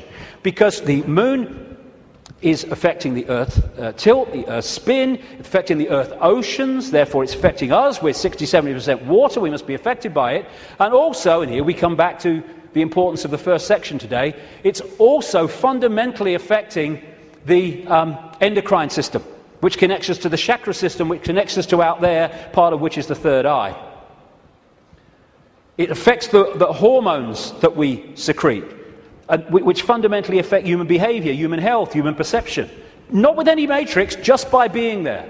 And it fundamentally affects this, the pituitary and the pineal gland that give us the sixth sense ability to see beyond the five senses. And what it has done, it has shut down, in so many people, on purpose, the third eye, which in our previous pre-domination mode, we used to perceive vast areas of reality beyond which we can now. Moonth comes from moon. The moon, of course, as it goes around, fundamentally affects our perception of time. We have moonths because of the moon. It's a monarchy. It's a hybrid monarchy. And one of the major ways they control us, seems to be a modus operandi again, is money, controlled by the Rothschilds. Now, I saw a film, some years ago, called They Live. It was a B-movie, and it was not just produced and directed, he wrote the music, every bloody thing, by a guy called John Carpenter. You follow John Carpenter's movie-making history, and you will see that he bloody knows a great deal. He'll say he doesn't, he bloody knows a great deal. He does movies and horrors and Satanism and all this stuff, and he did this movie called They Live, and I thought it was very symbolically accurate when I first saw it, but now it's unbelievably accurate. For those who haven't seen it, you go on YouTube, put John Carpenter They Live in, you can see it in sections still today. The story was this: it was set in the future, but the future was about now, because it was a few years ago now. There was a massive economic depression, and this guy comes along with his tools on his back. He's walking around America trying to find a job in the building industry. He gets a short-term one at this building site. At the end of the day, one of the other builders said, "Do you have anywhere to stay?" Because there's a massive economic depression. People are living in tent cities and corrugated iron makeshift villages on wasteland. Exactly what's happening in America now, incidentally. And he's now having nowhere to stay. So anyway, he goes back with him to stay at this corrugated iron tent little village thing on the wasteland. And he starts getting interested because there's things going on across the church, across the way, that seem very strange to him. And the villagers mocked up some kind of television in a kind of Heath Robinson way. And when they're watching the television, suddenly it breaks out of the main channel, and there's just a man's face on the screen saying, "They're here, they're controlling, you don't know," all that stuff. And then there's a police state raid on this village and on this church. And they bring the bulldozers in and the police and the helicopters, and they destroy the village. And this builder guy gets away, and he comes back, and he goes snooping around the church, and he finds some cardboard boxes. And he grabs one, and runs into a back passage behind buildings, and he opens the box wondering what's in it. And there's sunglasses. And he's disappointed. Sunglasses? What are all these sunglasses in a church for? So he thinks, oh, I'll have one. He puts them in his pocket, throws the others away, walks off into the street. And that's where we pick him up. When he puts these sunglasses on, suddenly the world looks very, very different. It looks like this. He starts to realize that there are people that look human to his naked eye that are anything but human when he puts these sunglasses on. Not only that, where he's seeing adverts with his naked eye, drink Coca-Cola, holiday in Jamaica or whatever, what he can see with the glasses on is subliminal instructions: conform, stay asleep, consume, watch TV, submit, and all the rest of it. All on levels that he can't see. Other people who haven't got the glasses, they're interacting with various people, but he can see are not human. He looks at the president making a speech. He's not human when he looks at him through the glasses. Same with a number of people in law enforcement. Newsreaders were the same. And where it goes is that at the end of the movie, they realize that the reason that people cannot see without the glasses, what he can see, is because there is a frequency being transmitted from the top of a television tower, which is preventing the population seeing what they would normally see if that frequency wasn't being broadcast. And what they do is they break the broadcast frequency, they stop the dish working, and people are sitting in bars, and suddenly they can now see the guy next to them's not human. What a bloody laugh that would be, wouldn't it? And there's people out having sex and then realizing, hey, I didn't really come home with you. Tell you the funny thing, a lady in Canada told me this story happened to her. I spoke in Canada years ago now, and I met this lady. She was a power-dressing businesswoman, you know, very of this world. But she'd had this experience, and she was shaking when she told me the story. She said that she got this boyfriend who had a dark side, she said, that he knew about and he was trying to deal with.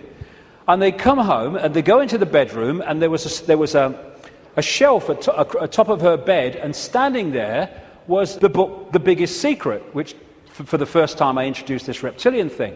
He then goes crazy, she said, when he sees the book. And he got her to throw it away. Oh, what are you reading that rubbish for? And all that stuff. Mind you, he's not alone in that. And then they start having sex. And he's kind of on top of her. And she said, I had my hand on the bottom of his back. And suddenly he started getting very, very violent. And I started getting frightened. And she said, then my hand was pushed back. And she said, I looked over his shoulder, and my hand had been pushed back by a tail. He sprouted a tail. She said, I screamed, threw him off, and for a second or two in front of me, he was totally reptilian, and then morphed back to human, and ran out of the house, never seen him again. But these bizarre stories that are bizarre to our reality, I've been told all over the world by people from all different walks of life, people in the Swiss banking system and all that stuff, all different kinds of people. So this frequency is that equivalent of that broadcast dish on the top of that TV tower, which was stopping those people in that movie seeing what they would normally see. Now, when we bring this down into the reptilian world, well, it gets interesting, because we live in a society that is an expression of the reptilian brain. This man, Carl Sagan, a cosmologist, very famous, he wrote a book called The Dragons of Eden, in which he was looking at the effect of reptilian genetics on human behavior. And he said, you cannot, in effect, understand human behavior without understanding the reptilian aspect of all this. And we come back to what I mentioned earlier. This part of the brain, known as the reptilian brain or the R complex to scientists, is so fundamental to human behavior, as I'll explain in a second.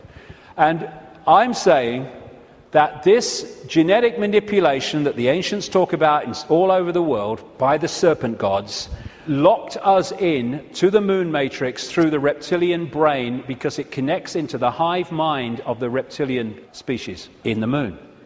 And this, like I say, fundamentally expresses itself as the world that we live in.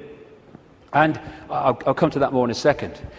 Now, in the 60s, around that time, there's a guy called Carlos Castaneda who wrote books based on the teachings of a Central American shaman source called Don Juan Matus. Some people say Don Juan didn't exist. Some people say he did. Whatever, the words that were put into his mouth are just absolutely extraordinarily accurate. And I read this quote coming up after I'd put this stuff together that I've been talking about. This is what Don Juan Matus said in these books.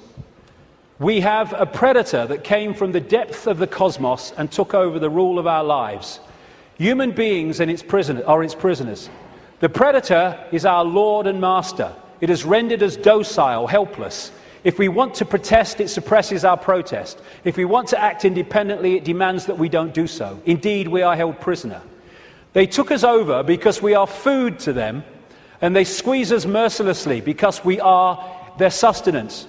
Just as we rear chickens in coops, the predators rear us in human coops, human eros. Therefore, their food is always available to them. Think for a moment and tell me how you would explain the contradictions between the intelligence of man the engineer and the stupidity of his systems of belief, or the stupidity of his contradictory behavior. Sorcerers believe that the predators have given us our systems of beliefs, our ideas of good and evil, our social mores. They are the ones who set up our dreams of success or failure. They have given us covetousness, greed, and cowardice. It is the predator who makes us complacent, routinary, and egomaniacal. In order to keep us obedient and meek and weak, the predators have engaged themselves in a stupendous maneuver. Stupendous, of course, from the point of view of a fighting strategist, a horrendous maneuver from the point of those who suffer it. They gave us their mind. The predator's mind is baroque, contradictory, morose, filled with the fear of being discovered any minute now. They gave us their mind. And that is how I suggest they've done it. We are connected if we operate within the hive reptilian brain mind. We are operating on a collective mind, which is pouring out this constant sense of anxiety, fear, worry, stress, because that keeps us within the confines of the frequency range of the moon matrix, i.e. attached to it, and it also elicits the emotional low vibrational energy on which they feed. Behind all these pyramids of banking, medicine, religion, business, politics is the reptilian hive mind. It connects into all these control systems that run our society. And now let's look at the character traits of the reptilian brain. Is this our society or what? This is mainstream science, by the way. From the reptilian brain, we get primitive and emotional responses, cold-blooded behavior, lack of empathy, if not balanced out by other parts of the brain, and territoriality. This is mine. Get out. A desire to control, an obsession with hierarchical structures of power. Aggression, might is right, winner takes all. And it is dominating our sense of reality and our reaction and responses to events and other people. This is the word that sums up the reptilian brain. Survive, survival. It doesn't think, it hasn't got the ability to think, it reacts. That's why it can react so fast. There are good things about it. When you're driving along in your car and someone walks in front of you, what rams the anchors on immediately without thinking, instantly, is the reptilian brain. But when that starts to impact on other parts of our behavior and our lives, then it becomes a very negative thing indeed. It is the reptilian brain and its fear of not surviving. It's always scanning the environment for threats. Not just physical threats, but threats on other levels of our experience, which I'll explain in a second. And therefore, the targeting of the reptilian brain and the constant triggering of it is what gives us this constant fear, this constant stress, worry that goes on in all areas of our lives. Will I meet the rent at the end of the month? Oh my God, will I lose my job? Oh my God. And the more that we can be put in fear, here we go, the more we operate in the reptilian brain. That's why we're constantly given reasons to fear and to be anxious. Be afraid, be very afraid. The big bag monster's coming as soon as we've invented him. And when he's gone, we'll have another. Terrorism! Ah! Global warming! Ah! Swine flu! Ah! The economy! Ah! I don't look like her! Ah! I don't look like him! Ah! Constant reasons to fear.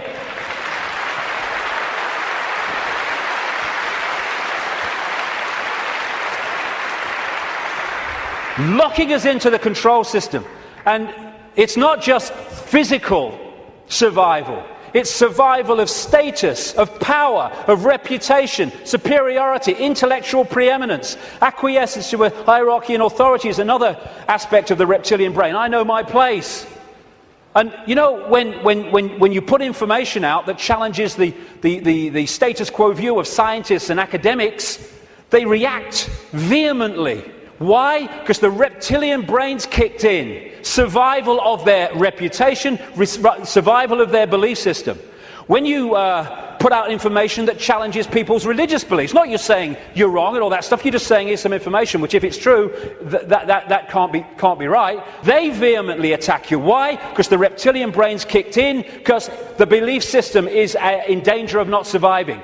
Fear of money. Money is fundamentally reptilian brain. Two polarities of it. One, fear of not surviving, fear of not having enough to pay the rent, to eat.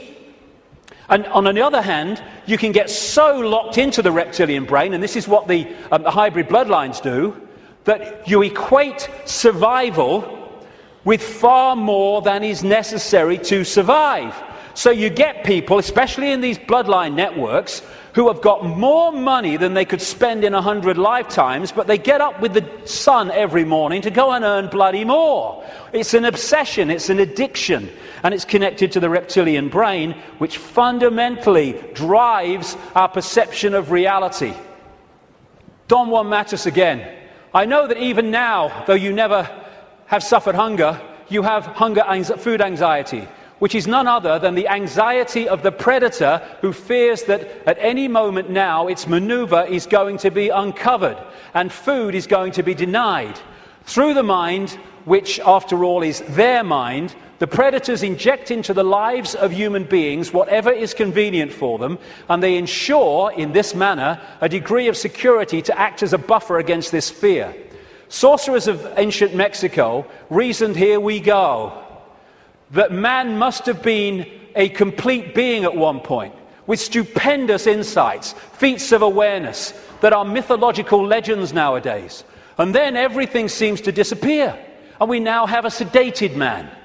What I'm saying is, what we have against us is not a simple predator. It is very smart and organized. It follows a methodical system to render us useless. Modus operandi, done it many times. Man, the magical being that he is destined to be, he's no longer magical. He is an average piece of meat. There are no more dreams for man, but the dreams of an animal who is being raised to be a piece of meat, trite, conventional, imbecilic. This is what becoming conscious brings us out of. Control of perception is the bottom line of this conspiracy. You know, I'm all for exposing 9/11s and banking scams and engineered wars, but this is the bottom line, and if we miss it, then we're going round in circles and we'll get nowhere. Interestingly, the Zulu legends say that before the moon came, they used to worship the sun as female, and then everything changed. This change from perceiving the sun as female to worshipping it as male made possible the creation of warlike kings that took what they wanted by force. Everything changed when the perception of the sun changed, and the perception of the sun changed when the moon matrix kicked in and changed our perception of everything. And in so many ways, this Avatar movie, I'm not saying Cameron symbolized it like this, I'm saying what it symbolized to me. The blue people, who were in total harmony with everything else, I'm saying to me, are symbolic of humans as we were before the predator came. And then the American troops with their high technology, let's kill people, we want these resources, so let's just go and get them and destroy everything to do so. They symbolize to me this reptilian intervention. And they even have, in the Avatar movie, of course, the concept of the possession of the blue people so that they could infiltrate their society while outwardly looking like they do and not being known to be who they are. These reptilians look down a different timeline to us because they're on a different wavelength. They're able to see further into what we call the future than we are. And therefore, if you access this network of secret societies, especially the inner circle, you can access the projected future of human society which this is planning. Therefore, you can write prophetic novels which further down what we call the timeline turn out to be staggeringly accurate. All you need to do is to access that projection. And you do it by accessing the Secret Society network. This, the Fabian Society in London, created in 1884, is one of those societies. The deeper inner core that have access to that timeline and that projected agenda. And this guy was one of them, a Fabian. And that's the Fabian logo, by the way. The wolf in sheep's clothing. Perfect. Perfect. It created, in effect, the Labour Party in Britain, and it influences massively the left, not only the left, but what we call the left centre of politics, not just in Britain, but in other countries. Australia too, for instance, very, very powerfully. When people have said to me in the past, you know, what's planned, I've said to them, well, you can read 2 books and see it, just put them together. George Orwell's 1984 and Aldous Huxley's Brave New World. This was published in 1948, this was in 1932. Put the 2 together, this talks about the drugs and all the rest of it, and the mind control, this talks about the sort of police state. Put them together, you got it. They were incredibly prophetic. I've been saying for years they weren't novels, or their source wasn't novels. Turns out that Aldous Huxley taught French to a man called Eric Blair then, now George Orwell, at Eton College, and introduced him to the Fabian Society.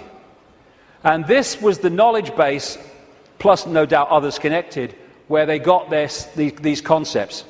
And what they said all those decades ago, Huxley's case 1932, is now happening in incredible detail. And it seems that Orwell rebelled against what he heard and wrote 1984 to try to expose it.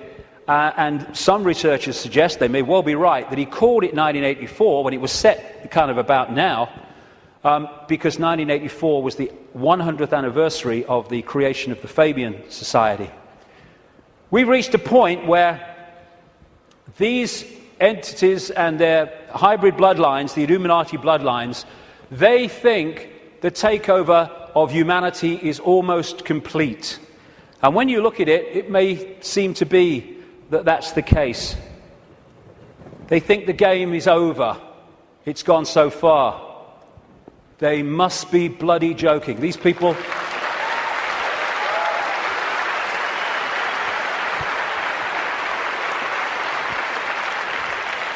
These people are in for the shock of their lives in the next few years. The shock of their lives. Because they can access so much, but they can't access beyond that. And they think the game's over because it seems to be here, but they can't perceive there. And when that comes in here, and it's very close to doing so, game over. Well, we've come a long way, haven't we? And what we're going to do now then is have a break for, say, 45 minutes, and I'll come back and look at the world as it is now and what's happening. Thank you very much. Thank you.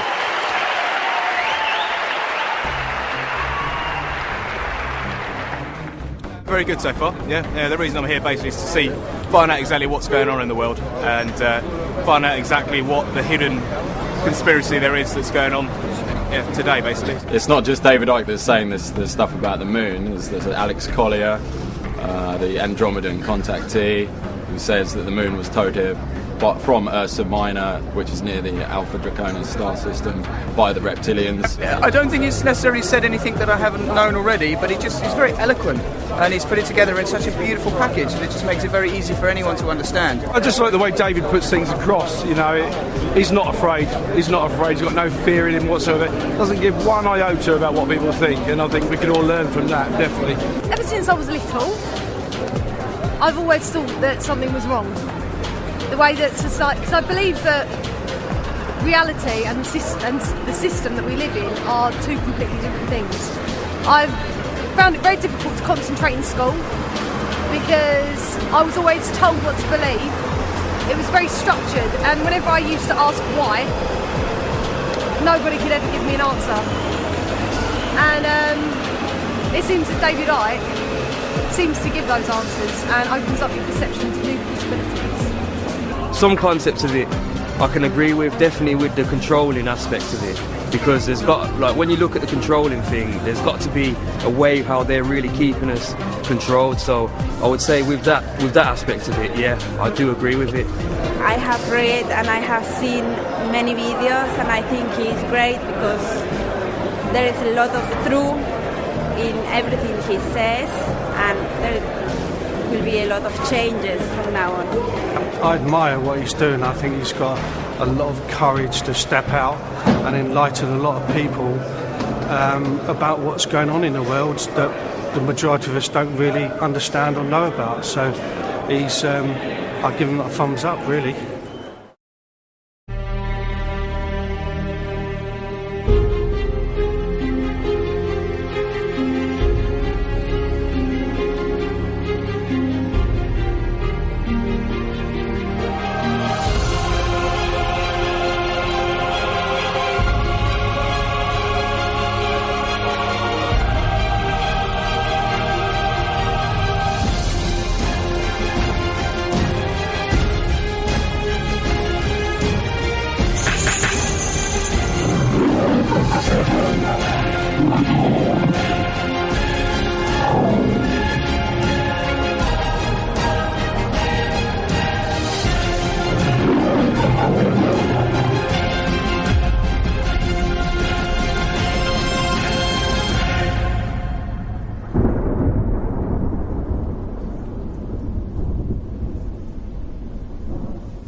Thank you. Thank you. Thank you. Thank you. I've never done it this long. It's always been 3 times, now it's 4. It'll be 18 by the end of this decade, the way I'm going. What I want to do now is just look in this section at where we are now and how it plays out in this 5-sense reality. We've come down the levels, now plays out here. Manipulation of 5-sense reality. And what I call the coordinates. Because once we realize basic coordinates of where they want to take the world and the methods they use to take us there, suddenly what seems to be a bewildered world and what's going on, it just morphs into clarity. The question is, how do they do it? It's a good question, because at first sight, how do a few control the many? Impossible, but it's not, because of the way they've structured society. Just to very quickly recap, they want to lock humanity in the 5 senses, so we don't perceive beyond it. We're locked in that prison. They have interbreeding bloodlines, computer terminals, I would call them, which play out this interdimensional conspiracy within visible light, what I call the Illuminati bloodlines.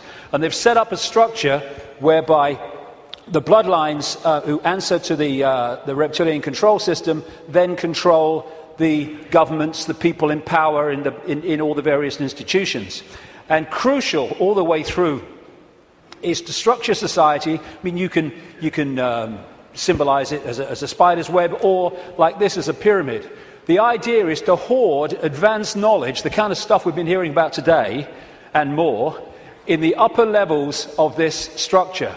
this pyramid within pyramid structure, compartmentalized pyramid, where the few at the top are the only ones that know how it all fits together.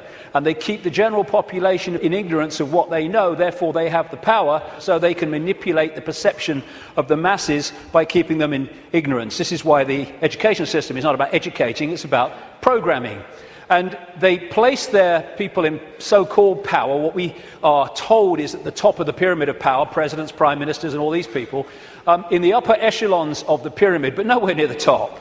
The real people in power are behind them, in the shadows, and these are the conduits, the presidents, the prime ministers, and all the rest of it, for bringing that agenda into the public arena as changes in laws and legislations and the structure of society. So they compartmentalize all these different pyramids within pyramids, so that in the end, the banking system is encompassed by a pyramid. I mean, a bank's a pyramid in itself, all hierarchical pyramids, but then the banking system is encompassed by a pyramid, and at the top of that are the same families, most notably the Rothschilds.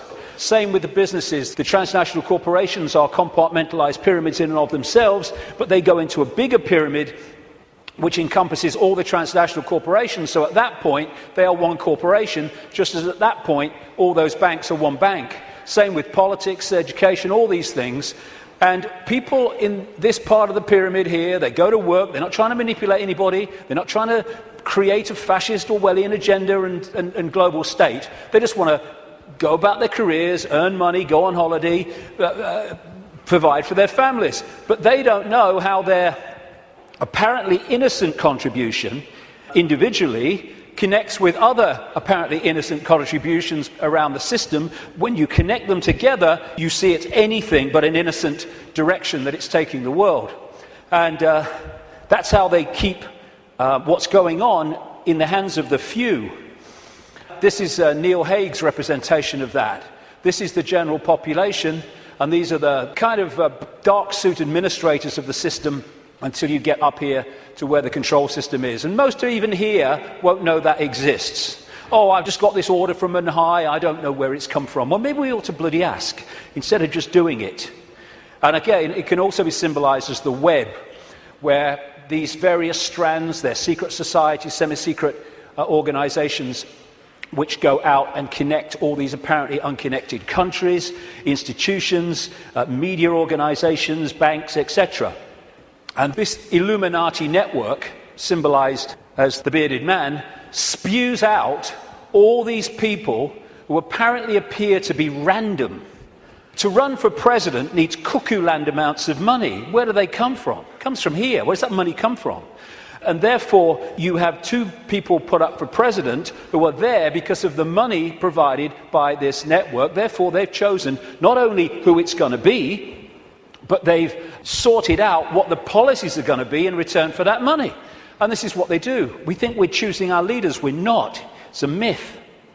And so this structure that I showed you earlier comes into this, where these leaders are put into power to carry out the agenda of the control system, which is why when parties change, whatever they've said in opposition goes out the window and they start acting like the party in government previously that they were criticizing. The common denominator is whoever gets in power basically introduces the control system, and whoever's out of power opposes the control system verbally, which means that you have the illusion of choice when whoever's in power unfolds the agenda. So there is no choice. It's a myth. And they control these institutions and play the people off against each other, divide and rule, both within countries and between countries, keeping everything in a constant state of confusion and conflict. And that's the key. Manipulating confusion and conflict is child's play. Manipulating harmony, manipulating respect between each other is a nightmare. So they have to keep the world in constant states of conflict. Now, when you bring it down to an individual country, as we come down this structure, this is what you find in every country. You had in America, it's a wonderful example, but it plays out all over the world. During the Bush years, Republican, that administration was controlled by a group of people known as neocons, neoconservatives, including all these people like Richard Pearl and all the rest of it. And over here, you have what I call, anyway, the democons. This is a network of people. I put Kissinger in the democons because he's an advisor to Obama at the moment, but he spends most of his time with the neocons, Kissinger. He just goes with whoever's winning. And the democons are a group of people that control the democratic administrations. But the democons and the neocons are controlled by the same force once you get to here. So people think, oh, I voted Republican this time. Oh, I'm going to put the Democrats in because I like that Obama. Got a nice smile. And what you're doing is voting for this, whatever. And that's what's happening in this country. Same thing. And so when people say Big Brother Bush or Big Brother Obama, no, it's not. These are just puppets. Dance. I said dance. When I say jump, I mean Olympic high jump record. This is the thing. You take one mask off, you put another mask on. And because it's a different mask, we think it's a different administration. We think controlled by different forces. No, no. And what you have is the movie playing out in the public arena, people who appear to be in opposition to each other when they're controlled by the same puppeteer. And once you look beyond the movie, that's when you start to see what's really happening in the world. So the cards are moved around in line with an agenda for the constant, incessant centralization of power. And it's done with people who, I keep coming back to, have a DNA with empathy deleted, which means anything goes in pursuit of this agenda. And the people are misdirected, diverted by the way society is manipulated and controlled, increasingly so with more and more laws affecting the fine detail of our lives, so that we spend so much time surviving and rushing around, we don't lift our head up and see what's going on. So puppet people are essential to the few controlling the world. And when we cease to be so, and it's happening more and more, then this will be over.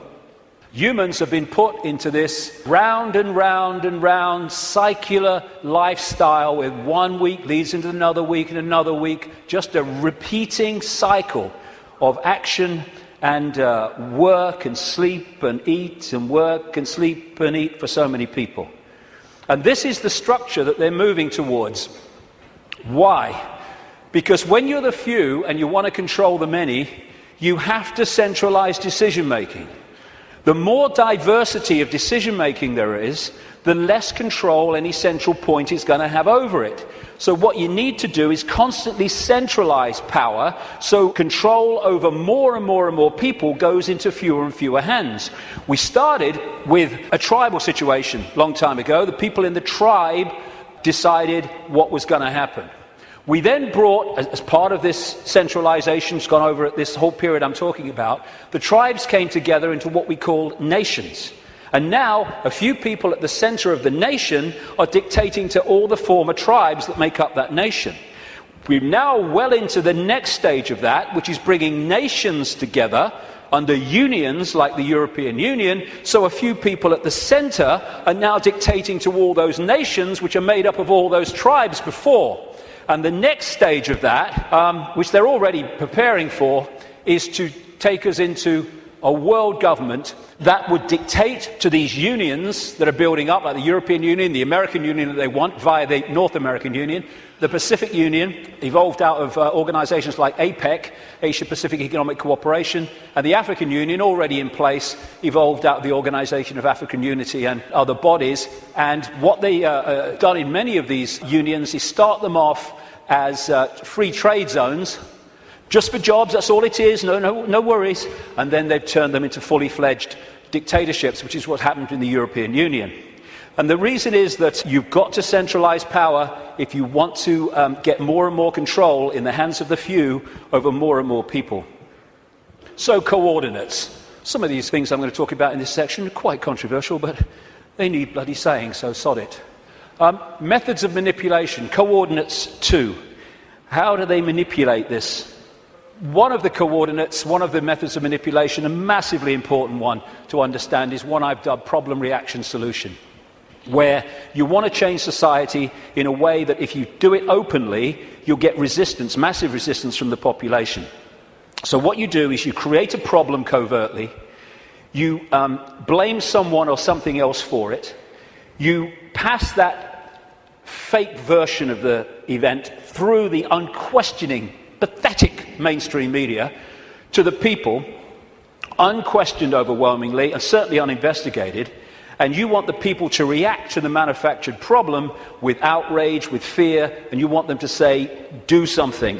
What are they going to do about it? At which point you then offer solutions openly with changes in legislation and society and its structure to advance your agenda. And because of the problem, reaction, solution, you do not get the resistance here that you would have got without the manufactured problem. 9/11 is a bloody classic. Another way of describing this is ordo ab chaos, the Latin motto of the 33rd degree of Scottish Rite of Freemasonry, order out of chaos, problem, reaction, solution. Create the chaos, then offer the order, your change out of that chaos. So like I say, 9/11 was a wonderful, classic, most blatant example of it. You want to change society, so you create a massive problem. As a result of that problem, you offer the solution, all there, written and ready, the Patriot Act in America and around the world, their versions of it, to change society and to launch a war on terror and an invasion of countries like Afghanistan and, by implication, Iraq. This is Zbigniew Brzezinski, President Jimmy Carter's national security advisor and a major mentor going back to the 1980s of Barack Obama. This is what he said in 1997 in his book. Moreover, as America becomes an increasingly multicultural society, it may find it more difficult to fashion a consensus on foreign policy issues, except in the circumstances of a truly massive and widely perceived direct external threat. Therefore, we create one, 9/11, and bingo, we then introduce what we say must happen to stop the terrorists. In other words, we change society and advance our agenda, the Orwellian state and all the rest of it. These buildings were brought down because they were made to come down. And similar buildings around the world that burnt for longer and were much more fierce never came down. And these are the only buildings of their kind who've ever come down because allegedly of fire. The official story of 9/11 has just left the room. And I've gone into that in great detail before. I'm just using it as an example of problem, reaction, solution.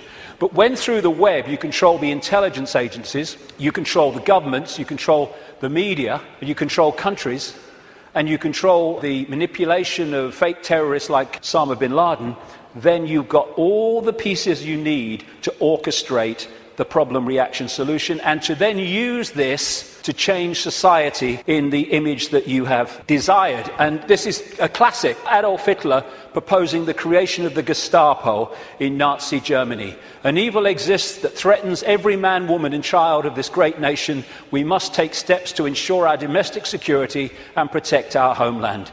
Or actually, word for word, what was said after 9/11. The Second World War, problem, reaction, solution. This is why it is no paradox, no coincidence or contradiction that the same people can be shown to have funded the Nazis, that funded the Americans and funded the British, overwhelmingly based around the cartel of the Rothschilds. They created Nazi fascism, they created Soviet communism and the capitalist world. They brought them together in conflict, the second conflict in a very short time, and afterwards the world was exhausted mentally, physically, emotionally. Something must be done. This can't go on. What are they going to do about it? Gotcha. Because of all this conflict, all this war, it's terrible. Terrible. What we're going to do is we're going to centralize power with the United Nations, European Union, which was justified in many ways by let's stop European countries fighting among themselves because we'll trade. Well, they stopped fighting among themselves because they stopped orchestrating it. That's why the Bretton Woods Agreement with the World Bank and all that stuff all came in as a result of the Second World War. Then there's another version which I now call no problem reaction solution. This is when you don't need a real problem, you just need the public perception of a problem, i.e. weapons of mass destruction in Iraq, i.e. human-caused climate change. And then you can offer a solution to a problem that doesn't actually exist, but if enough people think it does, well, you got them. Totalitarian tiptoe, as I call it, goes in conjunction with problem, reaction, solution. This is real simple. You start at A, you know you're going to Z, but you know if you go in a big leap, the change is going to be so big and so quick that people are going to go, what's happening? What's happening? Turn that television show off. What's happening? And so you go in steps, as big as you can get away with, but not so big that you get too much of a reaction. And as this quite rightly said, you really think it would be this obvious. Well, it's becoming that obvious now as we move along, but up to this point it hasn't been, unless you looked for it. The European Union was turned from a free trade zone, nothing to worry about, just for jobs, into what it is now, a centralised dictatorship, through the totalitarian tiptoe. And here is the founding father of the EU, as they call him, Jean Monnet, a Rothschild frontman. Europe's nations should be guided towards the superstate without their people understanding what is happening. This can be accomplished by successive steps, each disguised as having economic purpose, but which will eventually and irreversibly lead to federation. And the word fascism, which comes from this symbol, the fasci, from the Roman Empire, is individuality tied together and ruled by the axe. The central point, European Union, precisely described. Globalization, which is the constant centralization of power, which is more and more power in the hands of fewer and fewer over more and more people. This is a totalitarian tiptoe. More and more, the globalized economy is taking over so that every country is dependent on every other country, therefore has no power of individual action and individual decision-making. Free trade, which means freedom to exploit, which means you can get sweatshop workers here to make your stuff for a few cents, and then you ship it over here and you sell it for as much as you can get. It's called free trade. Everyone's in favour of free trade. You can't be against free trade. This is also part of this globalised centralisation of power, which is designed to do this, and it increasingly is doing this. It means that if you're dependent within your country or your community on things outside of your influence, then everyone is dependent on everyone else, therefore has no self-sufficient ability to make decisions in their own lives and their own communities and their own countries. And the reason that they want to do this is they want to make everyone dependent on something outside their control, because dependency equals control. It's like abundance and scarcity. We live in a world which could be incredibly abundant. Nobody should be hungry on this planet, for goodness sake. Africa could feed the bloody world. It can't even feed itself. Why? Because of the manipulation of that continent by this crowd. And so we have all over the world, because there's no empathy, no consequences for them emotionally of their actions, we have manufactured scarcity, because abundance equals choice equals freedom. Scarcity equals dependency equals control. And that's why we have manufactured dependency. We have people hungry in a world of plenty. Coordinate 3, the cement. There are certain organizations, networks, rings, that act as the cement that holds the web together and holds people within the web together. Close to the spider people are the Rothschilds. And when I talk about the Rothschilds, one thing, I'm not talking about all people called Rothschild. The vast majority of people called Rothschild won't have a clue what other Rothschilds in that dynasty are doing. And secondly, I don't even mean only people called Rothschild. I mean the Rothschild bloodline, which has infiltrated many other enormous numbers of other families and groups, which then come to power under other names other than Rothschild. Because if the president's Rothschild, the bloody guy here is Rothschild, the bloody newsreader's Rothschild. What's going on? Instead of that, you have people under different names. So I'm talking about the Rothschild bloodline and the scions of that family, the people that run that family. Not everyone called Rothschild. There's a lot of people in that family called Rothschild who don't have a clue what's going on. But they, through these various cements, control all these different and various apparently unconnected organizations. Now, one of the cements, of course, is the secret society network. That's pretty obvious when you look at it. And these are some of the major ones, but there are even more exclusive ones as well that operate in tiny, tiny cabals. But it's not just the secret society networks. They connect into the satanic networks, where they literally carry out human sacrifice and such horrors, which these bloodlines have been doing all the way through. Now, no one has a problem with the fact that then primitive ancients used to sacrifice people and torture people and all that stuff, But that was, at one time, kind of acceptable because it was the way they did things. As it's become unacceptable, it's still gone on, same bloodlines involved, but it goes on secretly, obviously. And this is the paedophile rings, the sexual child abuse rings, which connect into that and connect into that. That's not saying everyone in a secret society is a paedophile. It's not saying every Satanist is a paedophile. It's not saying every paedophile is a Satanist from every secret society. But there are rings, connections between these organizations and groups that hold them together. It's a bit like the Olympic rings. They connect into each other.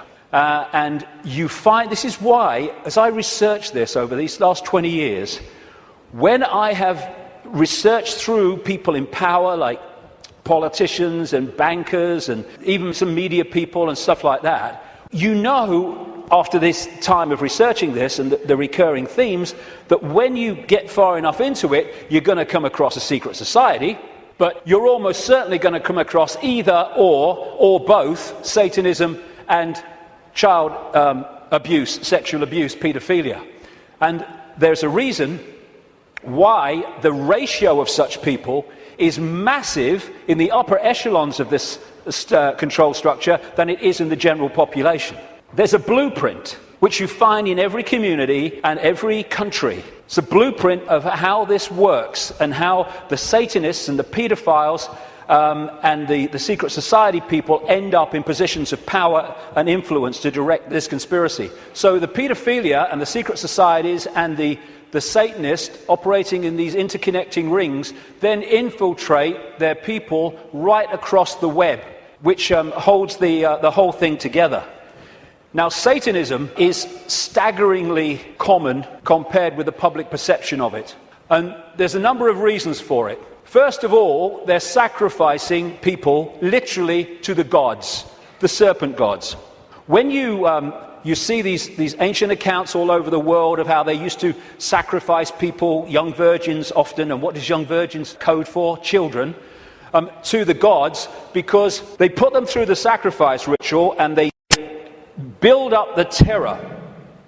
What happens is the terror reaches a point where a certain adrenaline pours into the blood, and the people doing the ritual then drink that blood and they get a real high from that adrenaline.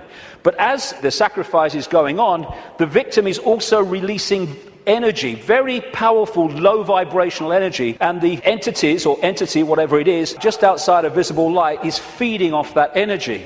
They're feeding off us like vampires in so many ways, and that's one of them, and one of the reasons for these sacrifices of people to the gods. The other thing is that and I've talked to Satanists who've seen this happen, or former Satanists around the world, they create an energetic environment which is almost a stepping stone, like halfway house, which allows these entities to come in to the ritual. I've talked to people who've seen these entities manifest in the rituals because of the way they have created the energetic environment. Anyone who's looked even mildly at this whole conspiracy in this area will know about Bohemian Grove in Northern California, where the elite, the presidents, the Bushes, the Kissingers, the Rockefellers, all these people go and take part in rituals under a 40-foot stone owl. And from what I am told by people who've been there in a victim state, they, in smaller groups, because it's 2,700 acres of redwood forest, actually do sacrifices there too. And all these people are involved with their satanic gods and all the rest of it. But it happens all over the world, and it happens in a sequence on certain days. You know, we've got a situation with Halloween where it's now like bloody Christmas. If people only knew what happens on Halloween, what happens across Beltane, May Day and all that stuff, to kids all over the world, in extraordinary numbers, there would be no celebration of Halloween. And what they're doing on one level, because they're interacting with the cycles, the astrological cycles, is why they do it at certain times when the planets, the moon probably, and everything is in a certain place, is they're manipulating what they refer to as the morphic field, the energy that we all live in. Like I said earlier, if you want to affect the fish all at once, then affect the sea. And in the new book, in an appendix at the end, I published this. I call it Confessions of a Satanist. It came to light early this year and it is alleged to be, I can't vouch for its authenticity, what I can say is after 20 years of researching this, it's bloody massively accurate, and it's supposed to be a guy who died in 2004. He was a high Satanist in Australia, who wasn't really a confession in the sense of I want to confess my sins. It was just basically an outline of how Satanism controls the world. And this is one of the things he says in that. What most people do not realize is that Satanism is a ritually based practice, and that this repetition, same place, same time, has over time left strong impressions upon the morphic field. They have to control the morphic field so that we stay in a low vibrational state, so we stay attached to that moon matrix I'm talking about. And of course, as I was saying, we are interacting with this field all the time, and taking in energy into the meridian system from it, and therefore it is affecting us. And as I mentioned earlier, I'm saying that this is part of the process of suppressing that field also, which is why they stuck them on vortex points. Now let's take this connection from Satanism, blood drinking, taking in the human genetic code to stay here longer, which is what some of these reptilians do, and the paedophilia. What's it all about? It's about energy. It's about vampiring the energy of children. The reason that we have sacrifice to the gods of young virgins, children, is because they want the energy of children before puberty, because when puberty happens, there is obviously we all know, there is a chemical change, massive chemical change, at which point, from their point of view, the energy is not as pure and desirable. This is what John Juan Matos said in one of the Carlos Castaneda books. He's being quoted here by Castaneda. Matos is the he. He explained that sorcerers saw infant human beings as strange luminous balls of energy, covered from the top to the bottom with a glowing coat, something like a coat of plastic adjusted tightly around the cocoon of energy. He said that glowing coat of awareness was what the predators consumed, and that when a human reached adulthood, all that was left of that fringe awareness was a narrow fringe that went from the ground to the top of the toes. That fringe permitted mankind to keep on living, but only barely. And that, although the pedophiles won't realize that, although the elite ones will, is what the paedophilia is all about, and why it is so rampant in the upper echelons of this control system. Because while the paedophile is sexually abusing the child, symbolically here, it is connecting into the energy field of the child. This is why they have anal sex with children so much, even girls. It's because they're connecting in to the lower chakra, the base chakra, and they're drawing that energy out, or the possessing entity is drawing it out and feeding off it. This is why pedophiles tend to be overwhelmingly possessed people, because the possessing entity drives the lust for sex with children, and then when it happens, they draw the energy off it, drawing the child's life force out.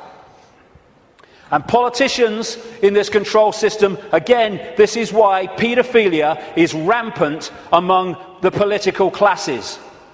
This is what the Satanist confession said as well, that Australian guy.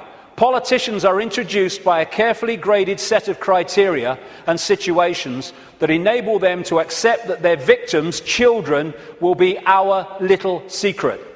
Young children sexually molested and physically abused by politicians worldwide are quickly used as sacrifices. In Australia, the bodies are hardly ever discovered, for Australia is still a wilderness.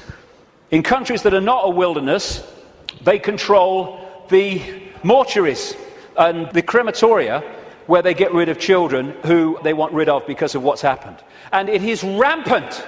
I keep using that word, but it is. People don't realize. What happens is, people think or relate the number of children that go missing every year to the number of times we see a story on the news that a child is missing and everyone's trying to find them.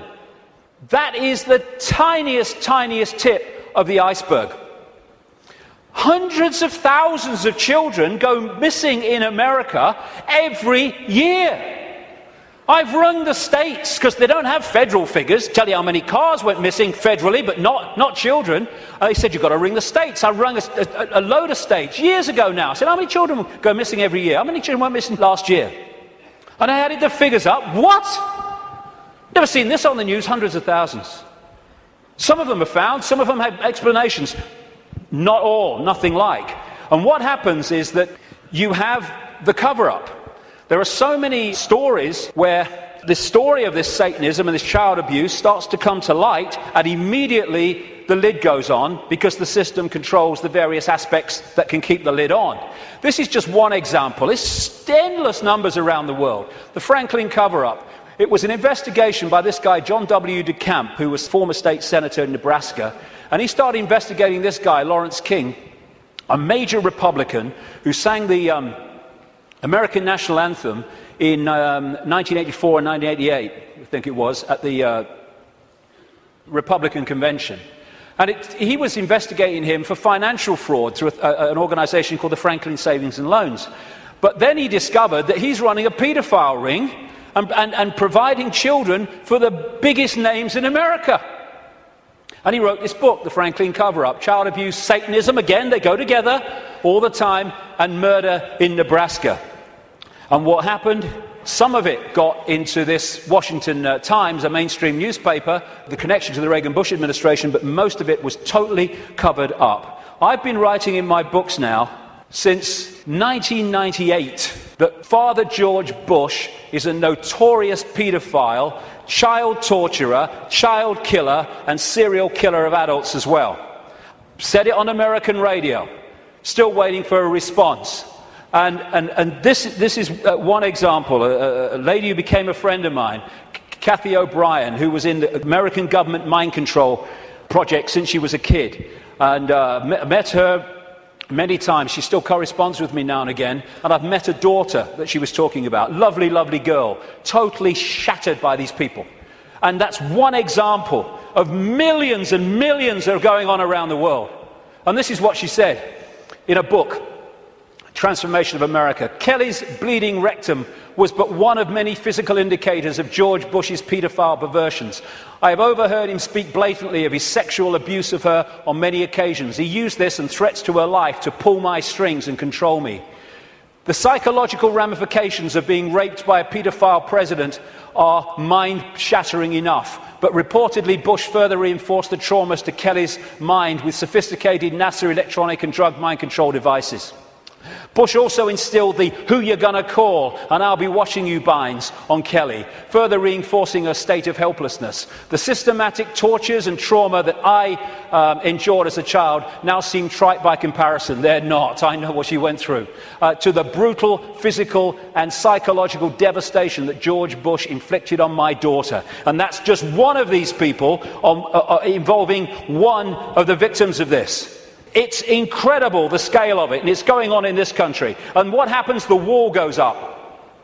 This is what DeCamp found. Suddenly ranks are pulled in, and the media won't touch it, the social services won't touch it, the police won't touch it, politicians won't touch it. It's the blueprint, it's how it works. And the Discovery Channel programme, produced by Yorkshire Television, was about to go to air exposing that Franklin cover-up and the paedophile connections. Bingo, it was censored and pulled just before it was going to air. Never to see the light of day, although you can get it on the internet, because one copy survived. I was naming this guy, like I said earlier, Ted Heath, as a paedophile and child murderer from 1998. This guy's record of killing children is extraordinary. Prime Minister of this country. This fella, Thomas Hamilton, the man who went into Dunblane Primary School and killed 16 children and a teacher, he was a procurer of children for the Scottish political elite, which locks into the Westminster political elite, and the satanic rings that lock into both. That's why they took the records of this case and ordered them to be locked away for 100 years. And then, if you've been following my website recently, and many other websites too,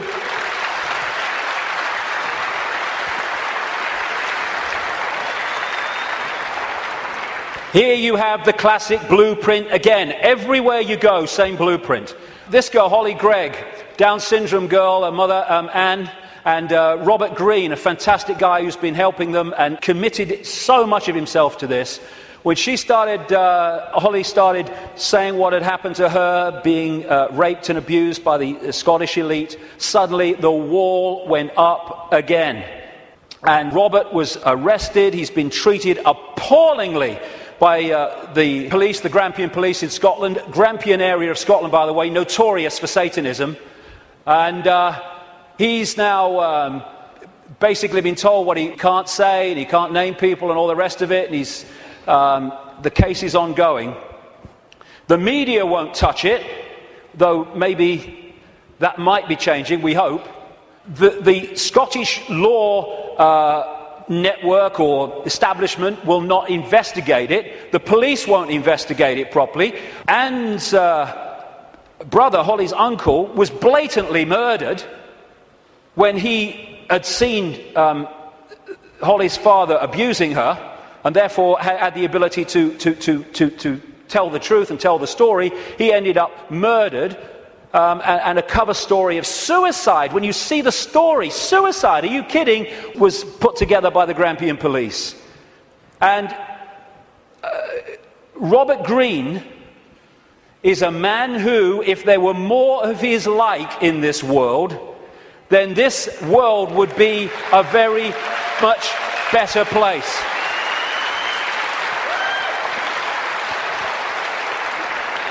And Robert's actually here today, so thank you, Robert, very much for all you're doing.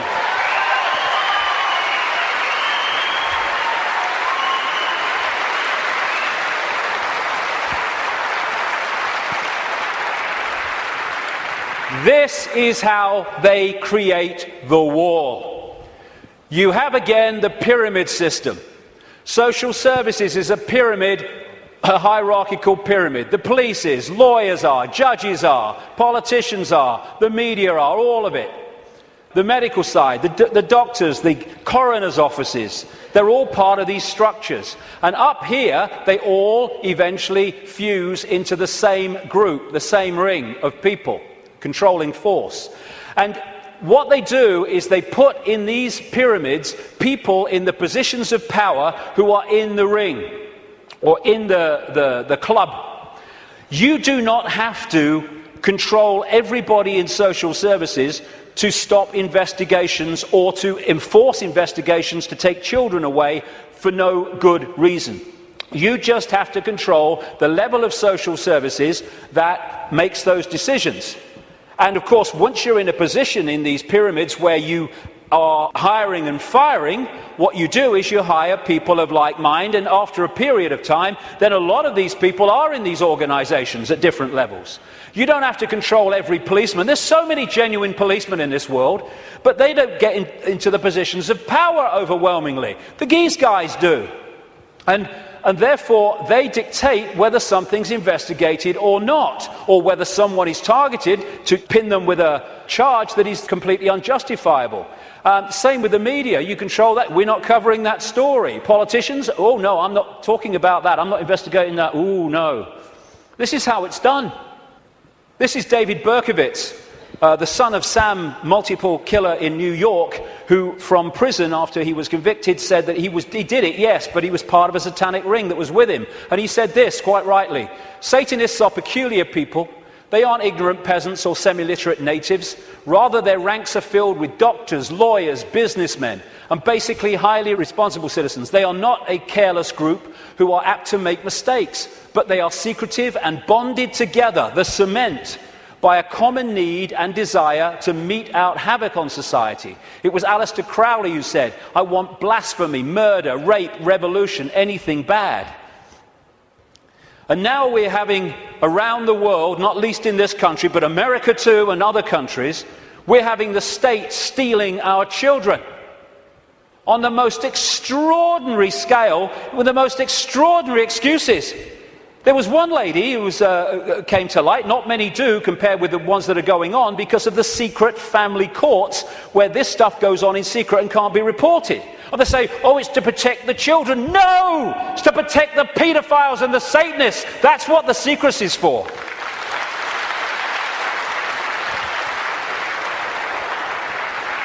And this lady, her and her husband had spent £38,000 on fertility treatment so they could have children. She had twins, I think it was twins, and she made a joke when social services came round, when the baby came out of hospital, and she said, oh, birth has ruined my figure. They took her children away. And then when she furiously resisted, they said, the mother has anger problems, which are a danger to the child. It's unbelievable the number of children that have been taken away from their parents for no reason. This guy, Tim Yeo, a Conservative MP, just before the last election, said in Parliament, using parliamentary privilege, he accused his local council of kidnapping a 9-week-old baby from parents. But it's the tip of an iceberg, and a gathering iceberg. All over the world, like I say in the book, I've looked at America as well, it's happening there. And what did Aldous Huxley, the Fabian prophet in Brave New World, talk about? The fact that children were going to be taken away from parents, parents were going to become no longer, not even relevant, they're no longer even part of society, and the state was going to take control and bring up all children. And that is where they're moving towards. And this guy, Ed Balls, my God, whoever named him was psychic. He was children's minister up to the last recent election, overseeing, taking more and more power away from parents, giving it to schools and authorities. And this guy is a former chairman of the executive of the Fabian Society and still a leading light in it. Coordinates to the cement. Now, this might be controversial. I don't give a damn, really, because, we've reached the point here where we've got to start saying what is and not running away from it. What I'm about to say now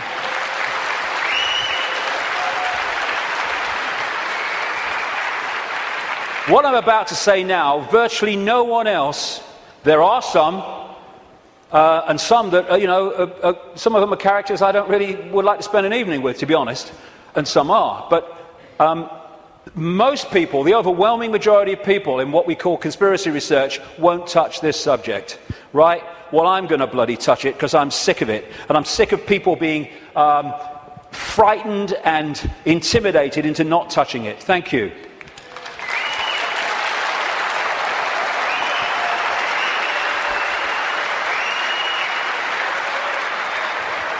Right. First of all, we as a human race have got to get our fricking heads around what this is, because it ain't what we're told it is. It's not about what's right and beneficial for Jewish people. Jewish people are its victims, not its beneficiaries. Jewish people have been hung out to dry again and again by this crowd that claim to have their best interests at heart, like hell they do. That's why I call this Rothschild Zionism. It was created by them, it is controlled by them to this minute, and it was created as a secret society within the web to massively contribute to the manipulation and control of our global society and individual countries, etc., etc. It's Rothschild Zionism. Anti-Zionism is not anti-Semitism, not that anti-Semitism means what we think it does, because Zionism is not about Jewish people. Even in its play-out way or world, it is a political system, a political philosophy. At its core, it is a secret society putting its agents in places of power. One of the very few things that Joe Biden, Vice President of the United States, has ever said, which is true, is you don't have to be Jewish to be a Zionist. Because of the propaganda, we equate Zionism with Jewish people. It's not how it is. To a very, very large extent. How many people know this? How many Jewish people around the world are protesting, have organizations created to protest against Zionism? Zionism and Judaism are diametrically opposed. Zionism is state-organized terror. How many times do we see this in the newspapers? Never. End of Zionism equals peace. Israel, stop killing Palestinians. I am Jewish and I want that. Why don't we hear about this? We condemn any Zionist aggression against Iran. I thought every Jewish person in the world wanted to bomb Iran. That's what the media seemed to give us an indication about. Another Jew against Zionism. Over and over. Zionist spokesmen do not represent world Jewry. How many people... I thought Ahmadinejad of Iran supposed to be the great demon of all Jewish people. Look at it. The demonization comes from Rothschild Zionism. We've been totally misled about what it is. Rothschild dynasty created Israel. It paid for the first people out of Europe to go and people Israel after the war. It paid for the building of the Knesset. It paid for the building of the Supreme Court building with all its Illuminati symbols all over it. And some of the people who've broken out of the family, I quote one of them in my book, have actually said, and as I've been saying for years, because it's bloody obvious, that Israel is not the homeland of Jewish people, it is the fiefdom of the Rothschild dynasty, created out of Rothschild Zionism, a secret society. And Rothschild Zionism has been used via Israel to devastate, slaughter, torture an entire nation of human beings, while claiming to be against terrorism.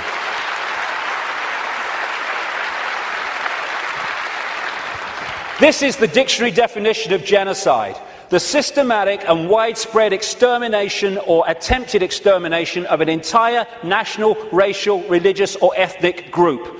Never can what is happening in Palestine and Gaza have been described so accurately.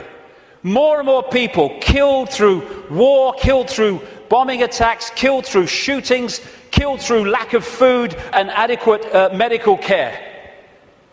Gaza, the most crowded piece of land on earth, is little more, ironically, than a concentration camp.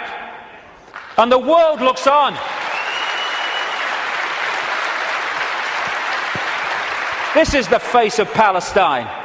Well, tell me what you see. Combat boots. Yeah, another terrorist 5-year-old. And all the time, Palestinian homes are being demolished in occupied land and given over to these extremist settlers who believe that they have a right to it because it says so in some bloody Bible. And then we've got this security fence, which has taken great tracts of Palestinian land, all against international law and all the rest of it. And here is a children's playground being sacrificed as the wall continues, security fence continues its endless way. This green is Palestinian land in 1946. Then we see what has happened since. This is 2000. We're in 2010 now. It's much smaller than that. What was I saying? The systematic and widespread extermination or attempted extermination of an entire national, racial, religious or ethnic group. And I say to these Rothschild Zionists, don't you bloody dare talk about racism of others when you are behind this.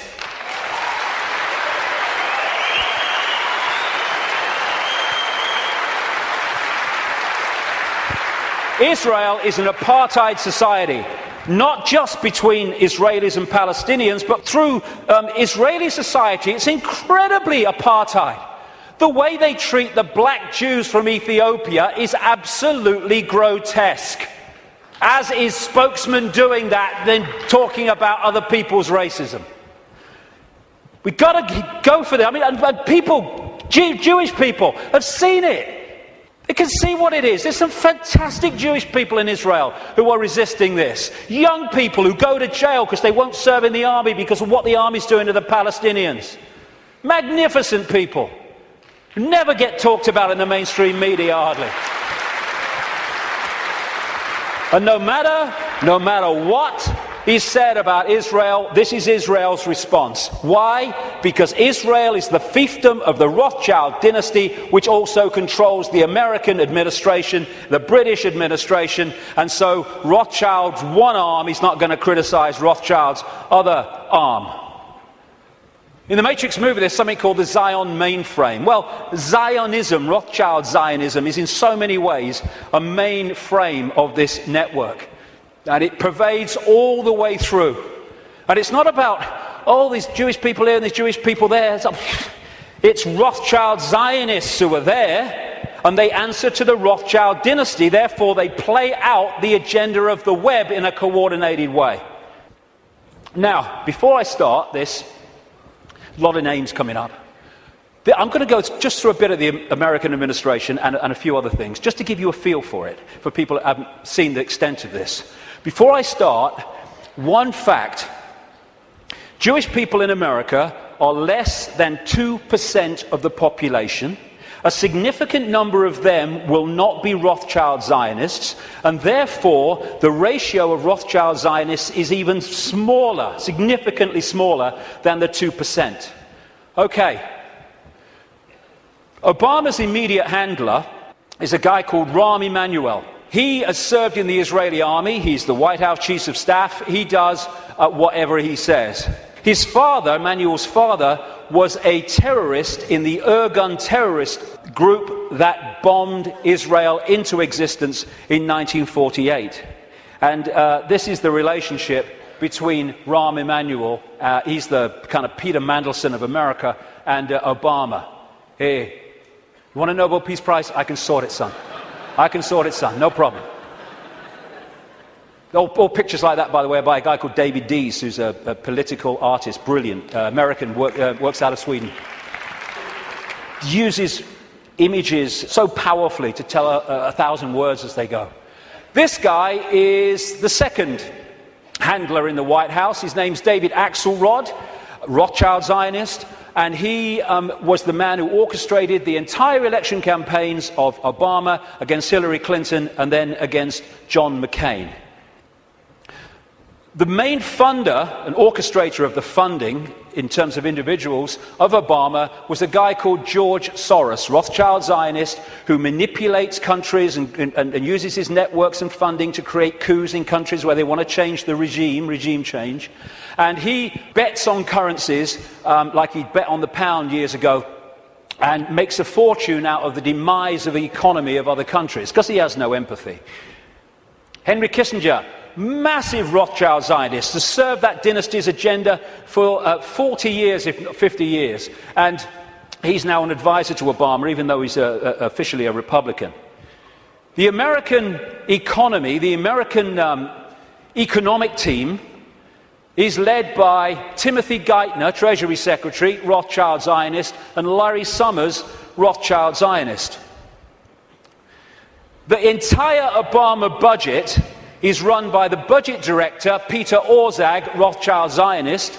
This man was advising the Russian treasury when the Russian governments were giving state assets away to Rothschild Zionist oligarchs, including Roman Abramovich, the owner of Chelsea Football Club, by the way. It's very easy to become a billionaire when a state says, have these assets worth billions of pounds. Thank you very much. It's a piece of cake.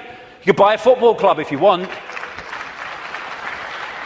And this man's company was also advising the Icelandic Central Bank in the run-up to the Icelandic crash. The Federal Reserve in America, which controls the American economy in so many ways, it's a privately owned, not government-owned central bank, and it's privately owned by the Rothschilds and the affiliates of the Rothschilds, is Bernard Bernanke, Rothschild Zionist. He replaced Alan Greenspan, Rothschild Zionist, who was head of the Federal Reserve from Reagan Bush right up into the Boy Bush administration, and he systematically took away the checks and balances which allowed the mayhem of 2008 to unfold. We keep hearing about Goldman Sachs and all the mayhem that it's created, both in the crash of 2008 and the crash of the economy in Greece. Fundamentally involved Goldman Sachs. Goldman Sachs is a fiefdom of the Rothschilds, headed by Lord Blankfein, Rothschild Zionist. The World Bank, headed by a Rothschild Zionist. The IMF, International Monetary Fund, headed by a Rothschild Zionist. European Central Bank, headed by a Rothschild Zionist. A stream of so-called czars, as they call them in America, controlling different policies and areas, policy areas of the Obama administration, Rothschild Zionists, including Cass Sunstein, who has actually written a paper saying people who have conspiracy theories should either be banned from expressing them or taxed for expressing them. Taxed! Climate change policy in the Obama administration is controlled by Carol Browner, Rothschild Zionist, and Todd Steen, Rothschild Zionist. Major area of policy. The American administration is utterly awash with Rothschild Zionists, and that is not by accident. It's because they're agents of the dynasty or agents of the control system. It's not about race. Mossad is not the intelligence agency of Israel. It's the intelligence agency of the Rothschilds, and that's why it turns up all over the world in false flag set up terrorist events and assassinations and all that stuff, because it's not carrying out the policy of Israel, it's carrying out the policy of the Rothschilds that control Israel. Now let's look at 9/11. The World Trade Center lease was purchased just a few weeks before 9/11 by Larry Silverstein, Rothschild Zionist, and Frank Lowy, Rothschild Zionist, and the deal was done with this guy called Eisenberg, Louis Eisenberg, Rothschild Zionist, the head of the New York Port Authority. The head of the CIA, who investigated what happened on 9/11, George Tenet, Rothschild Zionist. The Patriot Act, which was brought out, the Orwellian Take Your Freedoms Away Patriot Act in America, was co-authored, justified by 9/11, though it was written before because they knew it was coming, by Michael Chertoff, whose mother was a Mossad agent and who became the second head later of Homeland Security, an organization Orwellian that was justified by 9/11. At the time of 9/11, in the run-up to it, and then the war on terror and all that stuff, the Pentagon was dominated by Paul Wolfowitz, Rothschild Zionist, Dov Zakheim, the comptroller, who managed to lose trillions of dollars and still got away with it. And by the way, when one announcement was made of how much he'd lost or had gone missing in the Pentagon, they announced it on September the 10th, 2001. I wonder if they realized that because of that, it would never see the light of day. Dov Zakheim, Rothschild Zionist, and people like Douglas Feith or Feith, Rothschild Zionist in the Pentagon. Now, as I've said earlier, the Bush administration was dominated and controlled by what became known as the neocons, the neoconservatives, which were a Rothschild Zionist organization, led by people like Richard Pearl, Rothschild Zionist, William Crystal, Rothschild Zionist, John Bolton, Rothschild Zionist, in belief in nothing, if nothing else. And then the 9/11 Commission report, which was the official report investigating 9/11. They wanted Kissinger to head it first until the public didn't take that seriously and he had to step down. But that report, which agreed that the official story of 9/11 was true, was written and overseen by Philip Zelikow, Rothschild Zionist. The judge, Alvin Hellerstein, who is hearing and overseeing the cases of the 9/11 families, who have taken out lawsuits to try to find the truth of 9/11, etc., Rothschild Zionists, making sure that truth never comes out. Think of the ratio I said earlier as I go through this. The man who coined the phrase, he was a Bush speechwriter, the axis of evil, which targeted Iraq before they invaded Iran and North Korea, was David Froome, Rothschild Zionist. So when you look at this, because Israel is the fiefdom of the Rothschilds, you see that this dynamics, or you'd think, is the man of 300 million people, the superpower, is the most powerful of the two. No. He is controlled from there. Because the Rothschilds control them. Do you know Israel has the second biggest F-16 fleet in the world? The biggest outside of America? It's a slither of land. How did they get them? Dov Zakheim, as comptroller of the Pentagon, Rothschild Zionist, made a load of weaponry and planes in America scrap when they weren't, so they could be passed for a song to Israel. These two guys, they produced a book last year, The Israel Lobby and US Foreign Policy, and they say this: Israel receives about $3 billion in direct foreign assistance each year, which is roughly 1/5 of America's entire foreign aid budget. In per capita terms, the United States gives each Israeli a direct subsidy worth about $500 a year. This largesse is especially striking when one realizes that Israel is now a wealthy industrial state with a per capita income roughly equal to South Korea and Spain. Another writer, a former BBC and ITN journalist, produced a book, Zionism, the Real Enemy of the Jews, and my God, is that true? And he points out, Jewish people make up less than 2% of the American population, but account for 50%, I would say Rothschild Zionists, 50% of the political campaign contributions. And that's why, no matter how these people argue at election time, including this country and others, they're all agreed on one thing. What goes on in Gaza? Keep quiet, keep your head down. And I block that out because I don't want anyone to see what's behind it. It's horrific. This man, magnificent Israeli, called Mordecai Vanunu, went to jail for 18 years for revealing the truth that Israel is a nuclear power. He's still got massive restrictions on his movement and what he can say. And you know, and he announced officially that he was continuing it. There is an official policy that on Israel's nuclear weaponry, America doesn't ask and Israel doesn't say. That's an official policy. Iran hasn't even got it yet and they want to invade the bloody place.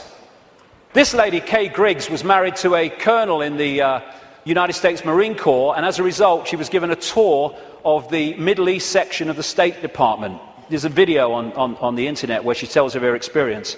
And what she says is everywhere she went was Zionists. Everywhere she went was Zionist literature, in room after room in this department. And eventually she said to one of them, "Where's the Palestinians?" And they're looking after them. And she said, one of them said, "We look after that." Palestinians have got no bloody chance. It's a stitch-up. The main lobby group in America is called AIPAC, America-Israel Public Affairs Committee, which sounds like an official, but it's a lobby group. It's headed by a guy called Lee Rosenberg, who is a very close friend of him and comes from the same political cesspit that we call Chicago. So when this question is asked, Americans, do you dare to say Israeli terrorism? No, because of the way it's controlled, like I say. The Rothschild Zionists control the media and Hollywood. Don't take my word for it. Los Angeles Times columnist Joel Steen, Rothschild Zionist, wrote an article proclaiming that Americans who don't think Jews, I would say Rothschild Zionists, control Hollywood, are just plain dumb. I had to scour the trades to come up with 6 Gentiles in high positions at entertainment companies, but lo and behold, even one of that 6, AMC President Charles Collier, turns out to be a Jew. As a proud Jew, I want America to know of our accomplishment. Yes, we control Hollywood. Leading Israeli paper columnist said, the Jews, Rothschild Zionists I would say again, the Jews do control the American media. This is very clear, and claiming otherwise is an insult to common knowledge. And what do the media do? They keep the truth from us and keep us diverted from what's really going on. It's an elephant in the bloody living room, and people are terrified of going there because they're terrified of being called racist and anti-Semitic and all that. They'll call you anti-Semitic. I don't give a shit.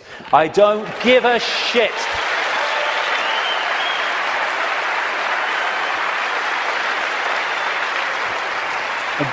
Very quickly, it's the same in this country. There was a very, very good documentary, and it was a kind of stand back in amazement that it actually got out, by a guy called Peter Oborne, a journalist, in the Dispatches series on Channel 4 that looked at the Rothschild Zionist control of British politics through organisations known as the Friends of Israel. Each party has one, but of course they all connect, so it's actually one network. And again, just like in America, never any criticism.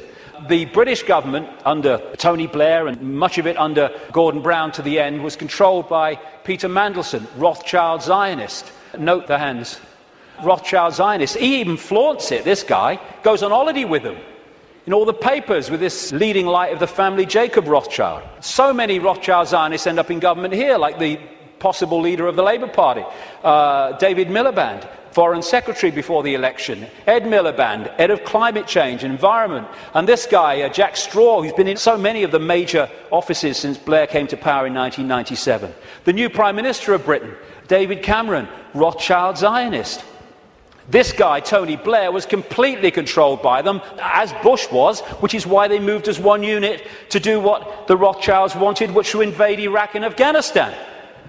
And to shut people up, the Rothschilds have created organisations like the Anti-Defamation League. They haven't sent me a bloody Christmas card for years, these people. I don't want to upset them or what. But I'm speaking in New York in October. That could be funny. Anyway, they set these organisations up to target those people who are saying the sort of things that I'm saying. The idea is to throw you're a racist at people, so to shut them up or to discredit them. Like I say, I don't give a shit. You throw it, son, and I'll hit the bugger back. Thank you very much. As a result, when you criticize Israel, you are promoted as criticizing Jewish people and therefore being racist. This is how it works. And I have to say, the robot radicals on the so-called left of politics are played like a violin by these people. They go out on their protest, you're an anti-Semite. Okay, come in and listen to what I'm going to say. No, they never bloody do. And then you get people like the magnificent Norman Finkelstein, who's a Jewish man who's had his academic career destroyed for speaking out. His parents suffered in the concentration camps of Nazi Germany, and when he exposes these frauds and fakes in the Rothschild Zionist movement and what they do against Jewish people in general, he's called a self-hater. They can't say he's anti-Semitic, although sometimes they even use that. He's a self-hater. No, he's a decent man doing decent things. You want to try it? And the idea is to create, and they're doing it, hate laws in which truth is no defense. Even though what you say is true, it's no defense. If people are upset by it, then too bad, you've broken the hate laws. They're now targeting the internet, which has been so magnificent in communicating this information. And who's doing that? In America, J. Rockefeller, Rothschild Zionist. In this country, up to the last election, he rushed through a bill to this effect just before the election, Peter Mandelson, Rothschild Zionist. And just this week, Obama has nominated this lady, Eleanor Kagan, the Solicitor General, to go onto the Supreme Court. Two things. One, that will make Rothschild Zionists making up nearly half the Supreme Court judges of America, 4 of the 9, when they are well under 2% of the American population. And she is vehemently in favour of laws banning freedom of speech in association with her mate, tax the conspiracy theorist Sunstein. It is an elephant in the living room, and we need to address it if we are going to unravel this cabal, because they don't want to frighten us into not going here for any other reason than they know if we go here, so much is going to unravel. Home straight to tyranny. They think they're on the home straight to tyranny, wishful thinking. This is the man, by the way, David Axelrod, Rothschild Zionist, who orchestrates the words on this guy's teleprompter. He's so welded to it that on St. Patrick's Day, he had a reception for the Irish Prime Minister, and he thanked himself for asking everyone, inviting everyone, because the Irish Prime Minister's autocue words were still on there when Barmer came forward to thank everybody. So that's how much he's welded to it. Assuming levels of knowledge that isn't there. You know, people say Obama's intelligent. He's not. What they're doing is comparing him with Bush.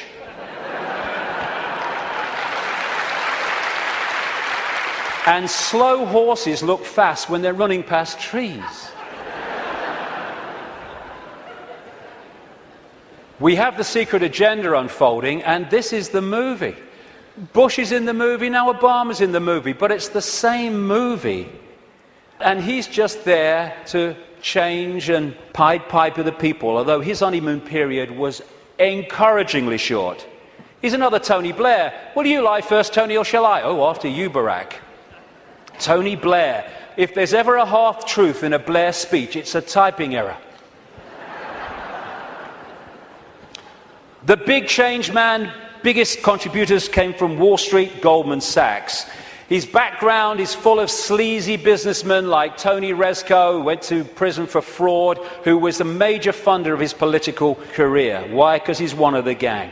Controlled by Soros, controlled by Brzezinski. Brzezinski's interesting.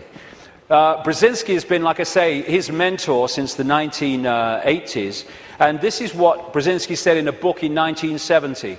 The technotronic era, that which we're in now, involves the gradual appearance of a more controlled society. Such a society would be dominated by an elite unrestrained by traditional values. Soon it will be possible to assert almost continuous surveillance on every citizen to maintain up-to-date complete files containing even the most personal information about the citizen. These files will be subject to instantaneous retrieval by the authorities. This is the man who massively is behind Mr. Change, and he was also the co-founder, co-creator of an organization called the Trilateral Commission, which locks into this network, which I've been writing about for years, a network around a secret society in Britain called the Round Table, including the Bilderberg Group, the Club of Rome, their environmental manipulation arm, and the Trilateral Commission as well. And interestingly, this is very relevant to current events. In his books and his statements, Brzezinski, who's very much, like I say, running the foreign policy of Obama with people like Kissinger, he talks about an area of the world called Eurasia, which is basically from Europe across to China. Now, this is the most significant part of Eurasia on this map. What Brzezinski says, control Eurasia, you control the world, not least because of the massive oil and gas reserves around the Caspian Sea. So we're in a process of the cabal wanting to take over Eurasia, and particularly this area. Now look, the number of countries that have been invaded, had regime change, or are now currently being targeted. First of all, the Ukraine. They use things to get the people going, like a colour revolution or a flower revolution. So this was the Orange Revolution. It was funded and orchestrated by the networks of George Soros, and it put their man in there. They had the Rose Revolution in Georgia, where they put their guy in there. They tried to get a green revolution after the last election in Iran, but it didn't stick. They have Iraq, they've taken that over. If they take Syria, then they're all the way through to Israel. They're in Afghanistan. They're now undermining Pakistan and bombing Pakistan more and more. In Kyrgyzstan, we had the Tulip Revolution. We just had another one recently, putting their people into power. We've had the terrorism starting to unfold in India, and they are targeting these areas because they not only want to take it over, they want to trigger a war involving China and Russia. The Third World War that their documents have talked about for a long time. And they're ticking them off. And if you take that map of Eurasia and keep it in your pocket, you'll tick them off as the news stories unfold. Oh, a revolution here. Oh, a coup here. And what they're doing, this is not America doing this. This is not America doing this. This is the cabal doing this through America. The idea is to destroy America, to use America to destroy America. Why? Because when you want a world government dictatorship, you cannot have any superpowers that have the military and financial might to say no to what you're saying must happen. Because the world government intends to have a world army, a world central bank, and a world currency, eventually. And they'll manipulate the financial situation to bring that about, or try to. So what they need to do to take the superpower America out is they need to destroy it militarily, and they need to destroy it financially. And that's what they're doing. They're using it on their foreign excursions, and they're undermining its economy to destroy America. And it is going down the pan so fast. And this guy is being used as the front man. Nice smile. Oh, he's a nice man. That's what's really happening. Behind the smile. Just hand it on. It wasn't change. There we go. Here's the ball. Make sure you keep the drugs running in Afghanistan, you know. Drop some my way. And what we saw was a presidential problem reaction solution. Bush was brought in to create problems, financial problems, overseas wars problems, and this guy was brought in as the solution to the problems. And as Adolf Hitler said, the great masses of the people will more easily fall victims to the big lie than the small one. So, I am someone to believe in. Hope, which is always in the future, never in the now. And so it never actually comes to fruition, but we can hope it does. And then you had change you can believe in. And none of these trite phrases like change were ever described in detail about what they actually meant. And what they created was a massive mind control coup on vast tracts of American people, because they made Obama a blank screen, an empty suit on which people could project what they felt hope and change was, their version of it, onto him. And once he became president, of course, everything was changed. Make the lie big, make it simple, keep saying it, and eventually they will believe it. I love you, you love me, I will get you stuff for free. Oh, yay, Obama, you're such a star. I love this one. The wolf found that shepherd's clothing worked better. The peace president, first thing he did was agree the bombing of Pakistan. Same guy, all this going on with this spent uranium, depleted uranium. What does he do? Continues the bombing, increases the troops. Fraud, another puppet. Golden rule, big time. Ignore the words and watch the actions, because they're never the same. And just to show you nothing's changed, there we go. Good old Bono.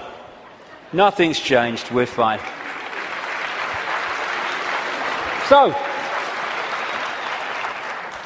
we have this projected agenda, and we're now at the point where they're trying to introduce finally that structure. World government, world central bank, world army, world currency eventually, and alongside it, of course, the Orwellian state that I've been writing about for the best part of 20 years, and increasingly so many others have too over the years, and it's unfolding as daily experience. More and more control. Now, number plate imagery, where they can follow people all over the country. This stuff called Speed Spike, where they can follow cars and their speeds from satellite wherever they go over vast distances.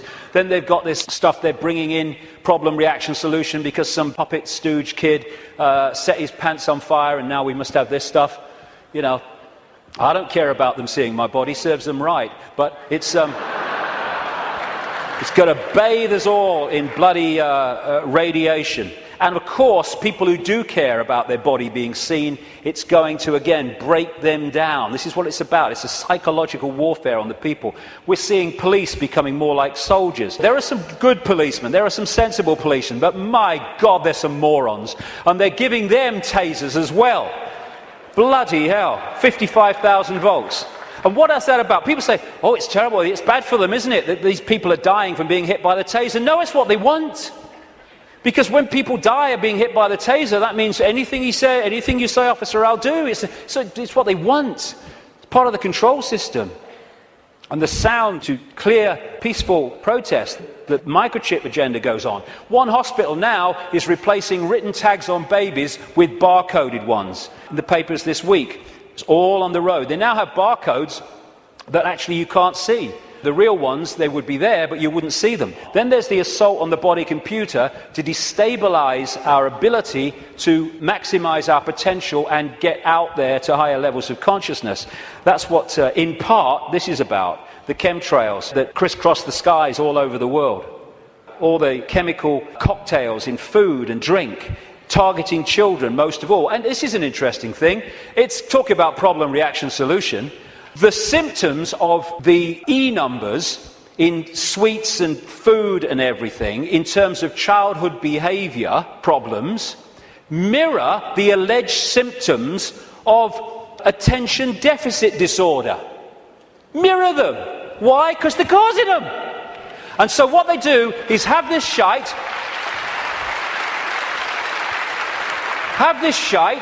This will chemically imbalance the brain.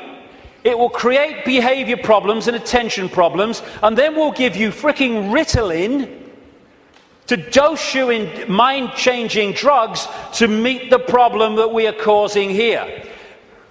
Same with genetically modified food, which is there to genetically modify us.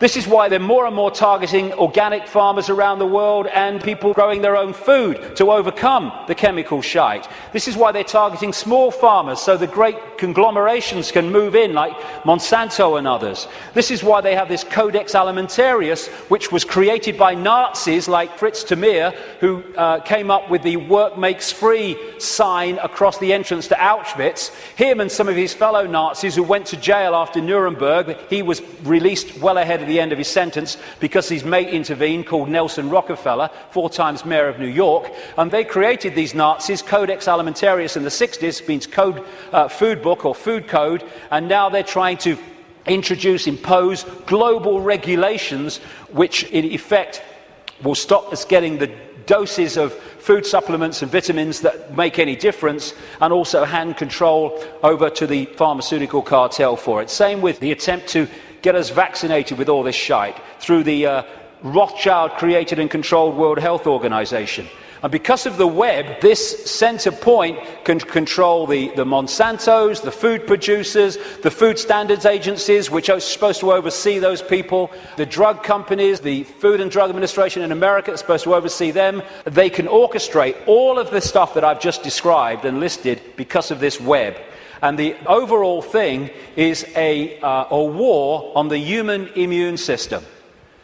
They're trying to undermine the human immune system in every way, shape or form because they want a massive cull of the world population because they cannot cope with the numbers. And like I say, I was reading, when I was researching the book, I saw incredible figures, but my goodness, in the last week I've seen extraordinary figures in terms of the increase in drugs, mind-altering drugs given to children. It is fantastic.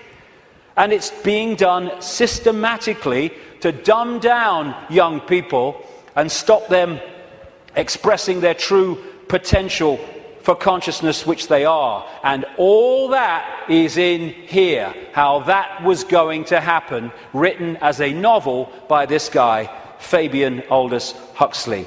They're putting us in a vibrational prison in all these ways.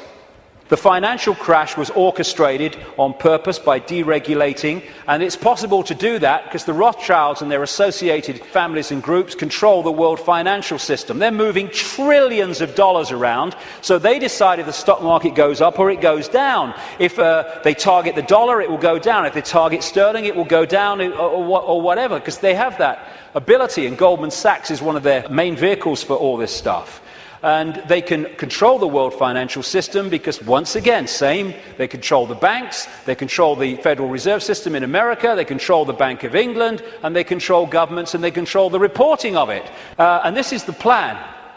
Stage 1, crash the global economy, September 2008. Stage 2, governments throw fantastic amounts of money, credit, money that doesn't exist, but we pay interest on it, at the perpetrators until their financial barrels are empty. Stage 3, and they'll bring this when they feel it's going to have maximum impact, they're going to crash the economy again on unprecedented scale when governments have no means to respond. That's the idea. Why? Well, the last section will kind of pull all this together, because there's something going on which they want to stop. But that's the idea. The more fear, the more disruption, the more stress, the more worry that they can create, the more it impacts upon us in ways that suit the control system, as I've described through the day. And then there's this major element of their plan in the next few years, is introduce massive taxation and control and imposition as a result of something that doesn't exist, thanks to this guy. If this guy's involved, it's a scam. End of story. End of story. There you go. Thanks for the Oscar, but I'm totally full of crap. This man's going around demonizing carbon dioxide, which without it the world would not be as it is, and demonizing the greenhouse effect, without which we wouldn't bloody be here. There you go. That's what he's doing. And he's orchestrating all these people. And it's so kind that David de Rothschild has produced this book to help us, Global Warming Survival Handbook. Survival. Now, let's get some sanity into this. This is a graph of greenhouse gases that make up the greenhouse effect. That one, you would think from the propaganda, would be carbon dioxide. It is water vapor and clouds. I think we ought to ban water vapor and clouds. It's the only way to save the frickin' world, right? Every time we see a cloud, they ought to add VAT. I think it's the only bloody way.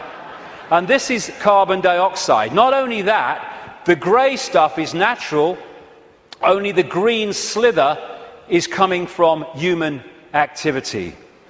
And we're supposed to believe it's affecting the weather. It's the bloody sun.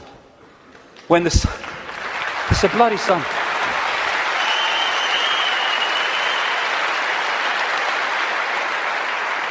When the sun is in an active phase, it gets warmer. When it's in a non-active phase, it gets cooler, which is why over the last 10, 11 years, when the sun's been in a non-active phase, it's got cooler year on year.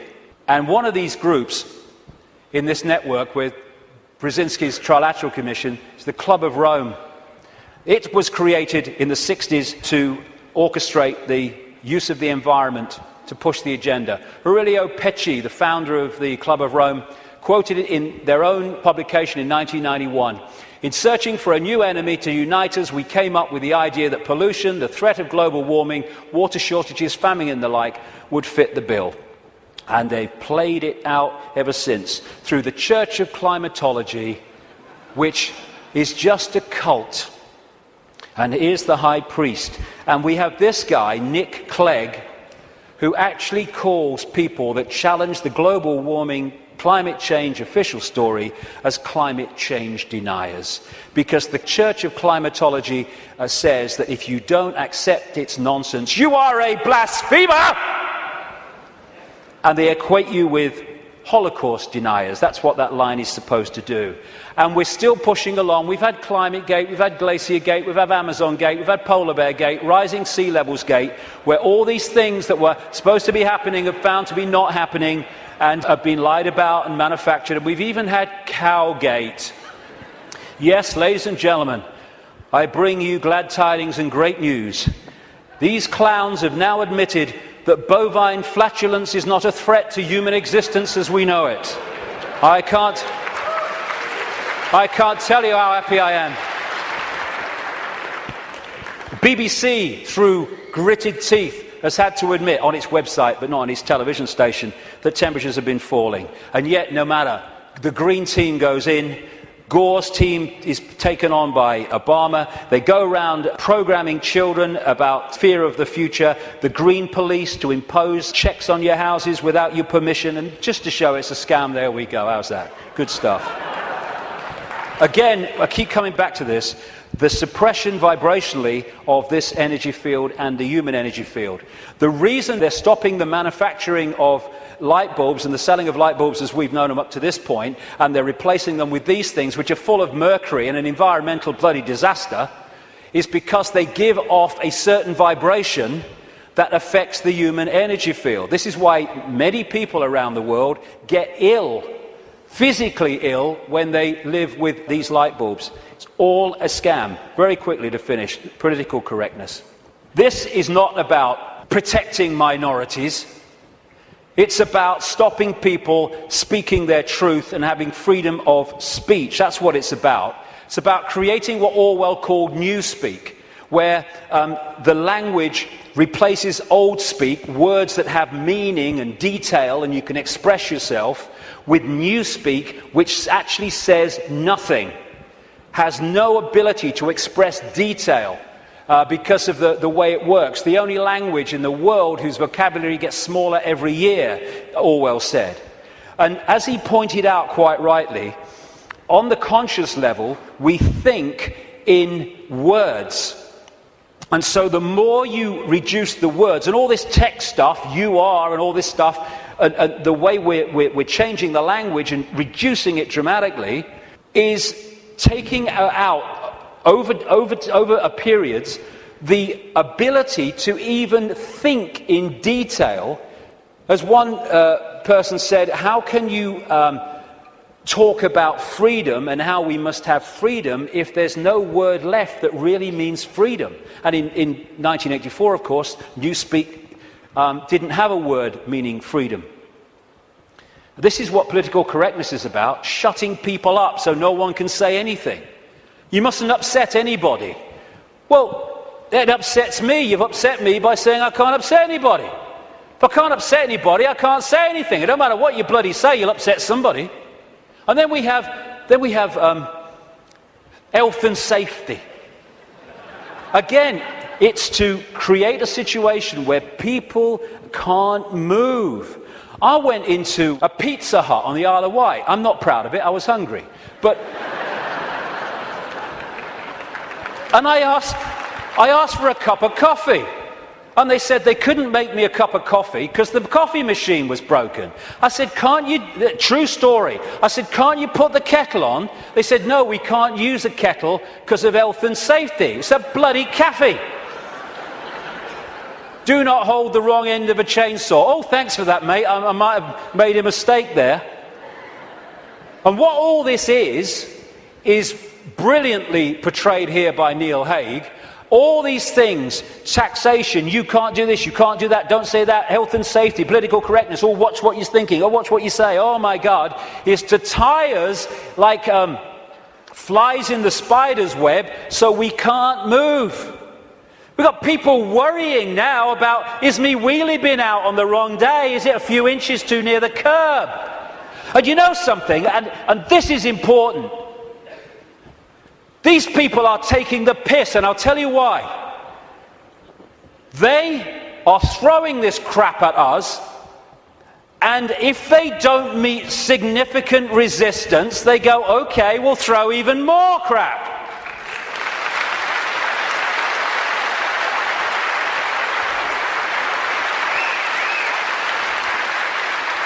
I'll get into this in the last section, but we need to draw a bloody line here. Not only say here and no bloody further, but we're going here and drawing it. Because otherwise they'll just keep doing it.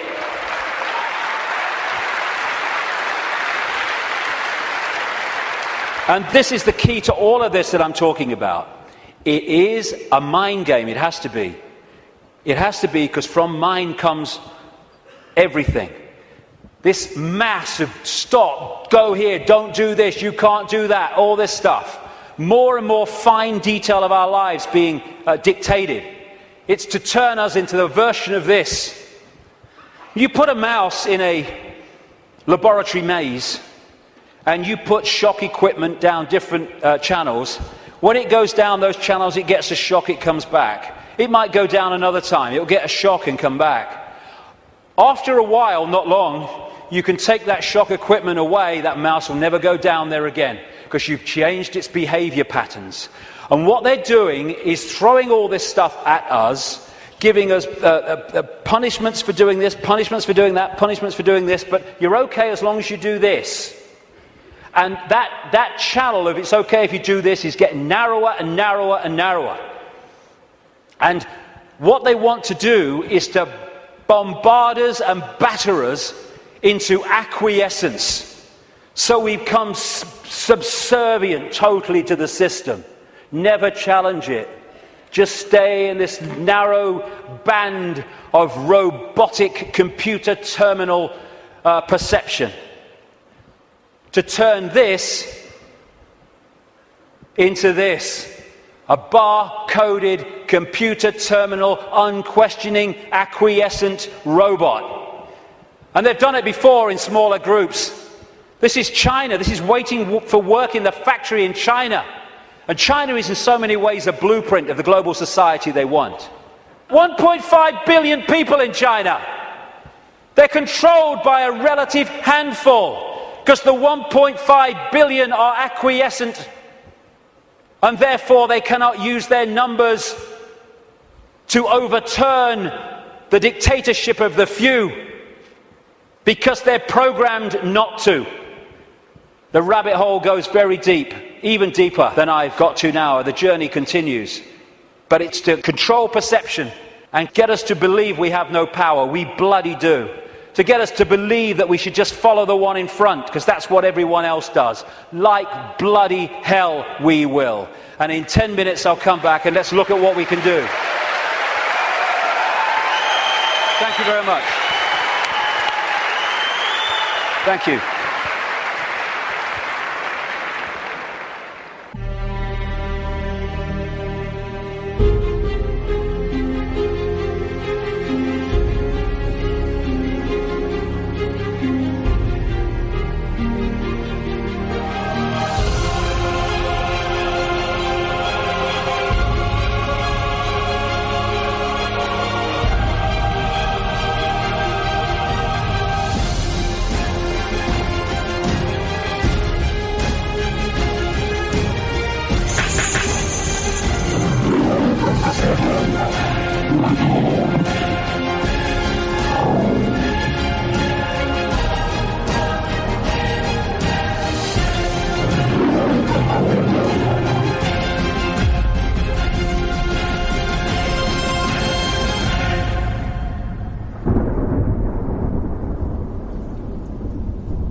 Thank you.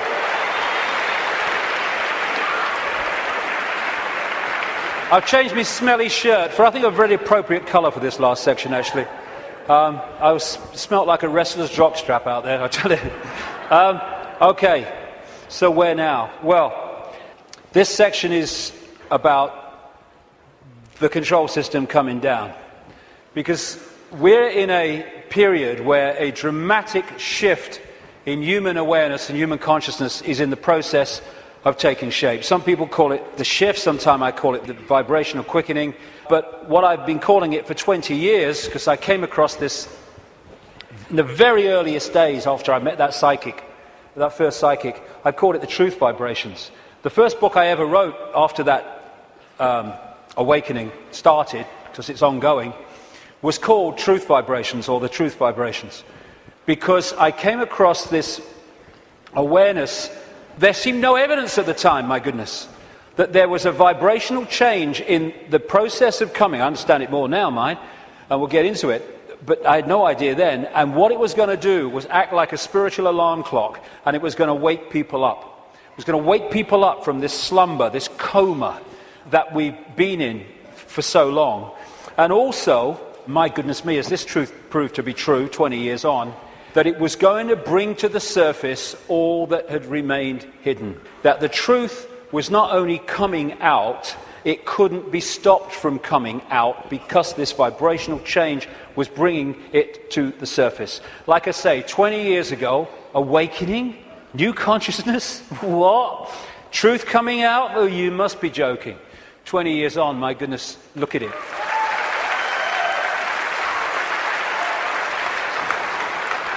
I'm fortunate to travel the world speaking, and I'm being invited to more and more countries you never think you're being invited to. And so I can see that this is not just happening in Britain, not just happening in America. It's happening all over the world. And all the differences is those that are staying in mind for now, and those who are opening mind to this change and perceiving self and the world in a completely different way. So I've been saying through the day, there's a base vibrational construct, the base vibration of this virtual reality coming out of the black holes, which triggers, as it goes through its cycle, which appears in the play-out world as like a time loop, it triggers different information coming from the suns. And we decode that information, and as it changes, so the information changes, and so therefore the epoch changes, the yuga changes. And we're now at this cusp where we're going from one epoch, one vibrational information epoch, into another one. And this new one is dramatically more expansive, dramatically more enlightened in the level of awareness that we are going to have access to. And the control system, which is a manifestation of this epoch, cannot survive this epoch, and that's why it's doomed. And we're now in the cusp of that change from one kind of world experience into another one. It's just another stage on the circuit of experience. And so, while for a few years yet, it's not going to seem like the control system's going down, because it's going to be throwing everything at us, because it's going to be desperate, there is no way that our children, young people, and grandchildren are going to live out their lives, as appears to be the case now, in an Orwellian, fascist, global state. No way.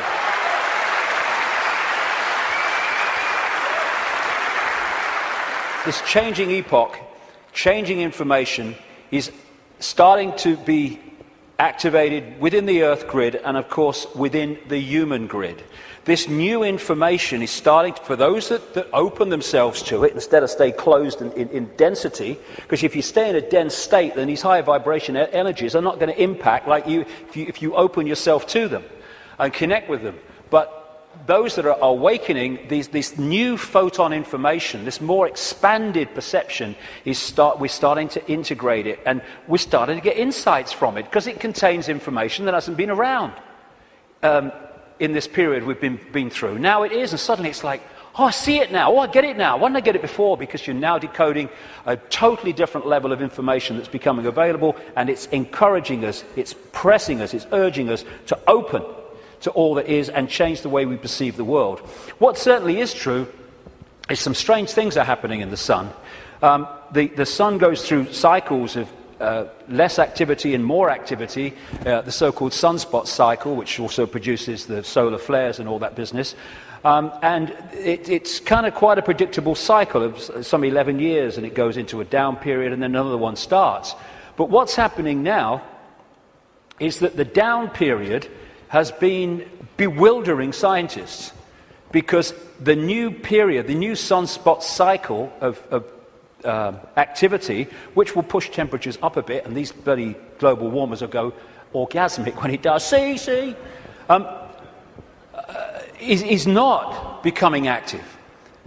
There is no one, this is something I read in a scientific magazine, there is no one alive today, or nearly alive today, who has experienced a down state of sunspot activity of the kind that we've been through in the last few years. This is where temperatures have been falling.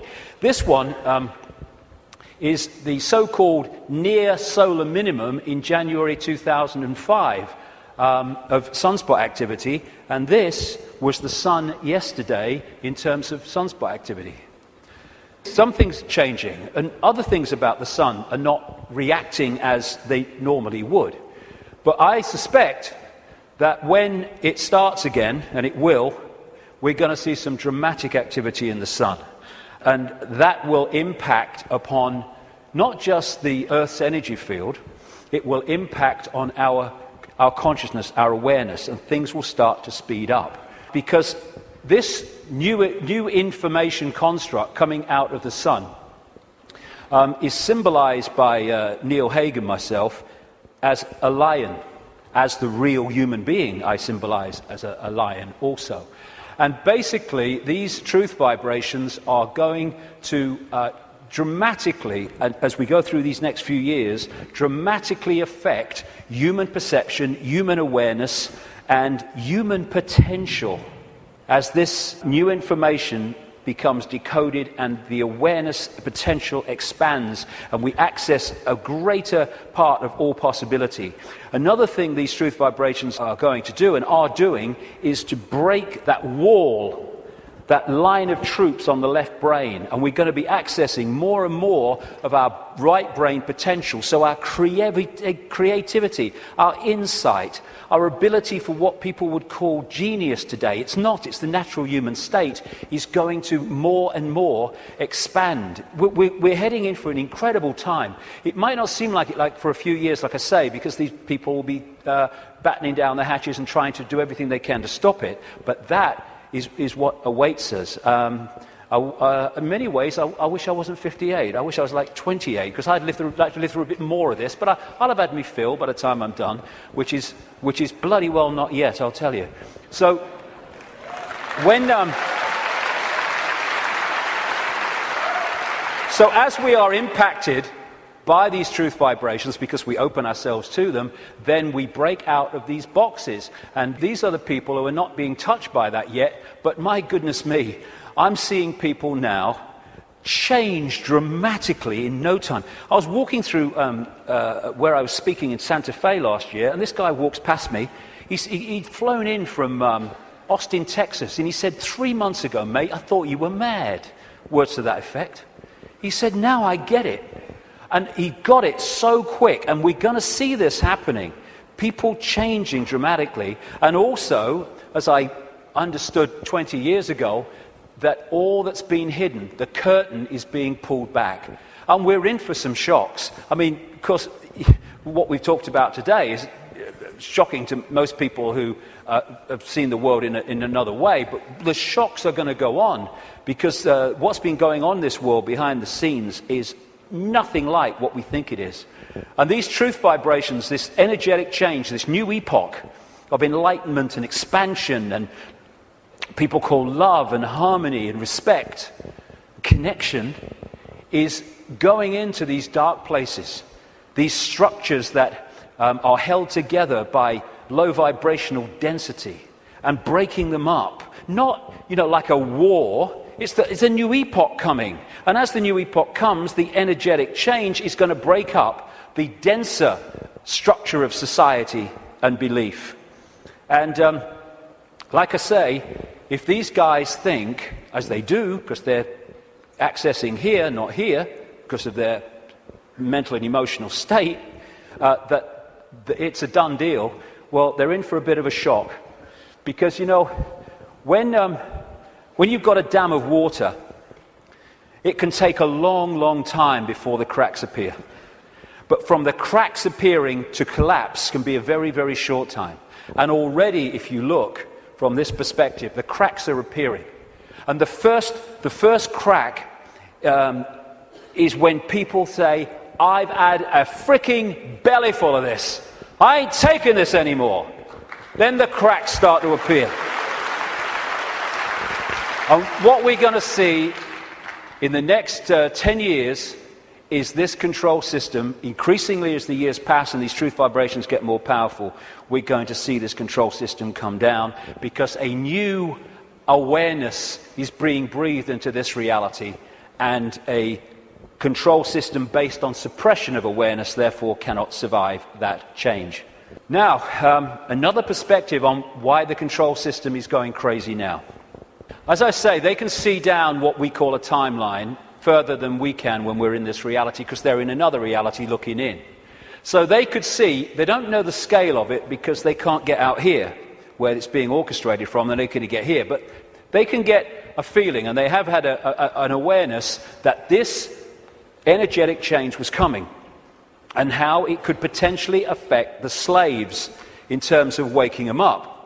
It is absolutely no coincidence whatsoever that it is now, of all times, in this experience within this reality, when these truth vibrations are manifesting themselves and quite demonstrably changing the way people perceive self and the world, that this control system is at its peak in trying to suppress humanity, control humanity.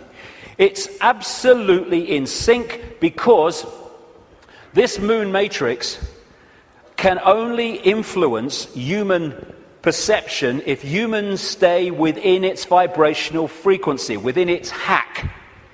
The truth vibrations are taking us out of that frequency range, and therefore it's losing its influence on awakening people by the day as we start to perceive and see and become aware of things that we weren't before when we were connected to the hack. And all these things, destabilizing us chemically through food and drink, rewiring the body genetically through genetically modified food, what they're doing to the kids, the drugs, mobile phones and all this microwave soup that we now live in, microchips especially, they're all designed to externally suppress or internally suppress, in terms of food, etc., the human body computer to stop it accessing these truth vibrations. It seems to be, on the face of it, that they're trying to grab more and more control.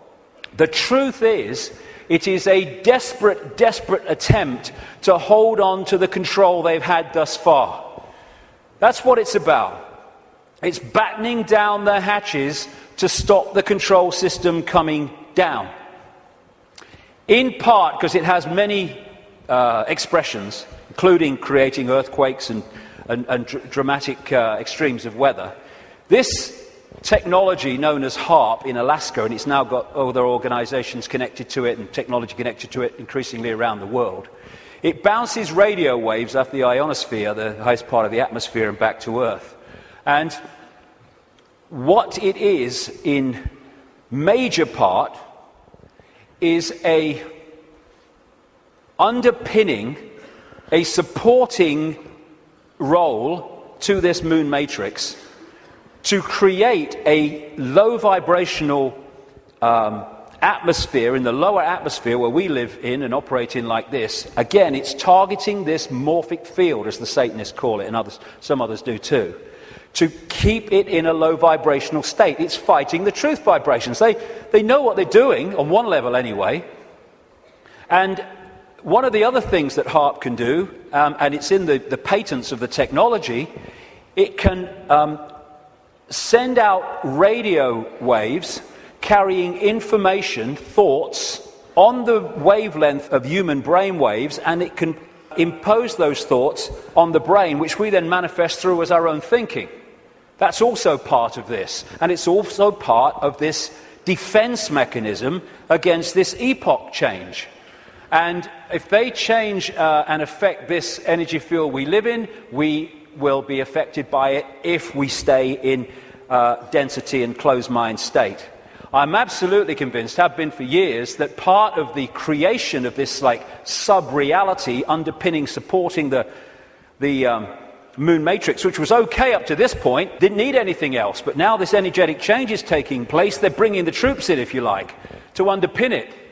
And I'm convinced that part of the chemtrails, which kind of pollute our skies and stuff and contain metals and barium and aluminium and all this stuff, is part of creating this sub-reality.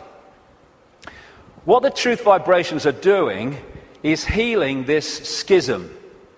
It's part of what it's doing. And the schism has been this distortion in the metaphysical universe. The waveform information construct has been playing out into the holographic play-out world for, what would you call it? Eons, for as long as we can remember.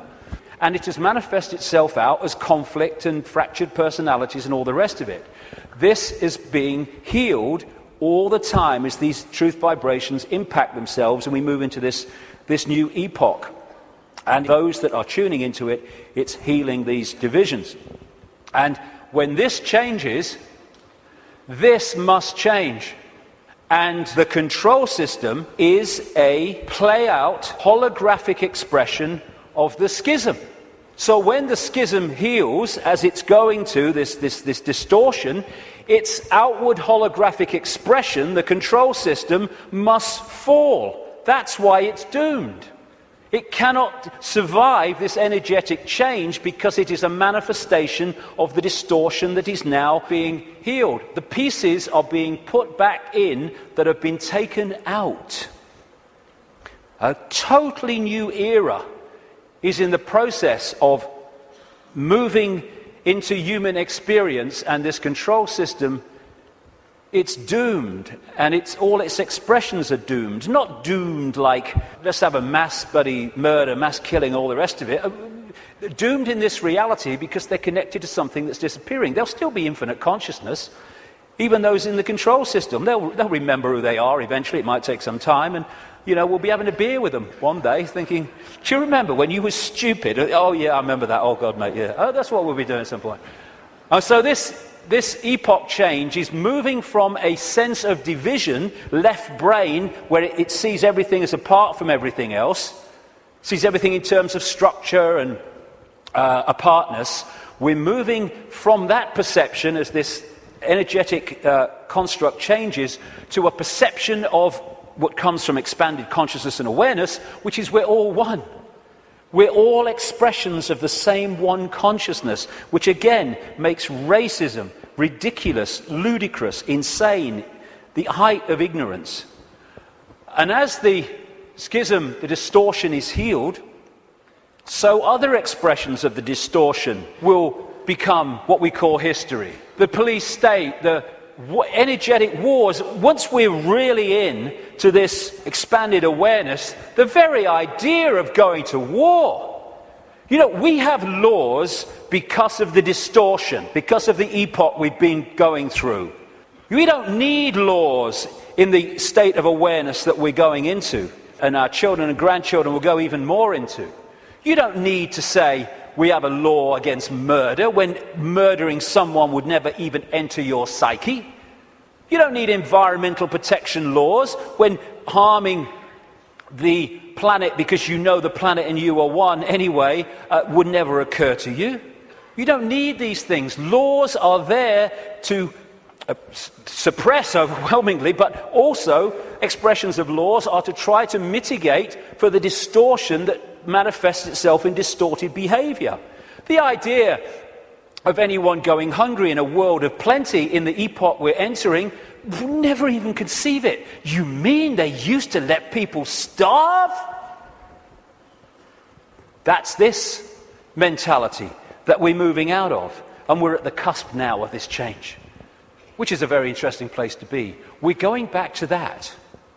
We're going back to being connected to what we really are. And of course, 2012 is much talked about and will be more talked about as we get closer to it. I have a different view on that. You know, I should be saying, given I've been writing about these truth vibrations for 20 years, I should be saying, see, 2012 told you, yeah. No, I'm not saying that, actually. I think 2012 is a diversion. By 2012, yes, things will have moved on. Things will be changing. Amazing things will be taking place. There'll be big challenges, and there'll also be big, wonderful things starting to manifest by 2012 compared with now. But there'll be more so in 2013, more so in 2014, more so in 2015. This is an ongoing process as we move through the cusp out of one era, epoch, energetically, information, into another one. And so by the time it reaches where it's the natural state and the old epoch has gone altogether, you know, it's going to be down the road. But every year, every month, things are going to be moving on energetically. And there'll be things in 2012, and maybe a very good chance that manufactured things will happen in 2012 to focus attention as part of the diversion of the control system. It's quite possible that that will happen. But I don't see 2012 as some epoch-changing year. But there comes a point, and I don't think it's too far away at all, where the tipping point comes in this energetic change, where the irresistible force, which is the truth vibrations, then start to become the dominating state of awareness and perception in this reality. And then we're really moving. And I don't see that as too far away. Like I say, it takes a long time for a dam to crack, but not from then to it collapsing. So we're actually living in like a river of energy that's getting faster and faster in terms of its vibration, the quickening. And what we can do is we can get on the airbed or the canoe and we can go, whoa, what a ride, this is great, that's fantastic. Or we can stand there and try to hold on to the world as it was, in which case we're going to be expending more and more energy trying to hold our status quo, and eventually we won't be able to hold it, and we'll get, symbolically anyway, washed away. And as these truth vibrations manifest themselves and our awareness starts to expand, we're going to be accessing levels of realities that have been denied us up to this point. People talk about the sixth sense. That's nothing compared with what people are going to have as we move into this new era. It's going to be extraordinary. We're going to remember the fantastic people that, and potential that humans once were, when they were aware of who they were, and the world in our heads, in other words, the world we experience, is going to dramatically change. We're heading for a new dawn. Now, this is a phrase the control system uses for their new era, a new dawn, a new day. Well, it is a new dawn and a new day, but it ain't the one they think's coming. We've been through this process in the last epoch, and now we're going back the other way. And as a result, this control system must fall, and we are emerging from the abyss, the suppression, and all the rest of it to be who we really are. And that must change everything.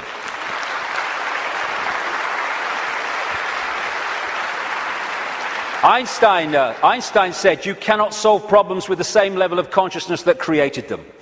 That is very good news, because what we've been doing through this epoch is creating problems with a certain level of consciousness, mind, and then bringing people in to solve the problems with mind and creating more problems. Now we're in this change where we're expanding consciousness, expanding awareness, and suddenly that cycle of problem and more problem, and it's unsolvable, there's no way out of this. Suddenly it's a piece of cake. Look, it's so simple. Fantastic time we're going into, but the next few years are going to be challenging. It's breaking the spell that the moon matrix and its supporting technologies and manipulations has had on the human mind. You know, we don't have to find enlightenment. We are enlightened. What we need to do is remove the barriers of belief and perception that we've thrown around ourselves that keep us from that enlightenment. That enlightenment's never gone away. It's over here. It's saying, I'm over here. I'm over here. And this is what a major role the truth vibrations are doing, because they're the quickening. They're breaking up these dense energy fields, and as they do, suddenly we're connecting with levels of awareness that we didn't realize. We've been in a trance all this time, programming perception because of that. And it connects through the reptilian brain. So let's disconnect from the reptilian brain as part of breaking the spell. It feeds us fear, it has to, constantly. Fear this, fear that. Insecurity, anxiety, that's what it's doing to manipulate our perception and hold us in a low vibrational state, therefore the moon matrix. So one of the ways that we can, just on a daily basis, is disconnect from the lizard brain, and therefore what it's connecting us to, is to, simple thing, don't count to 10, count to 50. And if you're still wound up and about to hit somebody, count another 50. Because what the reptilian brain does is it doesn't think, it reacts. That's why it's so fast. It doesn't have to think, just reacts. Now, the other parts of the brain, like the neocortex, they think things through, so it takes longer than the reptilian brain. This is why we react to something, reptilian brain, and then maybe a minute later, 2 minutes later, maybe half an hour later, the visual cortex has thought this through, and we go, oh my God, I overreacted, didn't I? Did I really say that? Oh my God. That's what, it's the reaction system, reaction. And if we can stop reacting, emotional reaction and all that stuff, because, you know, we're manipulated so much through the reptilian brain reaction system. It's not problem, think it through, do a bit of research, see what you think, discuss it a bit, solution. It's problem, reaction, solution. That whole process of mass manipulation is done through here. So when we're faced with a situation, and I'm talking to myself as much as anybody here, you know, I'm not cross-legged on a mountain saying, hey, here I am. No, I'm talking to myself as much as anyone else. When we're faced with these reaction systems, whether it's because of a world event, whether it's because something in our lives, if we can just go, okay, I don't like this. 1, 2, 3, 4, 5, 6, and eventually the reptilian brain loses its power because it's a reaction power, and once the reaction's gone, it's lost its power, and we can think things through. And if we stop reacting through the reptilian brain, then we are massively disconnecting from the moon matrix. And as these truth vibrations change the nature of this energetic control of the human collective mind, the hive mind that we've been connected to, then its expression, this structured world, the way we work. And, you know, my brother said to me once, what's it all about, Dave? He said, you get up in the morning, you go to work, you come home, you have your tea, you watch telly a bit, and you go to bed. You get up and you go to work. I mean, look at it. It's the way it is, the way it's structured. It's slavery because it's so limited. And I've talked to people once, the last time I spoke at the Oxford Union, I was talking to some students. They could not perceive a world in which there wasn't a hierarchical structure of government because there would be chaos. That's the left brain at work. And people, when you think, look, this world is crazy. It's not serving people. People are serving it. That's what we are. We're slaves to a system. Politicians are slaves to a system. They go into the system. They think they're going to change it. The system changes them. And therefore, we can't perceive left brain, old epoch, that actually there are other ways of living, of interacting, other ways of providing food and warmth and what you have, other ways of living life than this drudgery.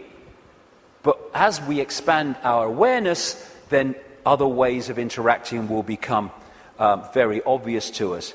Blinded by belief, believe. This is one of the control system's greatest weapons to control the human psyche.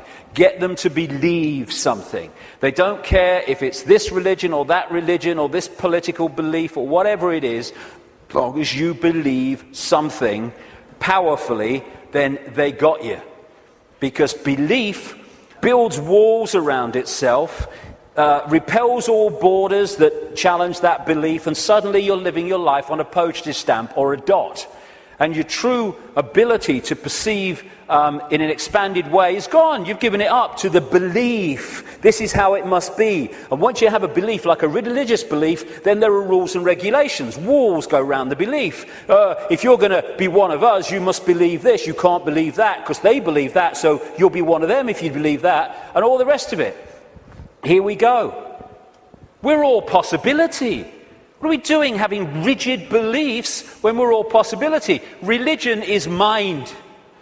And there are many expressions of religion, not just going to church. There are many religions of the mind of various kinds that don't appear to be, but they are addictions of the mind. It's mind.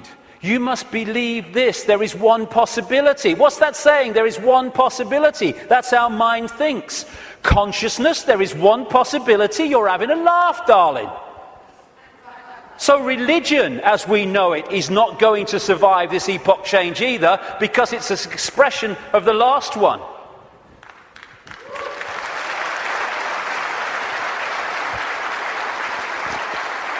These are people in a hypnotist stage show who've been told that they are religious believers. There's so many religious believers who are like that. There's so many prisons of the mind, religious belief, racial belief. I'm in a different spacesuit to you, so I'm better than you are. It's like being two spacemen on the moon and they're having a bloody argument because the spacesuit is that colour and that spacesuit is that colour and that was made here and that was made there. Mine's superior to yours. It's childish, child's play. And by the way, it's not just white people who are racist. It's a mentality that can manifest through any race. And we have racism all over the world. It's not a racial belief, racism. It is a mental mind state. And anyone that thinks they're superior to anyone else because of their body computer state or colour or whatever is controlled completely by mind and ignorance, political belief, self-identity belief. I am Joe Public, I'm little me. All these things will go and have to go if we're going to open up to the truth vibrations, because they are all about limitation, all about little me. And as researchers have shown, when we have rigid beliefs, the brain fires off the neurons in a specific network. And what that does is filter reality, decode reality, in line with the way those neurons are firing.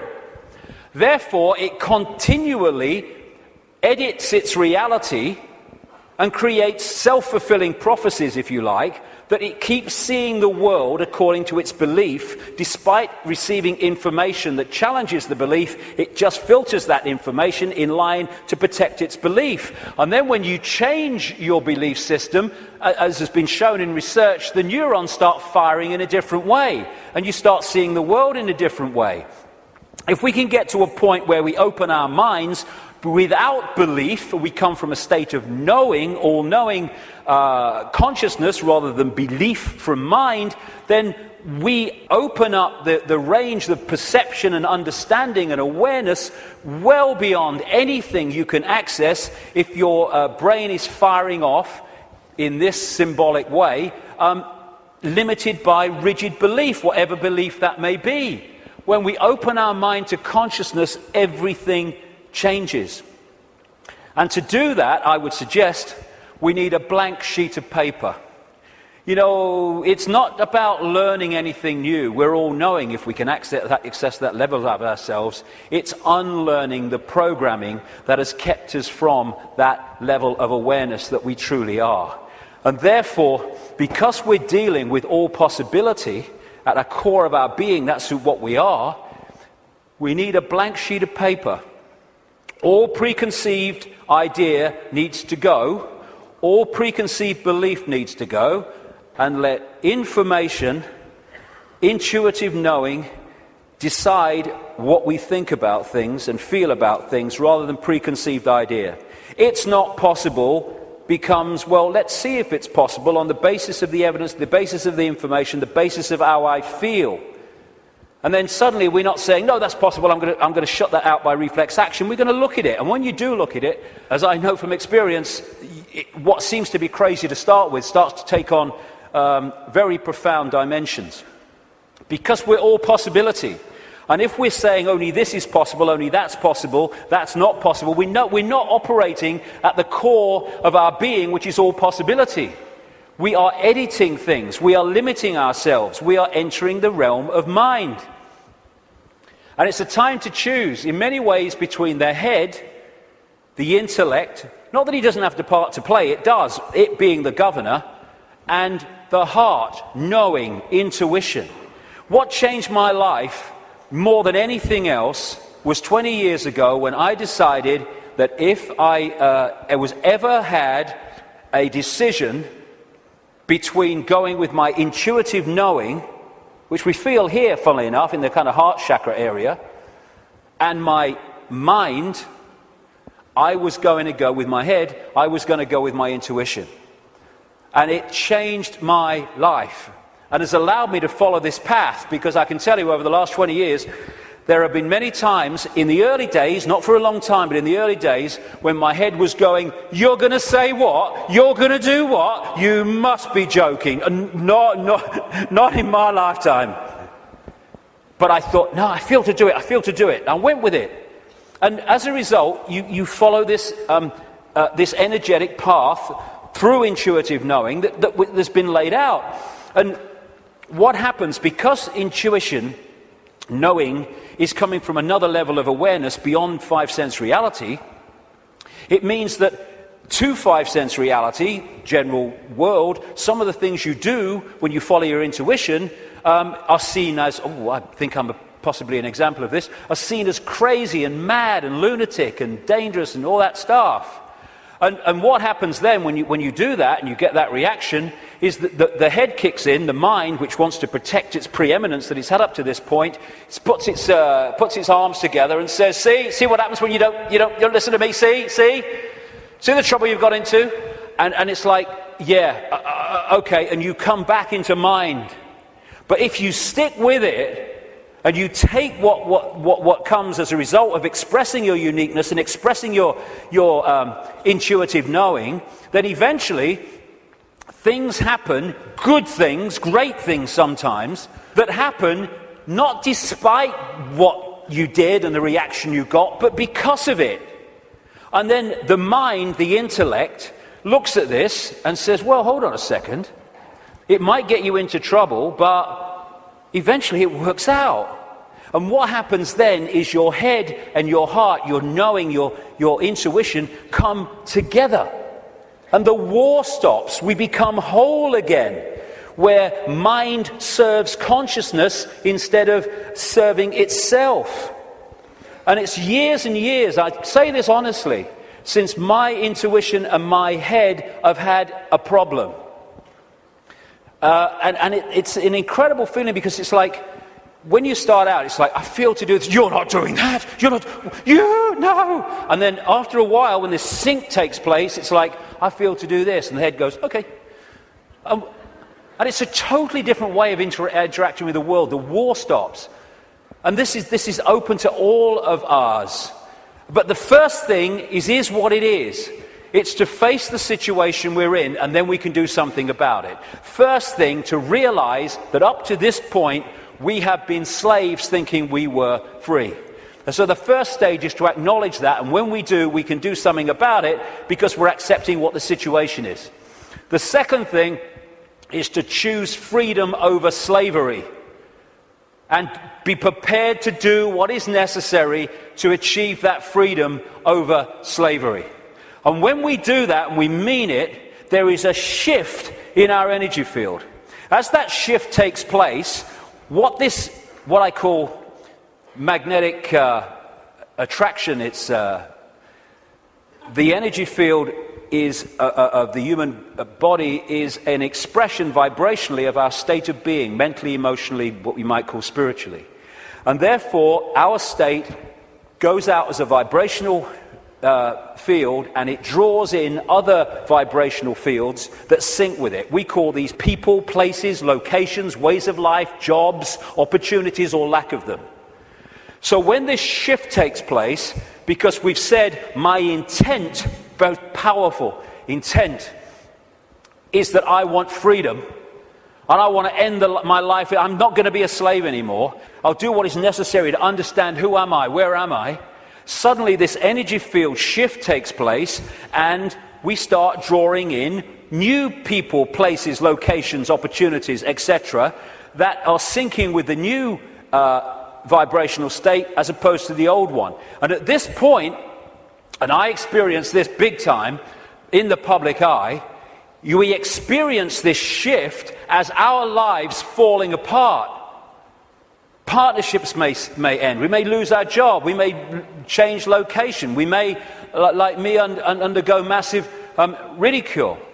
But what if we understand what's happening? The old energy field, the old you, the old intent, the old awareness was pulling in the old life. And then when it shifts, it's pulling in a very different expression of the new vibrational self. And that transitional period, when the shift takes place, the old life falls apart. But if you want to change your life, then the old life has to fall apart unless it serves the new one. So when we choose freedom, the transformation can be challenging. It's easier now because more and more people are going through it and we're beginning to understand the process. I felt like this so many times. I went to the top of a hill in the south of England, the west of England, one day because I didn't want to upset anybody. I went to the top of this hill in the middle of nowhere and I screamed my frustration out. I know what this image means, and so many other people do. But it was the old life breaking down so the new one can take over. It's time to know thyself. Not thyself that we've been told we are, but thyself which we really are. This self, everything from the beginning, my birth, my ancestors, my children, my wife, everything comes together simultaneously. I saw everything about me, about everyone who was around me. I saw everything they were thinking now, what they thought then, what was happening before, what was happening now. There is no time, there is no sequence of events, no such thing as limitation of distance, of period of time, of place. I could be anywhere I wanted to simultaneously. That's who we are. And that's what the control system has tried to keep from us.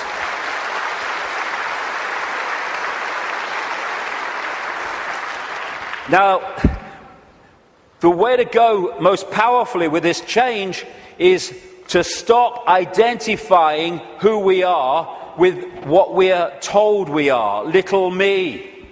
To stop looking in the mirror and thinking that reflection is me, it's all I am. And looking at ourselves under the microscope, that's who I am. And bringing our point of observation from I am David Icke, a personality born in Leicester, England in 1952, to I am infinite consciousness, all that is, has been, and ever will be, can be, all possibility. Infinite love, having an experience through this lens into this reality that they call David Icke. And again, once we take this observation from that observation, there is a fantastic shift in our energy field. And we break up these densities that are holding us in mental and emotional servitude. Everything starts to change when we move our sense of self-identity. That's why the control system wants us in there. It can't cope with this. We have to be in there. Little me. And this is the fork in the road. Are we going to live our lives as consciousness or mind? As all there is or little me? Because that will decide the kind of world we're going to live in. Escaping the box, and it is a box, it's a vibrational box. Getting out of this thing called cognitive dissonance, where we lie to ourselves. Cognitive dissonance is, for people who haven't come across it, it's a very powerful controlling mechanism whereby we have a belief about self or the world or a situation, and we're sticking with it. And when we face information or experience, which challenges the belief, then cognitive dissonance is that uneasy state when you see that your belief system is under threat from this information or this experience. If this is real, then the belief can't be. And what you do then is you go about these incredible stories we tell to ourselves to convince ourselves that this can't be true, to protect the belief system. Cognitive dissonance could be a good thing if that dissonance leads you to look at your belief in the light of this experience or this new information, and then move the belief in the light of that. Then cognitive dissonance is a good thing. What most people do is try to hold the belief system in the face of this. And there's no greater example than the Skeptics Society. You ever come across them, the Skeptics Society? Bloody hell, they are cognitive dissonance.com, they are. I tell you. I've debated with some of them on television programs and stuff, and one of them, his bum kept bouncing on the seat. He had what they call Vitus dance, is it? My mother used to call it, where you can't stop moving, because he was in such cognitive dissonance, because the information he was hearing was so at odds with his belief system, he was kind of going crazy. And so you get people who come up with these amazing bloody stories to try to explain away why something is not challenging their belief system. So again, part of that blank sheet of paper is letting cognitive dissonance serve us. I'm going to look at my belief system instead of holding on till our knuckles turn white. Also, trying to avoid looking at the truth, because if we don't, we ain't going to change anything.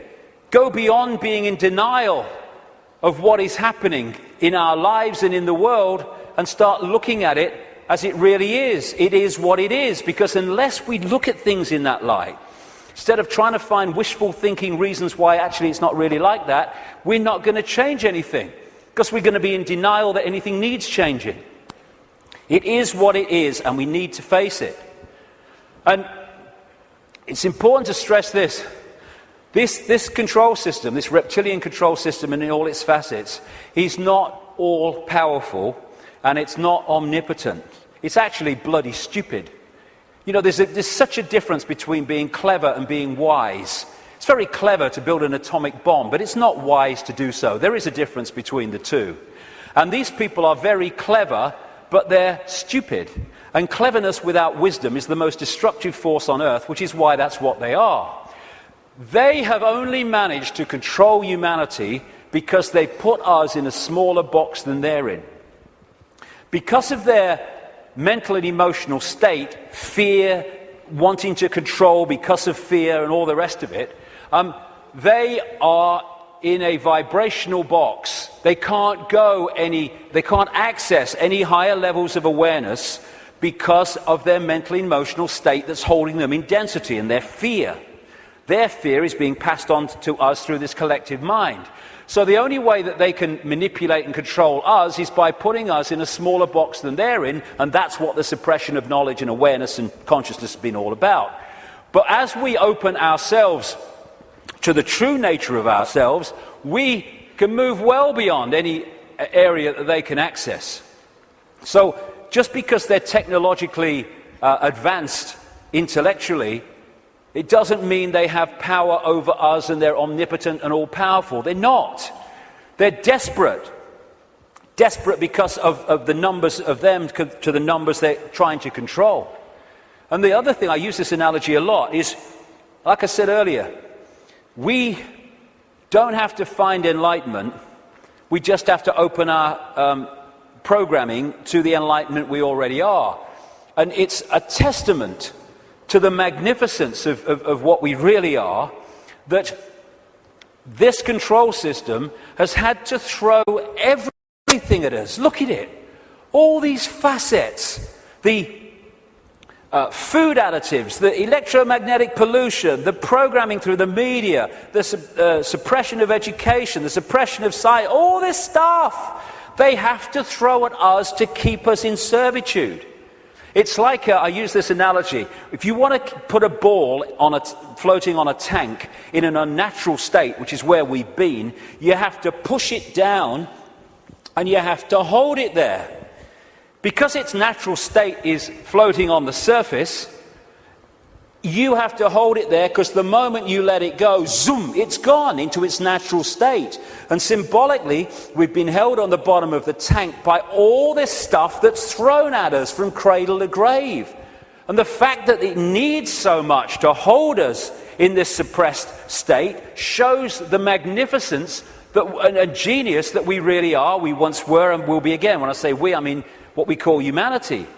So as the control system's ability to do that is unraveled, and this is happening, then we're going to go to the top of the tank again, not by finding enlightenment, but by removing that which is keeping us from it. Be afraid, big monsters coming. This is the big area that they control us with, and we need to let go. They're feeding of this fear. Like I say, 1.5 billion people in China controlled by a handful because of fear of challenging the handful. No more fear. I mean, this is such a symbolic picture. Here's all these bloody sheep, and here's two shepherds, and there's a guy at the back.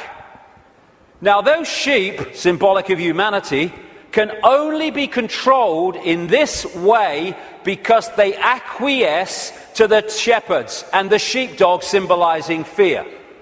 What if this group of sheep, instead of going ba, ba, ba, ba, and if they want to, oh, ruff, ruff, oh, fear, oh, following the one in front, the control system, the shepherd, yeah, oh, he's got the power, he's got a stick, aye. What if those sheep said, oh, look, I'm not following him anymore. And hey, Rover, woof, bloody woof, on your bike, you're not frightening me, okay? I'm over here. I'm over here. I'm over here. I'm going down here. I like that. There's some grass down here. Suddenly, this herd, flock, whatever you want to call it, is scattered because it's expressing its uniqueness and it is not fearing the consequences. These people, apparently all powerful, have no bloody power. None. They'd never find most of them. Don't mind catch them. And that's what humanity's like. We have the numbers. And yet, because we acquiesce through fear of challenging the control system, even though we have the numbers, the handful of people control the many. We have the power. We've chosen not to use it. It's about bloody time we did.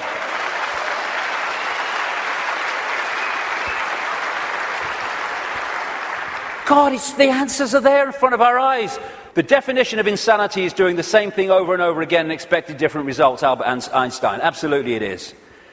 So it's pretty certain that if things are going to change in terms of control and suppression and all this stuff, then we've got to stop doing the same thing over and over again, and that is acquiescing to the control system. We're all possibility. What are we doing? Thinking that we just do the same thing over and over again? That's one possibility. Let's express our uniqueness and respect each other's right to express our uniqueness. We're all possibility. Actually, one possibility is swimming against the tide. Let's try it. And let's respect each other's right to do that. We should be celebrating diversity. Diversity is an expression of all possibility. It's acquiescence and conformity that is an insult to all possibility. And yet that's what this system wants us to do, conform. And you know, at least sheep need a sheepdog to keep them in line. Humans have out-sheeped the sheep because we keep each other in line. We don't need the sheepdog.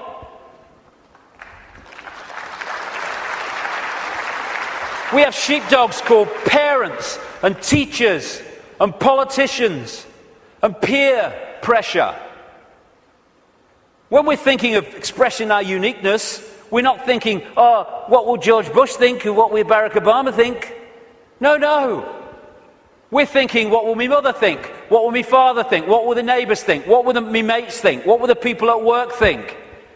In other words, what will other people who have chosen to live in this sheep pen think of me getting out of it? It's like sitting in a cell and you find a way out through the door, and instead of another prison warder coming along to stop you getting out, the other prisoners jump on you. That's what we do.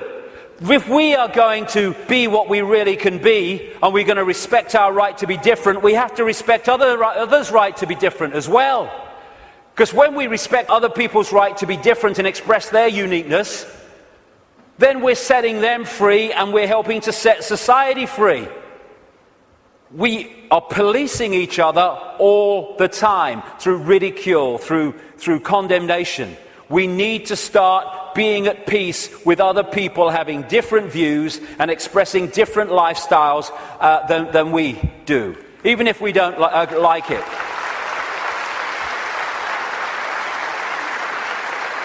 This breaks up this sheep policing the sheep. There's only a few who in full knowledge are behind this control system, and they have to get the target population to police the target population. They don't have the numbers to do it themselves. I have a simple philosophy on life, so simple. Do what you like so long as you don't impose it on others. Dead simple. That's it.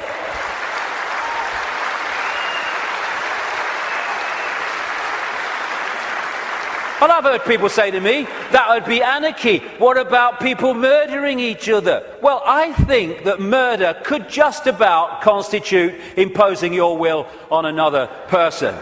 And when you think about that simple philosophy, it overrides all law, need for law, if we live that.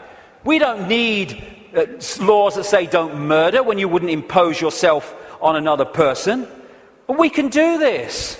You know, if Henry Kissinger wants to sacrifice George Bush, be my guest as long as you both agreed. Because when you leave the body, you'll feel right prats and you might learn something in your eternity. I get interested when they want to impose things on other people that don't want those things imposed upon them. That's what the control system's trying to do. That's why I'm interested. But express ourselves as long as we're all agreed. And we don't impose it on other people. We have this either or. Someone wants kind of a rave or something, and some people don't want to be affected by all the noise and disruption. And so we say, they can have it, they can't have it. It's either or. Any society that was conscious would say, okay, we can sort this out, okay? They don't want the noise, fair enough, understand that. They want to have a party, a rave, a good time. Okay, now, let's find a place where they can have what they want that don't disrupt anyone else's life. So they can have their experience that they want and no one else is affected. Everyone's a bloody winner. This is either or. Someone must win, so someone must lose, so someone could win. Old epoch consciousness. Winner, winner, win, win. That's the new consciousness. I stand upon my desk to remind myself that we must constantly look at things in a different way. You see, the world looks very different from up here. You don't believe me? Come and see for yourselves. And it does. When you move your point of observation, the world looks so different. When we break out of constantly scanning the world from a single point of observation, so everything looks the same. From a higher point of observation, things look very, very different. And we can break out into infinite consciousness. Clear our minds. That's another thing, another layer on the onion. It doesn't matter. My goodness me, how we make things matter that don't matter. And it clutters up our mind, it clutters up our emotions, and holds us in low vibrational servitude. I have a thing I call the deathbed perception. You're lying on your deathbed, well, your body is, you're not, and you've got 10 minutes to live.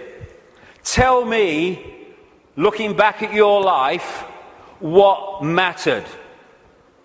You know, in 2004, when that guy cut you up at the lights, and you got out your car and you screamed abuse, and he got out and wanted a fight, does that matter now? No. Then the trick is to make sure it doesn't matter then. To bring that mentality into everyday life. It doesn't matter. We get het up, angry, frustrated. We worry about things. People worry about going to the dentist. Then they go to the dentist and they go, oh, that was all right. What do you mean it was all right? You've been worried sick for 3 weeks. It's destroyed your life for 3 weeks. You tell me it's all right. There's no problem. It's bringing this. It does. What really matters?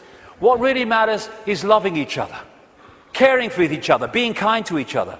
What matters is expressing our true magnitude of infinite genius, not acquiescing to meaningless things that we take so bloody seriously. How many things do we look back that got us really het up, frustrated and angry, and we look back, it didn't really matter, did it? Well, don't let it matter then. That's the thing. And then there's what I've long called combing the mirror. Combing the mirror is a crazy thing, because what happens is you want to change your hair, so you comb the mirror. Funnily enough, your hair doesn't change. What you have to do is comb your hair, and then the mirror reflects it. And this so-called out there world is like the mirror. It's not even out there. It's a projection of in here. If we're going to change this apparently out there world, we have to change in here. It's like if this is a movie screen, and I don't like the movie, so I'm going to stand here and I'm going to hurl abuse at the movie screen.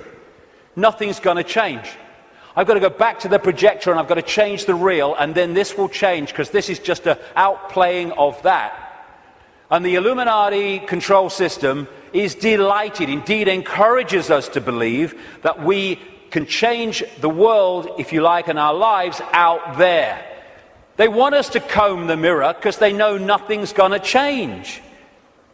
This is where things change, and we connect with this at what we call the subconscious mind. And it's in the subconscious mind that we interact with this waveform construct. The conscious mind experiences the play-out holographic world, the decoded world. So this is where we have to change things. Because by the time it hits this screen, this holographic decoded world, it's like the movie on the screen. It's a done deal. You ain't got to change that now. You ain't got to change this now. We have to change it before we decode it into experienced holographic reality. There are some people I've been reading, they say 98% of human decisions are made by the subconscious mind, the unconscious mind. I would go further. I'd say 100% of human decisions are made by the unconscious mind. What the conscious mind does is experience them. But the conscious mind can interact and work as one with the unconscious mind if it starts to understand the way reality works. How do we understand what's going on in the unconscious mind, so therefore we can play a part in changing that? By what I call the language of life. The play-out holographic world of experience is a mirror of the information construct, in other words, our unconscious mind in many senses. And the way it plays out, the language of life, as I call it, tells us what's going on in the unconscious.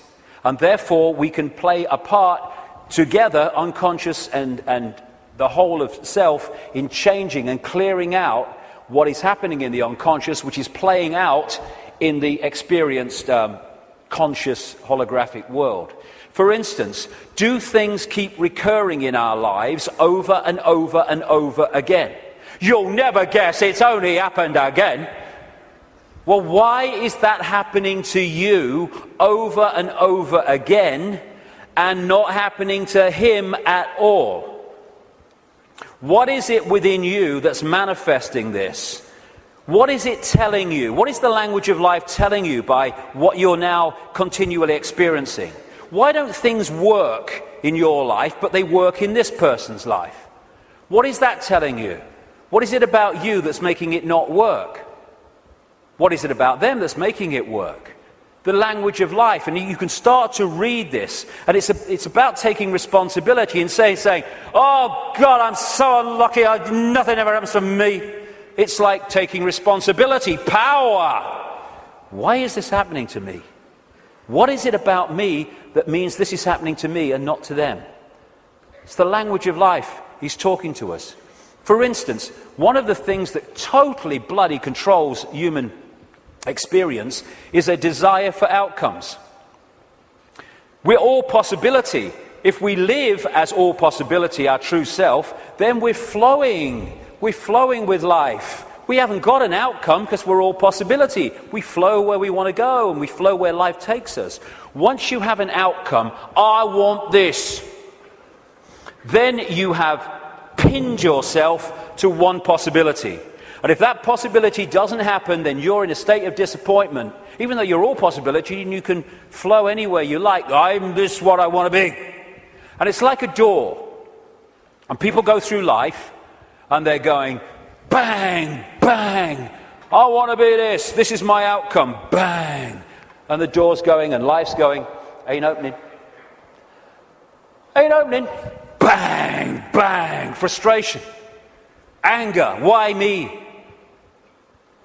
And it gets more, okay, now we're going to put this across the door. And they still go, bang, bang. This is my outcome. And then all the time this is going on, over here there's a door swinging open saying, hey, come through me, no problem. Oh no, I want to be this, bang. And we go through life and the door doesn't open and that one's saying, over here. But because we have an outcome, it means it controls our life. And like I said earlier, and suppresses our life. I don't have an outcome. I don't have an outcome. When I get up in the day, I don't have an outcome. I don't have an outcome in my life. I just go where it takes me. Outcomes are limitations, preconceived ideas. Now, intent is a very, very powerful force for change. This is my intent. That energy goes out there, and through what I call vibrational magnetism, it draws towards us what we need to do to achieve that intent. Not when there's an R in the month, and every now and again, every time. So when we have this intent, I want to be truly free. I want it to be the true magnitude of how I am. I want to know what's going on in the world. I want to understand this. What happens is that intent, if you mean it, it's not just words, otherwise it's no power at all, then that intent will start drawing to you people, places, experiences which let you achieve that intent. And often they are very challenging, and your whole life, your old life starts to break down as a result of this. A lot of people go, if that's transforming, no thanks. And we go back to the old life. But intent, if we mean it, is the first stage of transforming our lives from what they are to what they could be. The thing about intent, however, that it's the need to sync the intent with what the language of life is telling us. Because if you sync the intent with that door that ain't meant to open, then you can have a very powerful experience called frustration. Because the intent then is not going to open the door, because it ain't meant to open, because it ain't your journey. I have this thing, flow equals go, stuck equals chuck. Or at least look again at what you're trying to do and how you're trying to do it. It might be how you're trying to do it that's not stopping it flowing. But in the end, life is not meant to be a bitch and then you die. It's not meant to be a series of frustrations and barriers. It's meant to flow. That's what we are. And if it's not flowing, then the language of life is saying something about us. Why isn't it flowing? And interestingly, I've experienced this so many times. I know other people have too. Once you acknowledge what the experience you're having is, maybe one you don't like, is saying about you, you acknowledge it, you bring it to the conscious, boom, there's an energy shift and the problem disappears. The pain in the arse in your life goes out. Because you've acknowledged it, you've read the language of life, and therefore you don't need to experience that anymore and come to that understanding, because you have, and it's gone. Taking responsibility is a very, very fundamental part of this transformation. Carl Jung, the Swiss psychiatrist, said, people will do anything, no matter how absurd, in order to avoid facing their own soul. And not taking responsibility is the absolute epitome of giving your power away.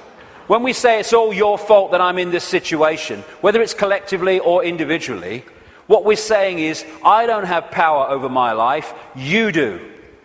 Taking responsibility is taking your power back and saying, okay, I'm taking responsibility for this because I have the power to change it. They're not responsible for it, they're the language of life speaking to me about my responsibility.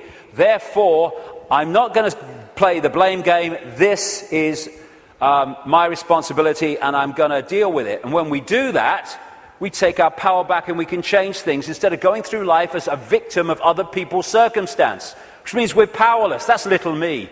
And we ask ourselves, why me? Why am I going through this experience? Well, through the process of vibrational attraction, vibrational magnetism, an expression of us is going out, and an expression of us comes back in the form of people, experiences, locations, jobs, everything. So therefore, what we're putting out is what we're pulling in. Why me? Because we're creating it. Bad luck, good luck, no such thing. Why do some people win, some people lose? Because some people pull that in, some people pull that in. You get people who they say, you meet them and they say, nothing ever happens in my life. And you say, well, what would you like to happen? And they go, well, I don't know really. Well, I don't know really goes out as a vibrational information field, and what comes back is a life where nothing happens. Why? Because you don't know really. So we're not victims. We think we're victims, and the control system wants us to believe we're victims, because then we will do nothing to change the fact that we're not expressing the power that we have. Why me? Ask yourself, because it's your choice.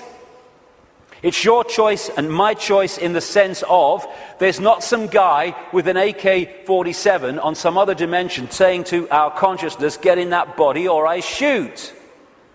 And in the same way, once we get in here, we attract what we attract. And when we take responsibility for that, we can stop attracting it. Why me? It's like the Oracle said in the Matrix. You've already made the choice. Now you have to understand it. You didn't come here to make the choice. You've already made it. You're here to try to understand why you made it. And as the message from the psychic 20 years ago said, arduous seeking is not necessary. The path is already mapped out. You only have to follow the clues. We are guiding you along a set path. If we get caught in mind and the limitations of mind, then we can not go along that path. Because mind is telling us, oh no, you don't do that in this world because you have to do this and you conform and all the rest of it. The difference is that when we make the choice of the path we want to journey on in this reality, in what we call a life, we're doing it from this perspective of perception. When we're trying to understand why we made it, we're doing it from this level of perception. So this sees it on one level, and this is going, I'd agreed to this, you must be having a laugh. Never. Well, this is seeing it in a different light. And it's the same collectively. Why us? Why are we here at this time, now, as this cusp of change is going on? Same thing. You've already made the choice, now you have to understand it. You didn't come here to make the choice, you already made it. Now you have to try to understand why we made it. Instead of complaining at the situation we're in, and again, this made the choice, this is trying to understand it. Once you break out of this into this, you then start to understand it, because you see what we're experiencing from a totally different perspective. For instance, this sees, in the journey down the symbolic river, this sees the next turn on the river, no further. This sees the whole river from source to sea. So this is seeing an experience in the moment that this is having in a completely different way to how this is seeing it. For instance, you're going down the river on a canoe, it springs a leak. You paddle across to the bank and you sit there and you're angry and you're frustrated. Why me? Why am I so unlucky? And then some guy comes across and says, hey mate, you were so bloody lucky. There's a bloody waterfall around that next turn. And we can even override that through intuition. When we intuitively access this, we intuitively know, no, I'm going to stop for the day here. I'm not going to go any further today. And this might be saying, oh, we can go further. I'm not going any further. And so many things we can be protected from by following our intuition. Why are we here collectively? We're here to break the spell. We're here to break the spell on the human collective mind. What a great thing. What a great thing to play a part in. To break this spell and to stop this human experience becoming this. And in the next few years, like I say, they're going to throw everything in desperation, like the cornered rat, trying to hold on to a control system that's falling. This is where we're going to need to have this perspective of I am consciousness, I'm having an experience, because that will make it so much easier as we go through this transformation and challenge, because if we're in this world and of it, those people are going to find the next few years very, very difficult. Because they will not have a perspective of what's going on, except everything's going crazy, and my God, what's going to happen next? This is a great line from a song. Freedom's just another word for nothing left to lose. Isn't it amazing how when you no longer have anything to lose, the butterfly emerges? Because it's fear of loss that keeps us in servitude so much. And when you've got nothing left to lose, suddenly all that's left is freedom. And that is going to be a very powerful experience that a lot of people are going to have in this next period of challenge as this cusp moves on. Just when the caterpillar thought life was over, it became a butterfly. It's amazing that when you're in, so many people have told the story that it was in their lowest moment of despair that boom, something emerged and transformed them. Nothing left to lose, freedom. Okay, I'm waking up, so what do? Well, I would suggest that we all stop making bloody excuses. You know, we can all come to the conclusion that there's this control system and it's doing this, and what about the children, and what about the grandchildren, what's going on? And then the list of excuses why we actually can't do something today. Well, there's a game on, and I've got to do this, and I've got to do that. Nothing is more important than focusing on what is happening, because everything comes from that. What can we do? We can refuse under any circumstances, no matter what the frickin' laws and the pressure and the imposition, we can refuse not to have the right to express our freedom of expression. Refuse under any circumstances to shut up.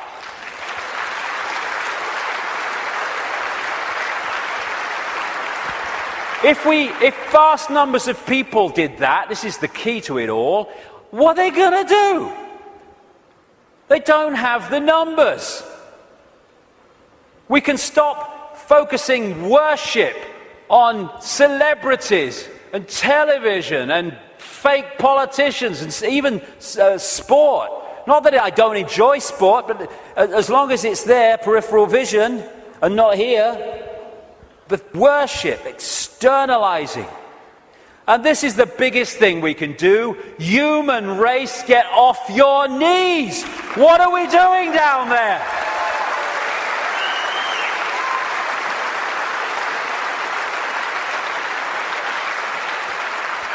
What are you doing? You're all that here's as it been and ever can be. Where have you bloody knees for? Well, I only little me. No. If we get off our knees, the control system's over. Martin Luther King said, a man can't ride your back unless it's bent. And then there's the people in dark suits and uniforms. Hey, you got children and grandchildren and families as well. What are you doing serving a control system that wishes to impose a fascist state on your families?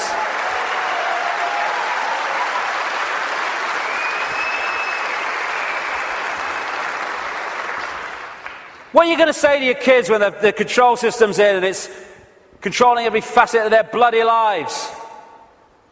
Daddy, Mummy, Granddad, Grandma, what were you doing when the control system came in? I was helping to do it, dear. All the best with that conversation. What are we doing? Playing a part in, oh, it's me job. Well, get a bloody another one then. We got to do this to our children because it's my job. What can we do? We can cease to serve the control system in uniform with a gun in our hands. We can do that.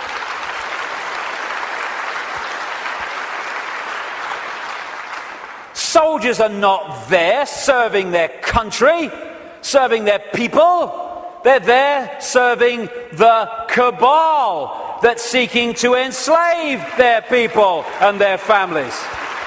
As Einstein said, the pioneers of a warless world are the youth that refuse military service. And more equal to that, the adults beyond military service who support those that refuse to serve this control system in uniform.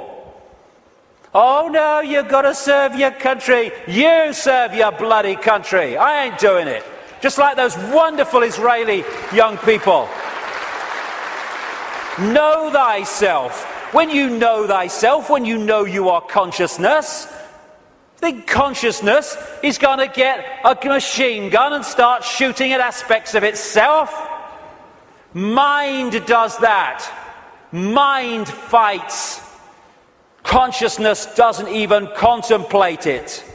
And that doesn't include just people in uniform. It means fighting for freedom. What's all that about? Let's fight for freedom. Let's have a riot in Athens and let's kill 3 people from the banking system. Hey, the world's a better place now. What you fight, you become. We don't want to fight this system. We need to cease to cooperate with it. This is a meeting of mind. One mind on a horse, one mind with something in its hand trying to do damage. Oh, they're 2 sides. They're one mind without consciousness. Freedom fighters, contradiction in terms.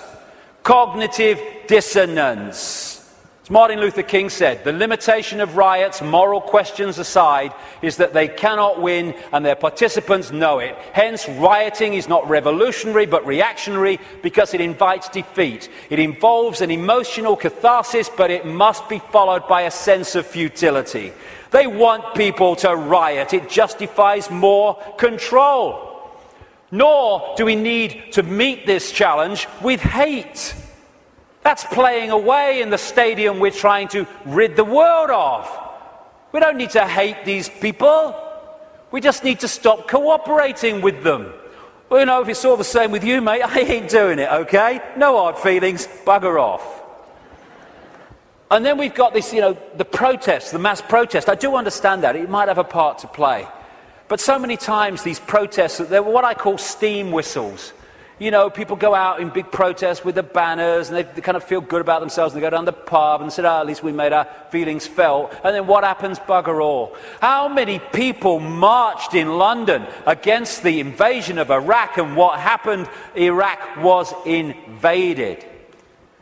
Protesting has such limitation. They don't care if we protest and walk through the streets and shout slogans and wave banners.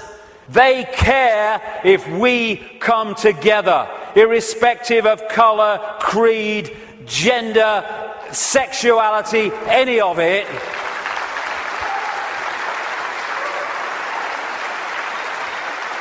Put our differences aside and unite behind what affects us all and all our families. This control system, this Orwellian agenda, is not trying to enslave black people or Jewish people or middle-class Americans or Hispanics or Australians or Indians. It's trying to enslave all of us.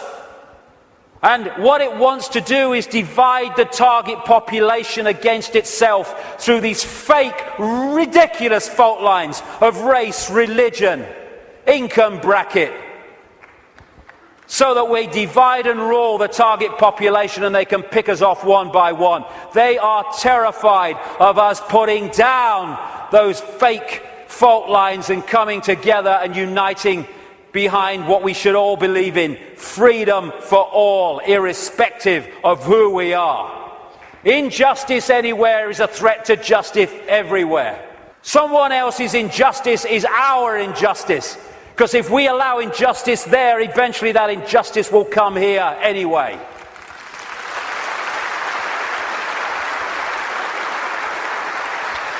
In the end, we will remember not the words of our enemies, but the silence of our friends. Silence is consent. Can you hear us now? Silence is consent. Because while we're silent on these impositions, the impositions just keep going on and on and on. By our silence, we are acquiescing, even agreeing to them being imposed. The end of silence, the end of acquiescence. If we want to be free, then don't run and hide. Because you can put your head in the sand and ignorance is bliss, but only for a while. You can put your head in the sand because there's a tornado coming. But the tornado's still coming, your bum's in the air. If you lift it out the sand, take responsibility and face it, you can take avoiding action. Ignorance is bliss with a head in the sand, and then, bang, your ass is spinning up in the clouds. Strength does not come from physical capacity, it comes from an indomitable will. Mahatma Gandhi. Isn't it amazing how true that is? How you can see soldiers in uniform involved in truly extraordinary levels of physical courage and what we call heroism.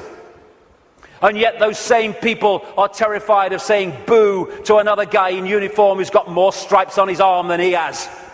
Isn't it amazing? Where physical strength can come so easily and moral strength not. That's to do with the moon matrix and the way that our perception is manipulated. Turkish proverb, a lion sleeps in the heart of every brave man, every brave woman, and it's not really bravery.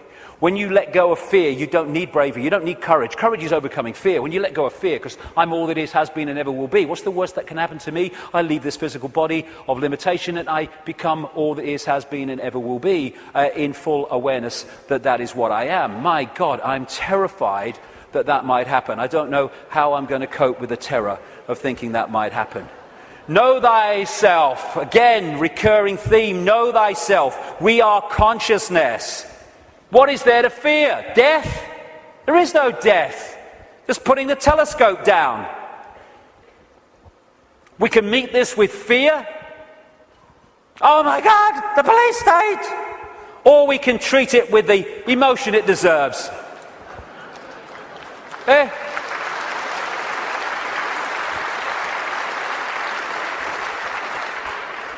What we have to do is comply. Compliance! That's what we have to do.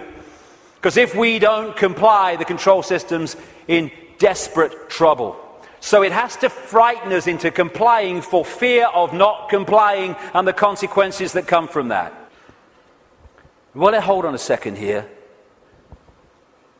There's something about this that ain't right. When we look at this structure, we look there for the power. But why is that there? Because these silly sods are holding it up there. This is the power. They have to persuade them that they have the power, so they don't take the power to bring that crashing down. Fear of bringing it down through fear of not complying. Once we step out of the pyramid and refuse to cooperate with it, no violence necessary, by the way, then the pyramid starts to collapse because we're holding it together. It's a house of cards. That's all it is.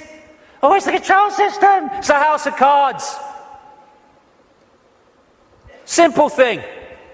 People are being fined ridiculous amounts of money for putting their wheelie bins out on the wrong day or too many inches from the bloody curb. And people go, I don't know, what's the world coming to? It's the big brother state, innit? And then what you going to do? What time's that game show on, honey? Terrible and bloody thing, I don't know. What? What's that going to do? Don't tell me. That's Big Brother. It's little me that's causing that, not Big Brother. What if thousands of people, when someone is fined that money for that ridiculous thing, and like I say, they're just giving us more and more ridiculous things to see how much we'll take before we resist, and when we don't, they give us even more ridiculous things. What would happen if, when someone is faced with that fine, thousands and thousands of people in that area put their wheelie bins out in the wrong place on the wrong day, week after week after week after week?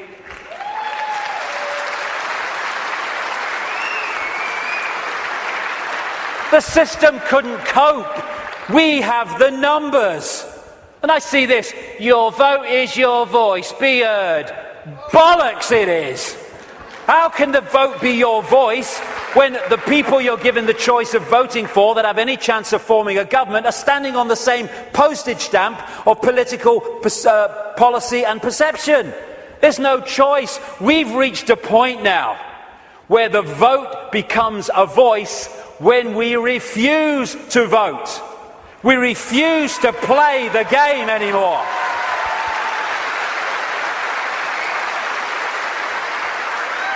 What would have happened at this recent election, this farce, if tens of millions of people had said, we've had a bellyful, we're not voting, it only encourages them?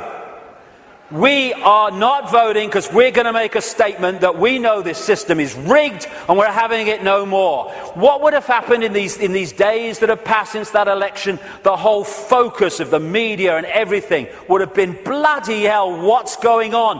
Why this mass refusal not to vote? Now we've got a debate going. Now we're looking at why people haven't voted because the system is rigged. Now the system has to bloody start to change because it's lost its credibility. But instead, the majority trotted along to vote because they said, well, if you don't vote for them, they might get in. It doesn't matter! They're masks on the same face. So what if they get in? Same thing will bloody happen. Comply! No! No, no! Not if it's enslaving me and my children and imposing on my freedom. Comply, leave your home now it's foreclosed. No, no, no. Let's follow this through, shall we? Millions of people in the world are losing their homes, being foreclosed and ending up homeless. Let's follow this through. Why have you lost your home, my friend? Because I can't pay me mortgage. Why can't you pay your mortgage?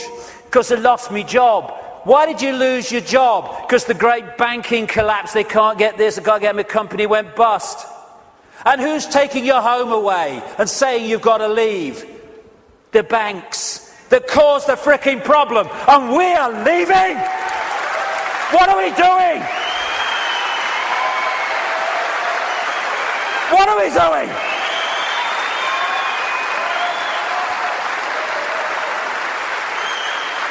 No, we won't leave when the banks have caused the problem and now they're telling us to leave to take the assets. No, we won't. And people who are not being foreclosed need to support those that are. We're all in this together.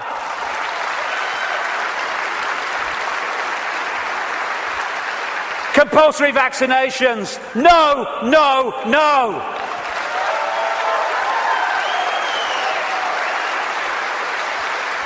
You must do what we say. We have changed the law. Not if you are imposing on my freedom and my rights to be a free citizen with a free voice. No, no, no. What are they going to do? They come out of Downing Street, whether it's Clegg and his mate bloody Cameron or it's bloody Obama or whoever it is in America, and they say, we've had a discussion and this is what we're going to do. What if vast numbers of people say, well, we ain't doing it? They have no power whatsoever. Their power comes in our acquiescence. Oh, but you can't defy the law. Okay, let's follow this through, shall we? By the way, while I'm talking, put your arms out and I'll put the handcuffs on, because that's what you're telling me. What you're telling me is this. We have no say in laws that are passed. And then we have to obey those laws. Well, okay, forget freedom then. Okay, what if they passed a law that says, we take your children away?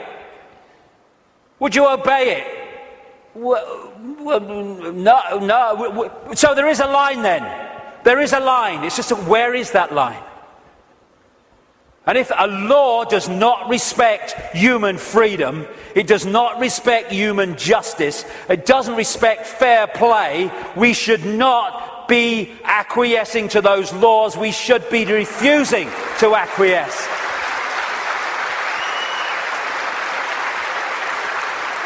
What we need is not compliance, we need a non-comply dance. Where we beat to a different drum and we dance to a different drum. Where we refuse to acquiesce to this control system that seeks to enslave us even more than it already has. Non-comply dance.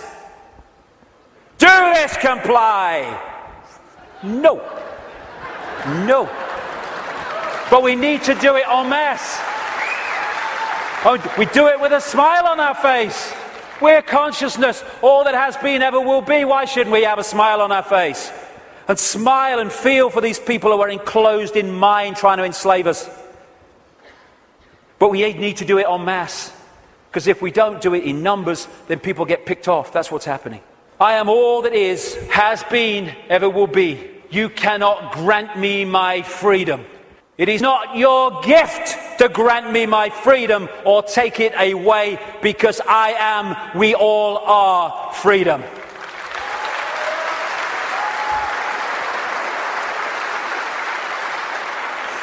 Put another way,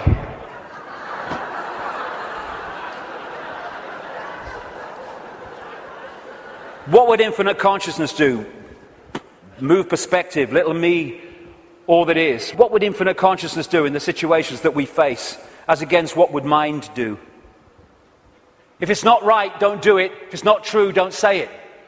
Absolutely right. You know what would change the world overnight? Is if we as a human race started doing what we knew to be right and just in the circumstances that we face, instead of making those decisions as so many people do and have long done on basis of what is right for me in this circumstance that I face. Okay, the just thing to do might not be in the moment the best thing to do, but it's the just and right thing to do. And if we started doing what we knew to be right when we're faced with these decisions, as opposed to what we perceive is right for us in the moment, although doing what is right for us in the eternity, then everything would change. If we want a world of peace, then be peaceful. It sounds trite, it sounds simple, but it's devastatingly profound. That's what we need to be with each other. You know, we have people going on anti-war marches who are hurling abuse at each other in their relationships and stuff like that. If we war with each other, then the collective version of that is warring collectively. If we want peace, let's be peaceful. If we want a world of kindness, then let's be kind. And it must come, for goodness sake. It must. If we're all kind to each other, we live in a kind world. Martin Luther King said, cowardice asks the question, is it safe? Expediency asks the question, is it politic? Vanity asks the question, is it popular? But conscience asks the question, is it right? There comes a time when one must take a position that is neither safe, nor politic, nor popular, but one must take it because it is right. And when enough of us take that stance, everything changes. The revolution is not a revolution of weapons, it's not a revolution of fighting. It's not a revolution of hatred. It's a revolution of perception, because everything changes. I am a lion then.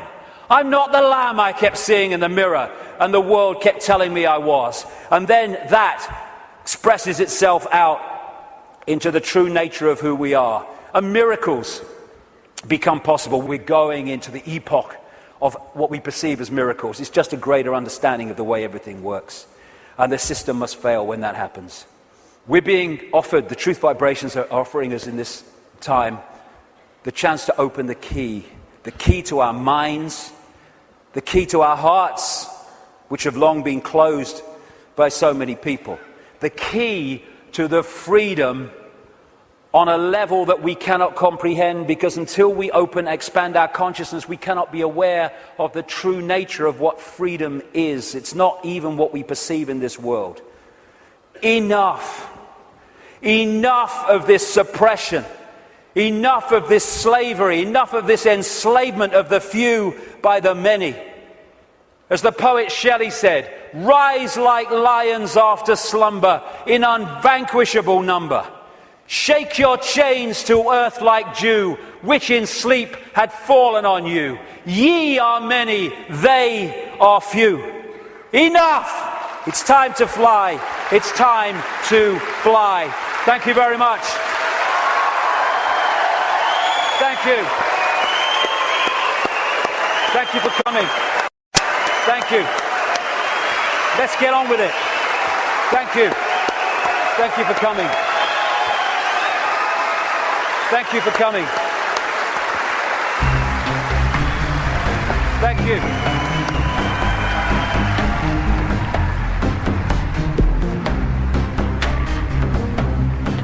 I've waited for years to see him. I've seen his DVD years ago, Brixton Academy. He's a legend. I think I fucking love him. I've been to all David's events here. This is the best one ever. It's the most original, the most passionate, and it really is the greatest. I've never seen David so charged up. I've never seen him so full of stamina, so full of energy, and so there's so much inspiration in what he's said here tonight. He doesn't pretend to be a guru or anything like that, and he admits himself he's struggling with the same, things that we are, and I think that's why he's fantastic to listen to. All of it struck a chord. It's probably the same as everybody that's been there. Everybody's aware that, I don't know, that there's something going on. Do you get what I mean? And it's worth travelling 600 miles. It was worth, definitely. I think the freedom aspect obviously is a really important part of it, because and knowing and actually everyone coming together. But I mean, I've been following David Icke for a couple of years now, just kind of openly up to say. What I thought stood out for me is that there was a lot of detail that David Icke gave that's not out in the public, it's not open knowledge.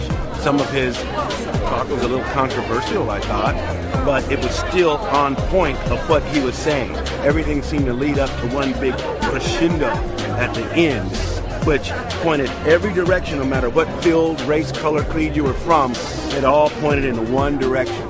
So unification is the bottom line. I liked the way he ended it today. It was particularly good for me. He was much more, like you said earlier, he was much more animated today, much more kind of really get up off your knees, do something, make decisions about things in your life, more ethical decisions. I think that was great. That's just cool for me. But it's great. David Icke, I love him. The main thing is that we've all got to unite together and fight for freedom and democracy and justice, and fight against the big boys who are starting to rule the world. That we have to fight the New World Order, the Rothschilds, and all the people who try to dominate us in the name of evil. We've got to stick together and fight for our freedom and our democracy. Stop all that we treasure. We watch it disappear for your moment's pleasure. We live in constant fear. You promised us justice. We got war instead. Now you must trust us before this planet's dead.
For the past 20 years, David Icke has written books and travelled the world, sharing with anyone who will listen the truth of the world as he sees it. The last 20 years has not just been about me writing books and doing talks, it's been about cleaning out the sense of limitation within myself. David has experienced more than most could imagine on this journey. They're laughing at you. They're not laughing with you. Fine. But where others would give up and hide, David has kept walking forward. My journey has been fundamental to what I'm doing. And now, 20 years on, when the evidence of what he has been saying is almost undeniable, people are waking up to the truth. That the world is not how we have been shown in the media or told by politicians. The truth that David has been sharing for 20 years. David Icke, still crazy after all these years. Well, I was born in a place called Leicester in the English East Midlands in 1952. We were skint, and you didn't do anything with your life because no one around us was doing anything. They were working and just trying to survive. The idea that great things happened to me never entered my mind. But great things were destined for David, and looking back, it's clear that every step on the journey has been part of a greater plan. I became a footballer because it taught me to focus, to use discipline to create an outcome. I lost that career at 19 in very tragic, from my point of view at the time, and very painful circumstances, and therefore played professional football for over a year with rheumatoid arthritis in agony, because that activated within me a will not to give in and not to go under and not to fall apart under pressure and under stress. I then went into the television arena because that gave me a national profile, which when I came out with this stuff meant it wasn't going to be ignored. It also taught me about the media and how it works and what an irrelevance it is to informing the public what's actually going on in the world. I then went into the Green Party, which showed me the political arena and showed me what an irrelevance it was. And then I had my mass ridicule, which cleaned me out of the prison that most people live in, which is the fear of what other people think. David Icke. I was invited on because of all the furore going on with relation to truth vibrations when it was coming out. Let me get the story right. The press claim that you claim to be the Son of God. Mm-hmm. Is that true?